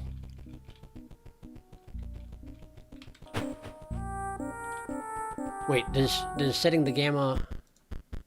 Does setting the brightness up make that path more obviously visible? It absolutely doesn't. I have no idea what they meant by the pale. Anyone else getting spike lag? Yeah, from time to time. Sorry, I've got it set to ultra low latency, which I don't know exactly how well it works, but it's about as much as I can do, unfortunately.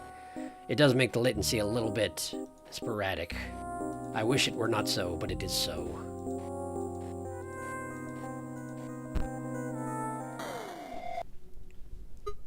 Wow, you look like Leshy. At last, stimulation! My test has been sensory deprivation, you see. To unlock the full potential of my mind, you see. It's unlocked now. Hear me, Magnificus? I'm ready! We have to battle? Okay! Great. You got Leshy eyes, though. Thanks for the bones. Gem Fiend. If Gem Fiend owner controls no Mox cards, Gem Fiend perishes. Hover Mage will strike an opponent directly. Sapphire Mox. So obviously destroy the Sapphire Mox immediately. Also, I do have Ouroboros here, but I cannot get him out immediately because Meatbot is the only thing I could do. So, seems the thing to do here. I can take 3 damage. That'll be fine. The Gem Fiend will die as soon as I knock out the Mox. And Ouroboros is the only damage-dealing card I've got here. So it seems to me the thing to do is just wait a turn. Let him do his thing and wait a turn. Yep. Oh, another Sapphire Mox inbound, eh? I see. I see indeed. Well,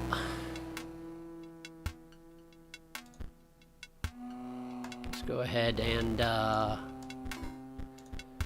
get Ouroboros in the mix here. Wait, what? Oh, right. Meatbot does multiple. I didn't even think about it. I don't know what I'm doing. I don't know what I'm doing. Let's just, I don't know, put some squirrels around. Spread some squirrels around, why don't you? It'll be fine. It'll be great. Of course, the squirrel ball... No, it will not die because this is a flag thing. Great. Gemfield dies. Gemfiend, rather. Gemfiend. Gemfield, yes. Gemfield dies. Okay, we've got Spore Mice, and they can kill that Mox card, which I need them to do immediately. So let's go ahead and do that. There we go. They reproduce. And I don't need more of them. Plus, I mean, this round is over, but just to be safe. There we go. Great. Yeah, I don't need any of that right now. Ding, ding, ding. That will do it. Great. It's a bunch of foil. An excessive amount of foil, you might say. That was incredibly stimulating! We aren't done here, right? I wish to see the light again, to sing, to dance. You wouldn't leave, would you? Apparently I would. Apparently I would. I probably don't even have a choice. Orange Mage. Great. And a Bloodhound. I think that's the first Bloodhound I've ever owned. Bye. If I open the door, you'll stop by on the way back and let me out. Right? Cool. I don't think I can. I don't even know how. Maybe I can after I deal with Magnificus? Who knows? And I know it's past 10, by the way. I'm going to do the Magnificus fight first, I think. Unless there's a good reason for me not to. In which case, speak now. Or forever hold your peace. The note reads, Dearest Grimora, I believe Poe's plot may go far past the extent of a common power grab. Indeed, this great transcendence will have catastrophic and unpredictable results. The note is incomplete and ends abruptly. I urge you to consider... I wonder what that means. Oh, so you're the one leaving all the paint around. I guess that does make sense. Very shaggy is Magnificus. What does the sigil represent, do you think? I cannot read it. Can I ignore you and move on? I can. There's a thing here. The pipe's busted. But I can't seem to... Oh, the tentacle! What you got? Great Kraken. Great Kraken submerges itself during its opponent's turn. While submerged, opposing creatures attack its owner directly. Okay. What's different between that and... While submerged, opposing creatures attack its owner directly. It's just an aquatic card, right? As a waterborne card, right? What's different about it? It looks exactly the same. There must be something specific about it. I have no clue what the pale means. One-shot him with Ouroboros. You can do the fight. Yeah.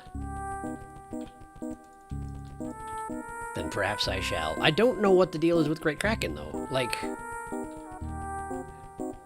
Why is it a tentacle sigil instead of just the standard waterborne sigil? There's gotta be something going on there, right? Let's see. Great Kraken, probably a beast card.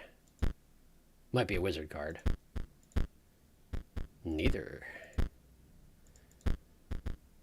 unless I just missed it. Oh yeah, there it is. Great Kraken.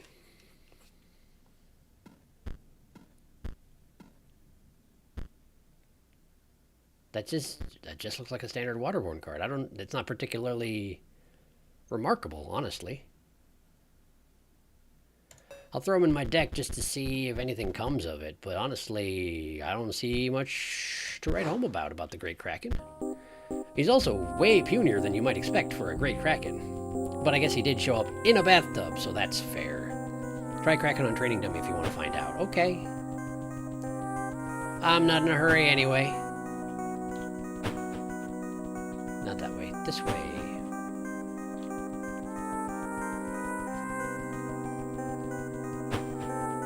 Okay, Reagan, with the stairs changing direction. There we go. Okay, Training Dummy. We'll try and make this quick. Alright, well. It's not there yet. Alright.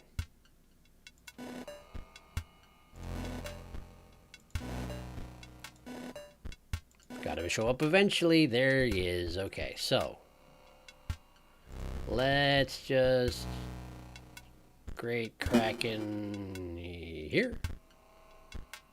See what happens. Submerges. Great Kraken emerges from the deep. Whoa! The power of Hand Tentacle is equal to the number of cards in your hand. You okay? Does it change powers every time? Oh, no, it submerges and comes back as something different. That's just how it works. Got it. Okay. Okay. Yeah, I can get behind that. It's potentially got different abilities? Who can say? Only way to find out is just take it for a spin and see what happens. It's a little bit random. Neat. Provided it survives, which it must because it's waterborne. Great. Well, thanks for the tip on that. Guess we'll see if it comes to anything here. All right, Magnificus. Ah, you are here at last. How do my pupils fare? No matter. There are far more concerning issues at hand. Do you understand the canvas that you have been woven into? Nay, you are the brush, and the artist moves you with a terrifying mastery. My eye aches with premonition. The future is very, very grim. First, we must battle. Okay. Magnificus.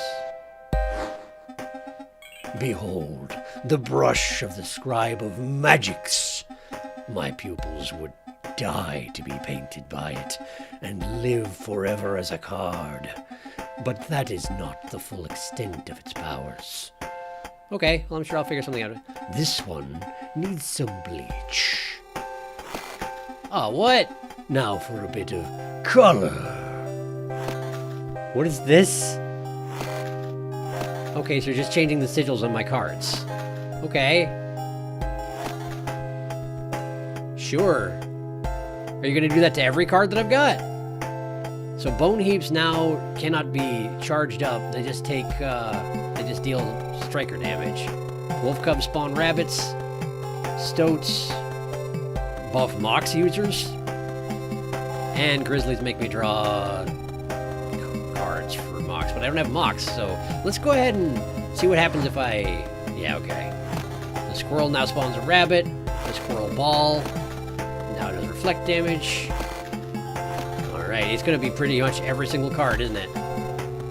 Okay. A ruby mox. I see. Well, good to know. Magnus mox. So he's got gems up the wazoo, and it's very hard to do anything about it unless you brought an adder, which I specifically didn't. Is this the third? This is the third pupil of Magnificus, isn't it? The one who required stimulation. Look at him go. Alright, well, I can't really do anything here, so... Bone Heap is now not useful as anything aside from...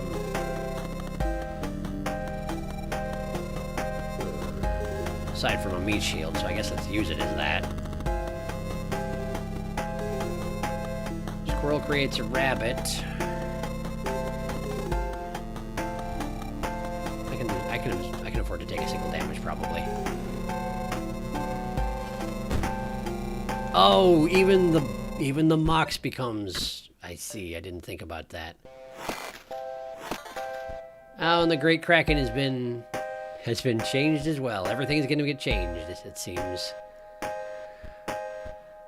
And now that's a permanent thing. Of course, the Green Mage is going to destroy it, which is something anyway.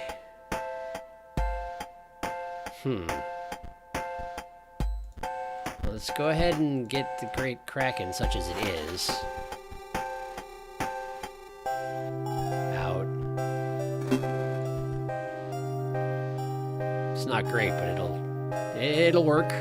Let's see. Yeah, remember those weird tentacle boys from Lushy's cabin? Don't take the death sigil off at her anyway. That's a good point. He would. We have a gem fiend. That's going to be an issue. I didn't pay enough attention. I was distracted by the little dancing guy at the bottom.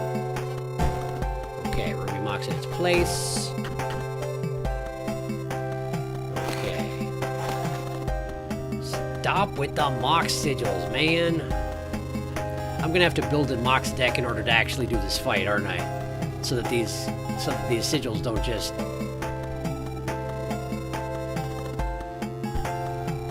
mess me all the way up. Okay, so let's get a rabbit card. We'll put the rabbit here. Browsing the powers of my gems. There goes my other bone pile. It now is a Mox card bonus thing. Okay. Let's see here. Let's put this here and put the bone pile here. Okay. Okay. This is all fine. Squirrel ball spikes dig in. Oh, I died. Whoops. I misunderstood how that was going to work, and I failed. Great. I failed. Okay. So I suspect I'm going to have to rebuild my deck from the ground up to be based off of Mox gem card things at this point. And, well, I figured I could give Magnificence a shot and see if we could just get to the point where it was right before the final battle. I don't have time to rebuild my deck right now. So it's a little bit of an anticlimax, admittedly. Sorry, but I'm going to have to leave off here. Yes. At the very least, though, we'll be doing this again in a week's time. I don't know if I'll manage to stream any of the evenings this week. It's going to be a little bit of a busy one. But, yes. That's going to have to do it for tonight. Sorry that I was not able to take down Magnificus, but, you know, I've been one-shotting a lot of stuff because I've gotten lucky, and it's probably just as well that he didn't let me do that. Probably the only way I would have beat him right off the bat is if I got my Ouroboros out, and, well, that's almost cheating at this point. So, all right. Well, let's go back over here. Great. Well, thank you for stopping by. I hope you enjoyed yourself. Not as much of a fantastic finish as some of the previous streams we've done, but we're making headway, and I have no doubt that we'll get to the next section of the game next time, as long as I can figure out how wizard cards work. We'll see how that goes. If you are a regular watcher of the channel, I don't have an episode ready for tomorrow yet, because I'm starting a new series, and I don't know what it's going to be yet, but I expect I'll have one up by Wednesday if I work hard. So we'll see how that happens or not, and hopefully there'll be something by Wednesday. If not, I'm going to try real hard to have something happen by Friday. And in any case, we'll be streaming this again next Sunday at the very latest. So, yeah. That's the situation. Next stream going to be exciting anyway. Cool. I'm looking forward to it. This game always shakes it up, and I'm enjoying it very much. If you do have any pointers about, like, if there's something that I should do before finishing this section of the game, feel free to give hints in the comments after the stream's over. I will absolutely check those out. I would appreciate it if you weren't too upfront about it, because I don't want it just basically to be like, yeah, do this, and then, you know, XYZ happens. That's less fun for me and for you, I suspect. In any case, thank you for watching, and I will leave it off here. So, hope you all have a pleasant evening, and I will see you next stream, hopefully. A good night.